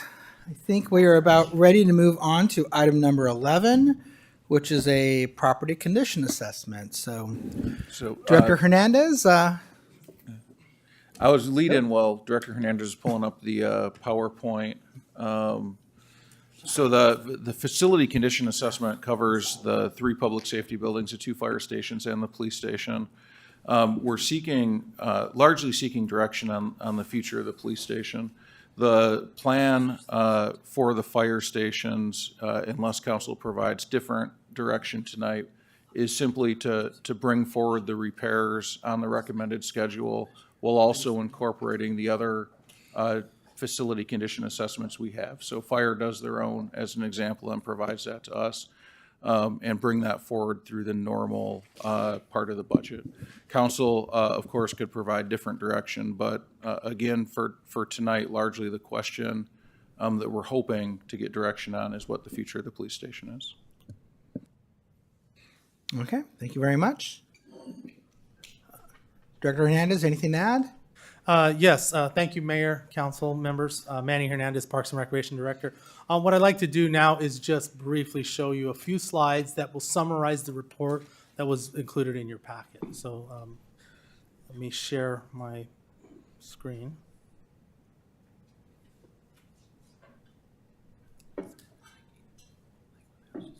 Let's see.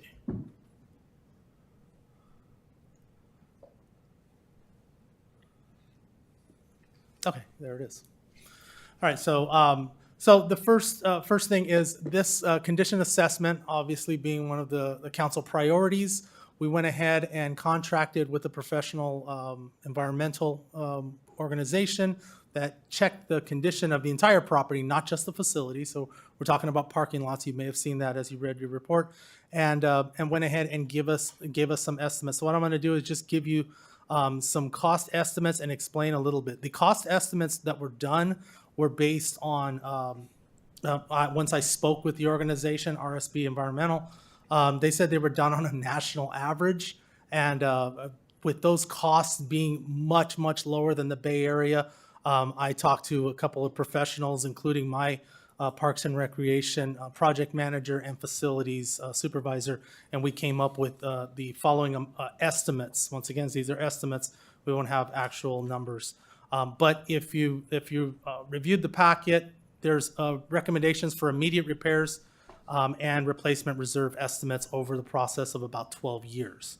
So starting with Almond Fire Station, immediate repair estimates would range somewhere in the $110,000 range for the items that were listed in the spreadsheet that was included in the packet. And the replacement reserve estimate in years 1, 2, 7, 11, and 12 would be about $2.2 million. Once again, we would spread that out not only across those 12 years in the number that you see there listed in your packet, but it would be based on staff bandwidth as well. Loyola Fire Station, immediate repair estimates of approximately $20,000. And the replacement reserve estimate would be somewhere in the neighborhood of $700,000 across those years. And the police station, immediate repair estimates about $70,000, and replacement reserve estimates at about $2.7 million across the years that you see 1, 2, 3, 7, 11, and 12. A few considerations I'd like to make note for council is with the limitations of this assessment, non-invasive inspections.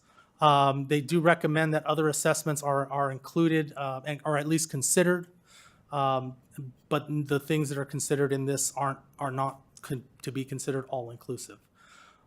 Second thing is making the recommended repairs would also remedy just those specific items. But as I'm sure most of you are aware, these are older buildings, so it's an aging structures, and we'd have to consider those things failures in the future beyond that. Inspection of the facility foundation is recommended as immediate for the Loyola Fire Station. If you notice that price, the immediate repairs were somewhat low, but one of those is to check out the foundation. If you did see the report and saw the spreadsheet, it did say it looks like there's some severe foundation damage, but it should be inspected further. So the numbers that we're estimating right now could be much higher depending on what's found there. And then based on previous assessments, the city staff budgeted already budgeted the roof replacement for this upcoming year for the, sorry, this is in the way here. Which one? For the fire station, the Loyola Fire Station. I must have missed putting that in there. But there was a previous assessment done in 2017, and the roof was, I think it was done by the fire department, as the city manager mentioned earlier. And I already talked about the cost estimates that RSB Environmental included. So at this time, the staff is recommending immediate repairs for the 2 fire stations to be addressed, and all replacement reserve items to be addressed over the 12-year cycle. So as the years come up, we'll schedule and put that in the budget. And then also council should discuss and provide direction to staff on the options for the police department facility. And those options, those possible options, I can answer questions for, and we can discuss. Those were included in the packet as well. So with that, we're done. Thank you very much. Okay, any questions for staff? Councilmember Meadows. Just one question. I think I read in the staff report that they used national cost averages, and so that was off by about 3 times Bay Area cost averages. I mean, when we do studies like this, they should be required to use Bay Area or at least Northern California averages. I mean, it seems silly if we're going to pay for cost estimates that they're using a national average. I don't know if that's a question. I'll raise my intonation at the end. Yes. Councilmember Meadows, yes, I wholeheartedly agree with you on that. And that was an oversight in the comparative request for proposals that we did receive. Okay, good. Thank you. All right, anyone else?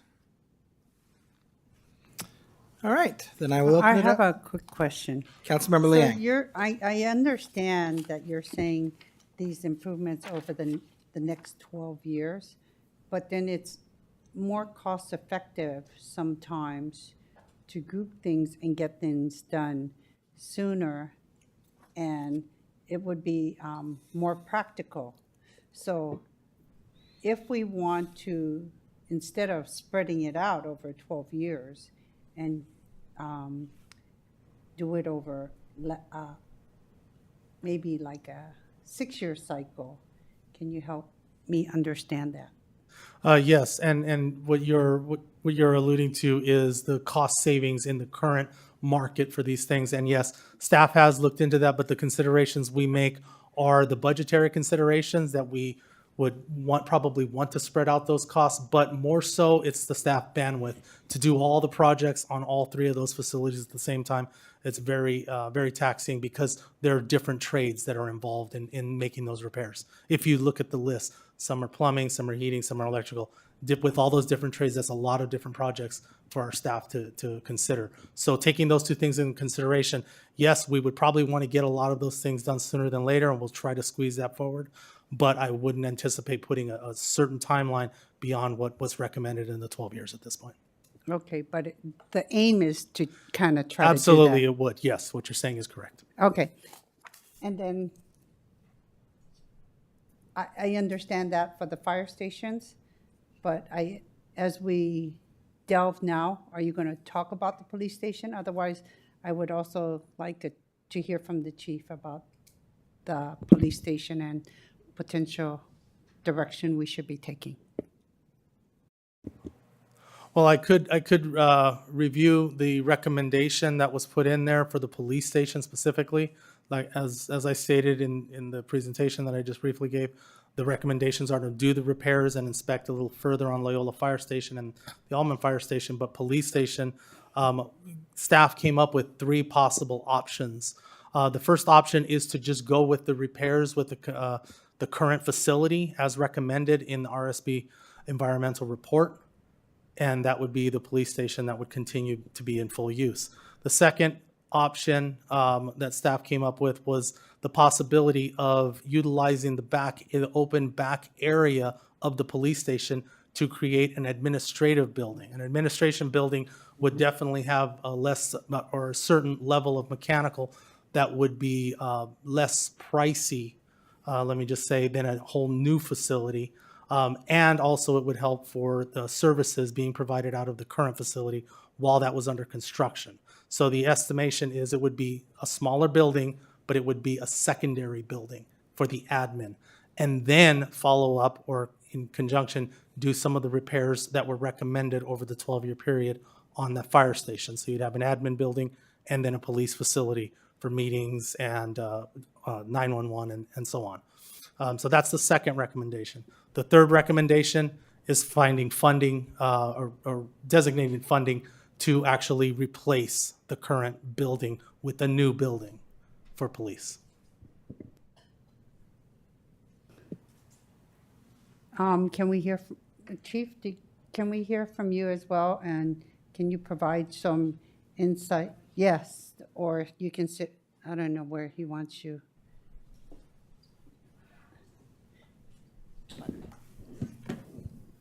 Is that on? Okay.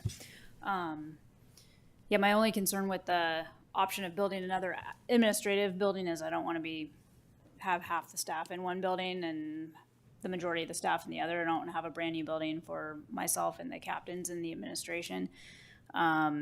If it was one building, that would be one thing, but if it's going to be two separate buildings, that's not an option that, for a department our size, we really want to have one building and be all in the same building. Obviously, there's a lot of issues with the current building. It's really old. There's been flooding in the basement before. We're having a lot of air conditioning issues, which are a problem right now. So in the long run, we obviously need to get a new building. It's just going to continue to deteriorate over time, as mentioned in the reports. Councilmember Flagger? Thank you, Mayor. I just want to make sure I understand, and thank you so much, Chief, for being here and for answering questions. So am I understanding you correctly that the idea of building or planning a new police administration building would not be the ideal approach? Not if it was two separate. We don't want to have two separate buildings. That doesn't really make sense for a department our size on the same property. Then we're having to leave the building. We want to have a really cohesive work group. I want to be close to my staff. I don't want to be secluded in a nice new building. And then the people that are actually doing the work and serving the community are in the other building, the older building. So I just want to make sure that we're in one building. If there was a way to connect it, and I don't know what the plans would look like to build it and construct it, but if it was made into one building, I mean, that potentially could be an option. Also, with the assessment, it wasn't a deep dive into, there could be other issues that we don't know about until it does. He mentioned that it didn't do a deep dive into everything, so there could be other potential issues in the old building, the current building that we have, that we don't know about right now. So in the long run, a new building might be a cheaper option than doing Band-Aid fixes and building a smaller new building, as opposed to just building one building one time. Yeah, this comes up every couple of years. I'm curious, Mr. Hernandez and Mr. England, just to the Chief's point, which I appreciate, is the idea that we would move forward with the administration building but still have police staff in the old building? And a follow-up question to that, as part of the direction you're looking for from council tonight, could it include these different approaches the chief is mentioning, where if we move forward with an administration building, we would want to make sure that it's flexible enough to incorporate the old building once the repairs were done there? I just want to make sure that whatever direction we support tonight, it aligns with some valid points the chief is making. Yeah, so we Councilmember Flagger, we don't know the design at this point. We have had some discussions about we wouldn't want two wholly separate buildings. We've had discussions about connecting through the Sallyport or some other ways. There are potentially ways we could design it. I don't think we've done enough planning at this point to know exactly what it would look like or what would go where outside of a very high-level analysis. We could take direction to come back and look at that solely. We could take direction to look at more than one option tonight. We could also simply look at eliminating an option, saying it one of the items in Director Hernandez's slide showed that if we did option one, for example, there's no way we can repair the plumbing issues, the HVAC issues, the electrical issues, or make it the building appropriate for IT. So at some point, we probably already passed our ability to make the current fire station or police station as it is today appropriate for a modern police department. Is it IT moving into Lacey? IT, the servers and some items will be redundant and they will move back. But police on site has to have a lot of IT needs, particularly around 911 consoles and things like that. In this building, as it sits today, is limited in how that can function. And there's really not repairs we can do to make that more acceptable. I completely agree and understand. Thank you. Who else? No, go ahead, Councilmember. No, you can go first and then, because, go ahead. And then you might be answering some of my questions. Go ahead. With respect to the HVAC in the police station, I seem to recall that years ago, a prior council had authorized repairing or installing HVAC there. And when the contractors came, they looked at the building and said, you know, I can go ahead and do this for what I quoted you, but if I open these walls and I find out that there's asbestos, I don't know what the number was, but your $10,000 project has suddenly become a $2 million project. And the city had said, okay, let's hold off then. That's not something we want to risk. Has that one issue in particular been thought about? But more broadly, I have to believe that when we're talking about rehabilitating these old buildings, that I don't know if they have lead paint, I don't know if they have asbestos. Obviously, none of us do. But I have to believe that these are challenges that we're going to find that are going to get very expensive very quickly. And I wonder if that's been taken into account by staff and if there's some plan for that. And getting back to the police station in particular, do we know anything about whether there's an asbestos problem? I would say it's safe to say we can assume there probably is going to be some of those issues to deal with. But at this time, staff would want to see direction first if that's something, but knowing that there's an assumption that there probably is some of those that are going to have to be dealt with. But we'll look further into it if that's a direction we go in, just straight repairs of the police station. Okay, Councilmember? Obviously, the report and the information that was brought to us clearly states that it'll be cheaper for us to get a new building for the police station. It'll be cheaper in the long run, as well as a better facility for our police department and staff. Should we then choose option 3, I want to make sure that we can take the steps to do so. Because obviously, like you said, we currently don't have the funds necessary to do this. So in order to get a sales tax measure on our ballot this fall, it would have to be passed at our next meeting. Is that correct?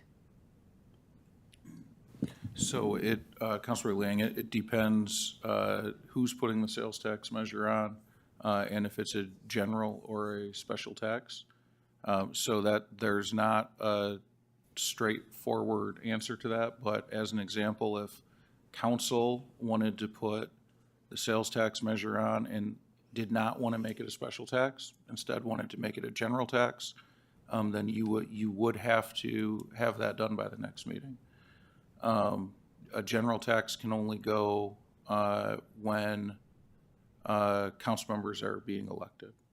If it's a citizens initiative, if it's a special tax, different rules apply at different times. So it really depends on the direction that the city council gave us on whether or not you'd be able to get to proceed and how you would proceed. And so in order to achieve or to address any of our budgetary concerns to move forward on this,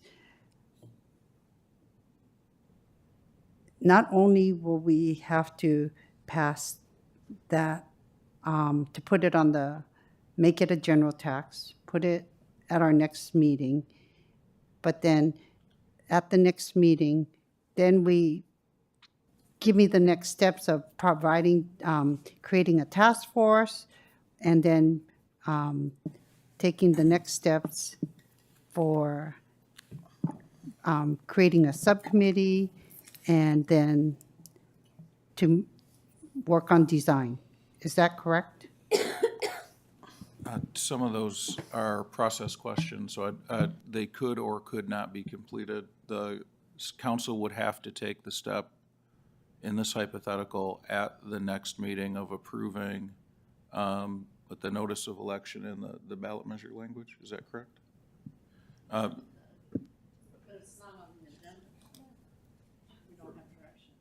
So the council would also have to, yes, place it on the agenda on what you would like to see come back.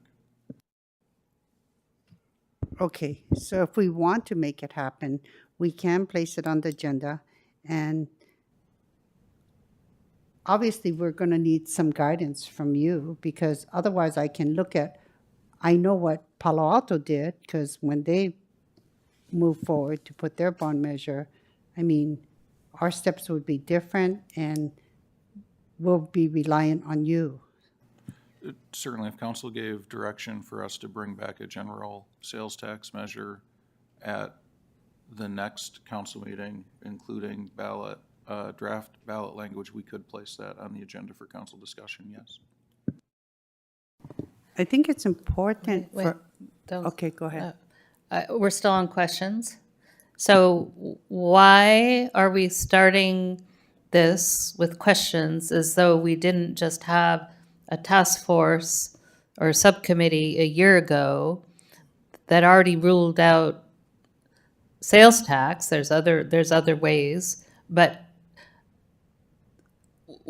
why are we starting from the beginning rather than talking about what we believe our findings were from a year or more's worth of work and trying to bring something forward in 2 weeks? That's incredible. And it's also not on the agenda. No, It's right. not a ballot measure agenda topic. Right. It's are you going to, how do you wish to address the repairs and improvements? And, yes, a future agenda item could be a tax or a bond measure, but tonight you need to give direction on, the options 1, 2, or 3. And then once you go with those options, it's how do you pay for them? And I think that would be a future agenda item, which would be some sort of ballot measure or bond measure. I understand that, but then it says so right here on, if you choose like these options, and I'm just trying to understand the option further and the next steps we need to do to move forward on making, like if we all decide option 3 is the best bet, then we should understand the next steps that we need to do to make it successful. I Is that a actually question? agree. Yeah. Right. All right, Sorry. I mean, I think we should say this for discussion. We're still on questions. So do you have any more questions, council member? No, it's okay. Okay, are there any other questions for staff? All right, and any, Vice Mayor? So we have approximately just under $3 million in sort of immediate needs. We have about $3 million in immediate needs for the police station.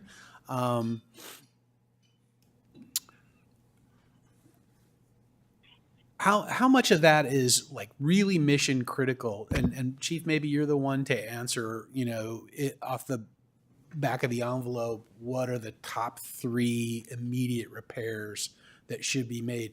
Because we may well need to spend some money to repair the existing facility, even if we decide to build a new one. I think actually Director Hernandez would probably have Yeah. better. Whomever. Thank you. Yes. Yeah, I through my assessment of that facility, I mean, first of all, just going off the staff or the staff report that came in for the immediate repairs for the police station, it doesn't look to exceed even $30,000. And this needs to be done in the next 12 months, basically. So that's something that we can figure out a budget for, and that's not an issue.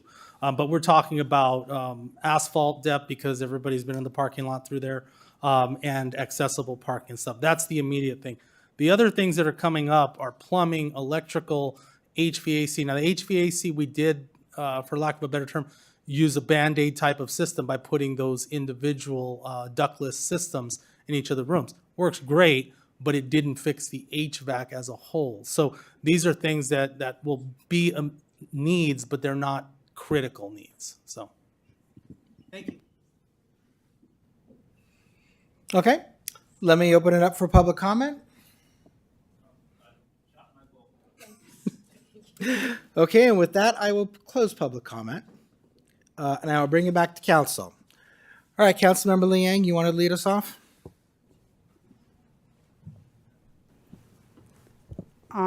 Based on the information in front of us, it's obviously our most, the best thing for us to do is to rebuild our police station. We'll get a better facility. It's more cost effective. So definitely, I think option 3 is the way to go.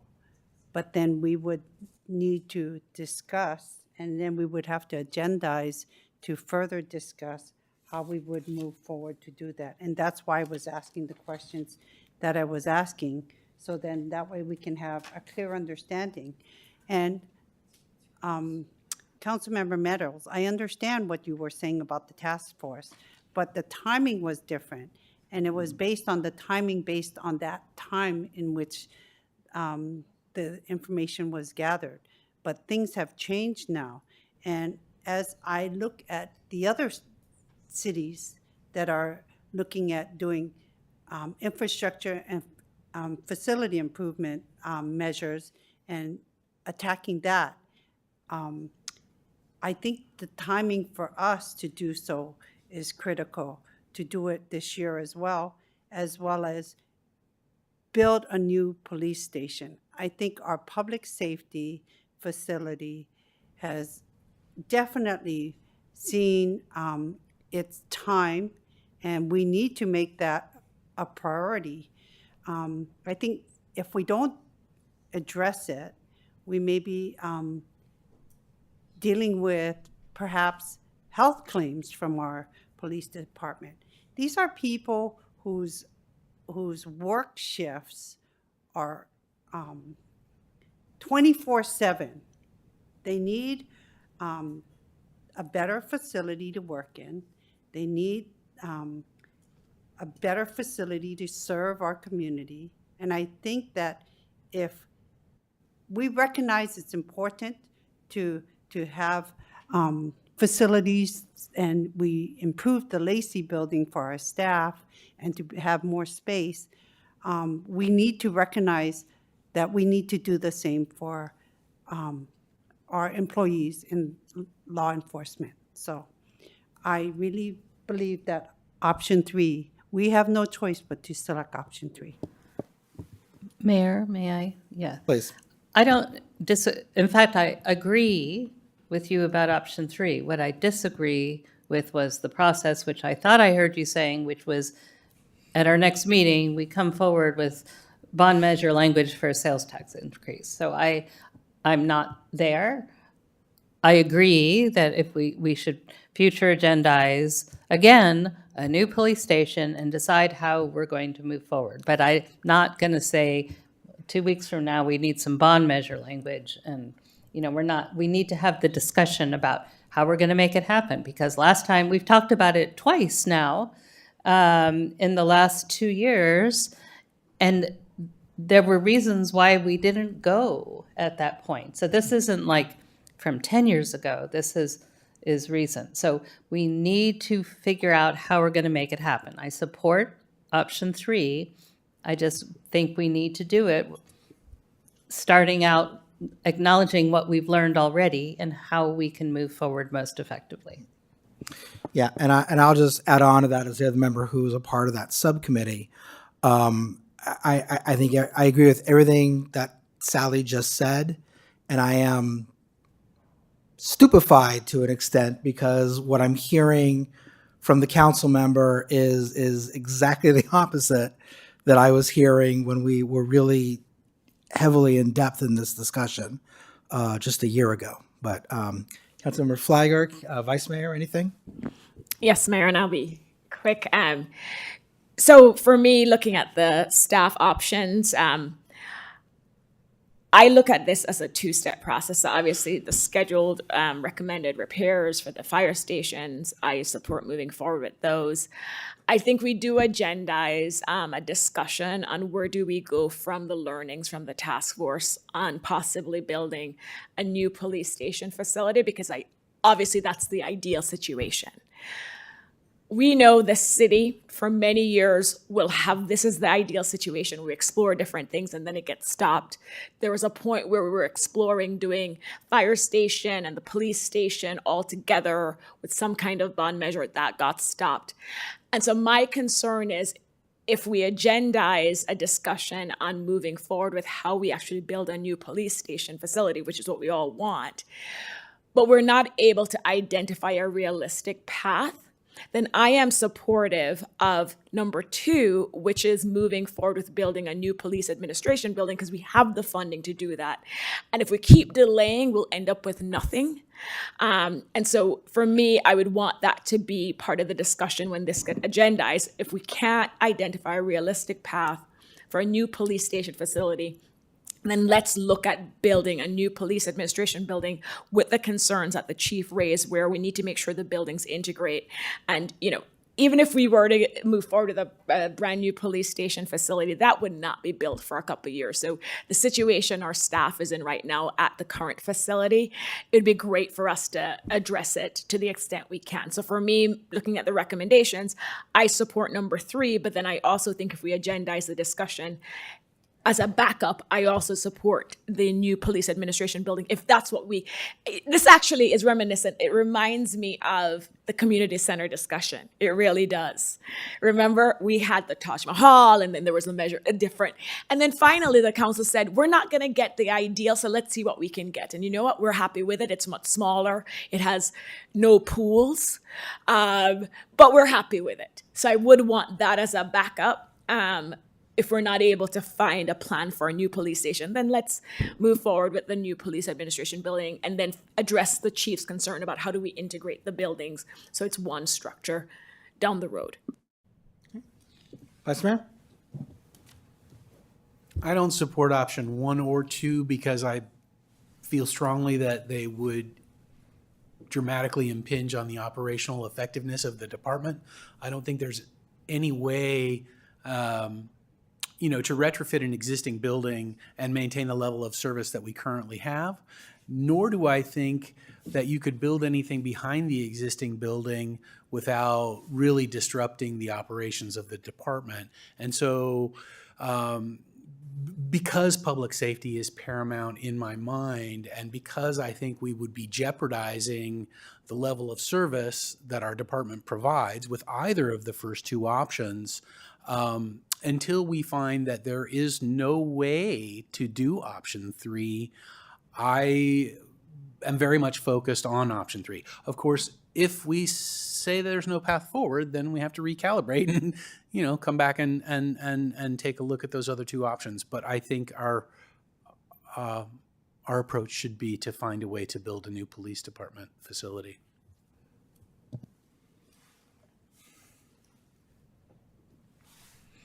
Okay, so I'm hearing two people for option 3, one person for option 2. Sally, where are you? Oh. So I am I'm for option 3. I am for option 3. I think where I am in a different place than the vice mayor. I think as part of the discussion when this comes back, where we try to find a realistic path for the new police station facility, if that's not possible, then I do think we should look into the new police administration building, because again, we've had this discussion and it just keeps getting delayed, nothing gets done. And so I don't want us to have a long discussion about building a new police station facility. We explore options and then nothing happens and everything gets stopped. So I support number 3 as the starting point, but I am not opposed to exploring a new police administration building if there's no realistic path for a new police station facility. I support that, but I also thought I heard that there are some repairs this year that only were like $20,000. What did you say that I mean, if we can do $20,000 worth of repairs to stop some, what was the amount? Yes. The yeah, now money. The now money will be taken care of as long as Okay. we're going. Yeah, the immediate repairs, as the city manager opened with, should be done. And the fire facility, Loyola, still needs some more Okay, but investigation. we're dismissing option 1, but you're saying we're doing option 1, We're which I doing- agree we should do option 1. Doing the immediate repairs. Yes, okay. As of now. And then once the discussion evolves for option 3, Right. we'll talk about the 12-year repairs. Can I? Yeah. Sally, I think option 1 is a little bit more comprehensive than what Director Hernandez is talking about. For example, we might forego the paving, because I don't know that paving is mission critical. And if we are going to go down the other path, that might be something that we could just Okay, say. so option 1 is not the same as this year's recommended repairs. Okay. Whatever, do what you need Yeah, to do now. we It doesn't will. cost that much. We will do everything that we need to do for those facilities. And regarding PD, we'll do everything we need to do. And as always, I'll work with the police department and the chief to make sure those are done. All right, so what I'm gathering is that I think there is a majority that wants to do number 3, but we don't know how feasible that's going to be, since it didn't seem feasible a year ago. And in that sense, we need to keep number 2 alive as an option. What does the process look like going forward if that's how the council sees it?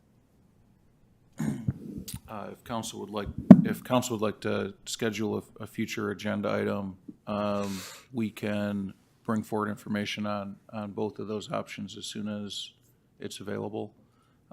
If council would like us to start moving diligently on a design for number 2 in tandem, we could come back with a budget amendment to look at that in tandem with option 3. Or if you'd like to separate them, we could take option 3 first and then do option 2. So we would just need clear from council, this clear direction on the way you want us to go. Council member. So what I'm hearing, and you can correct me if I'm wrong, was that we'd like to prioritize option 3. And I think that's why I asked about the ballot measure, because if you come back with the plan and says, this is our successful way to achieve option 3, I mean, I want you to bring back and want us to be open to approach all the different ways for us to get the funding that we need, to address what we need to do that. Because what I heard was that, oh, we tried to do this, but we got stalled. But see, I want making sure that we have that full-fledged effort to be moving on option 3. And if we want to do that, what's the best path forward? So the last 2 times we discussed it, the recommendation ultimately was to not move forward with the ballot measure. But if council was to move forward with the ballot measure, I believe it was a UUT and a general tax, if I recall. I have not dusted off that recommendation. Right. Yes, correct. Right, So- but like you, that's why, the timing for a general tax. So the timing, it was outlined in the Q&A, and you're correct, council would have to move quickly on that if that is the path council wanted to take. But if, Councilor Liang, if you're asking what I think the best path forward would be, I would start with the recommendation that we received last time on the type of tax and how we would move forward. At that time, the consultants felt strongly that the UUT was the best way to go. Then what's the path for UUT for this, if we agendize it? And going the next path forward for the option 3? I think the next step would be council would have to direct us to bring this back as a future agenda item. Yeah, I agree.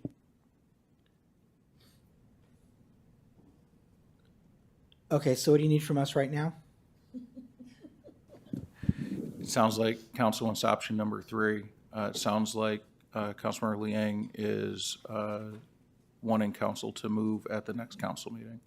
I've not heard direction on when council would like me to bring this item back. So I really think it's still at the discussion and direction stage.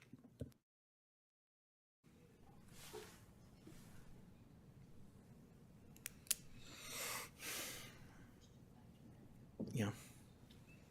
Why don't we bring it back after break? But then, just to clarify, the goal was to be successful, and how can we achieve our best success path forward to achieve option 3, right? Were you paying attention when we went over this a year ago? I mean, it was not polling well. We're going to have to get a political consultant who want to come in at the very last minute. And you're talking about doing this at 1 o'clock in the morning. Also, it's about making sure we continue to move it forward. If we get it on our next agenda, I think we can continue to keep having that conversation going forward. I think I kept asking, even months before, we needed to have this conversation, because I recognize that the timing of understanding if we needed to consider any ballot or tax measure, that we needed that build up and the timing of discussion. So I think that always putting it off, I mean, it's been over 6 months now, and it's always been a priority from over last year that our public safety facilities was going to be a priority. So I'm just disappointed that we would be putting it off again. Well, So- that's not what happened. What happened was we needed unanimous council agreement on the approach. You were very fixed on sales tax. We said that was not feasible from our experts, and so we didn't stall, but we couldn't move forward with a tax on the UUT, which was recommended because you were very firmly fixed on sales tax. So we needed unanimity if we were going to bring the community along with us. That's my recollection. No, I was open to UUT as well, but. All right. And I was supportive of the sales tax, but we wanted success. And at that time, UUT didn't poll to be successful. It polled to be the most successful. Sales tax didn't even mathematically pencil out. My recollection comports precisely with Councilmember Meadows. I think we have direction from the council to bring it back after the break. Is there anything else you need from us on this? No, Mayor, I think we're set. Okay. Then with that, we are on to item number 12, a potential child care subsidy. And I will turn it over to Councilmember Flygore for a report. Thank you, Mayor. And this could be 2 minutes.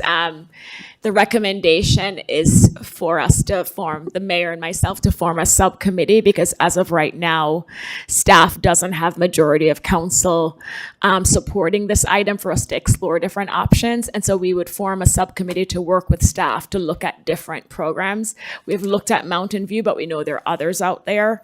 And so we would want that opportunity as a subcommittee to work with staff to look at this option and bring it back at a future agenda item. And I will say, there are many in our community who want us to explore this. This is, it's not just me and Jonathan. I've heard from several residents that it would be great if Los Altos could do something like this. So we're just looking for support for a subcommittee, and this could be a done item right now. And we'll bring it back once we've had a chance to explore and compare, and then bring back proposals, which council at that time can then even reject the concept. I think we have to agendize it for future agenda item to form that subcommittee. That's not how it's worded in our agenda. I looked at the. No? If council gave that direction, we would bring back a consent item at the next meeting to form the subcommittee. Yep. Are there any other questions for Nisa or me? No? Any public comment? Okay, so I'll bring it back to the council. Does anyone support Nisa and I forming a subcommittee to look into this?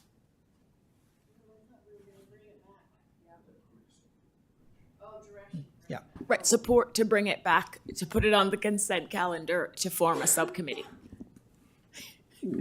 One more Let's vote. go twice. All right. I just need clarification. So you were saying to form that subcommittee. I know you were rushing it, and I'm sorry because it's late and you want to get through with it. Otherwise, bring it back for discussion because then I can ask more clarifying. It's coming back. Yes, I would appreciate that support. Yeah. Okay. So bring it back for discussion. So I'll make a To form that motion that subcommittee. we bring back as a future agenda item, forming a subcommittee to explore child care subsidy programs for the city of Los Altos. Second.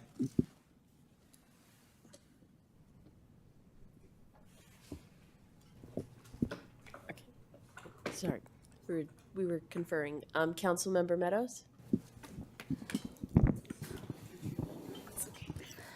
To bring back. Sorry. I'm going to abstain. I don't have enough information as to where, what, why. Which I guess we would never have if we don't discuss, but I just am ambivalent. Councilmember Liang? Wait, what was your vote? She abstained. I abstained. It might be my first time ever. Yeah, because that's why it's going to be coming back at the next council meeting, correct? Well, I defer to the mayor on when it gets agendized. Oh, okay. So to form that the agenda is to have that discussion and form that subcommittee. Okay, yes. Councilmember Flagger? Yes. Vice Mayor Daley? Yes. Mayor Weinberg? Yes. Motion carries 4-0 to 1 with Councilmember Meadows abstained. Woo-hoo.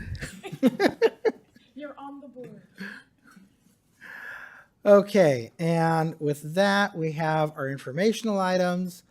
Council staff reports and requests for future agenda items and AB 1, 2, 3, 4 reports. Who'd like to go first? All right, does anybody have a report that they'd like to give or request a future agenda item? Doesn't look like it, so. I'll just do quick thanks to staff for the Cities Association event. Kudos to Mr. England, Mr. Maginot, Anthony, Sonia, Nick, Manny, the entire community center team. I can't tell you the number of kudos and thanks we got. I always look at things half empty. So I'm like, it wasn't perfect, but it went really well, and people really appreciated it. So I really want to thank staff and recognize all the work that went into making Los Altos look good in hosting our Cities Association annual summer membership event. So thank you. Councilmember Liang. Future agenda items, I was wondering if we should have a discussion item regarding parking permit for the neighborhood around Jardin. I mean, we had a lot of people who requested it tonight, that they would like to see some sort of limited parking opportunity or some sort of permit parking for only residents around there. So it's just to discuss it, and then if we feel that we need it, then we can take necessary steps, but to have that discussion. And I'm looking to Mr. England because I remember this was raised before and he explained that I think we're working on something. Am I? At Councilmember Flagger, at the time, we were working on a recommendation to the Complete Streets Commission for no parking, similar to what is south of the high school. The Complete Streets Commission declined to make that recommendation. So we are currently not working on parking in Jardine at all. I did not know that. That's what happened. And I think maybe we all should get some, because I have this on my list to talk to you about. So maybe if we each have our conversations, we can propose a more an agenda item that actually will reflect what because something needs to be done. Yes. But process-wise, So, yeah, shouldn't it go process-wise. through the CSC first? So the staff is working on changing how we do parking enforcement, but that's not specific to Jardine or an area. So that if council wanted to look at permit parking or no parking, I would think, yes, that should go to CSC first. If it's changing how we do parking, that would come to council through a recommendation the chief and I will be making. Clarification, but if it's something that we feel that needs to be done and they're not doing it, we should have the discussion here first, and then we can provide direction. That's certainly another way to go. Council also does not have to refer it to CSC. You could, I mean, it's really the discretion of council. Did you say that you and the chief are bringing something forward? For parking enforcement, yes, but that's not specific to the Jardine neighborhood, though that neighborhood would potentially benefit from it. Right. Well, and I do think we need to have a discussion, because there should be not specific solutions, but citywide solutions that we can apply to all the problems areas. So I would support a future agenda item to discuss, which would certainly affect Jardine, but makes sense in a consistent fashion throughout the city. So I don't know if you and the chief want to discuss what that agenda item might look like, or I don't know what my colleagues think, but something has to be done, right? So I will be the third vote so we get an agenda. Okay, Yeah. thank you. Okay, Mr. City Manager, anything? Nothing tonight, Mayor. Okay, then What about this morning? with that, we are adjourned.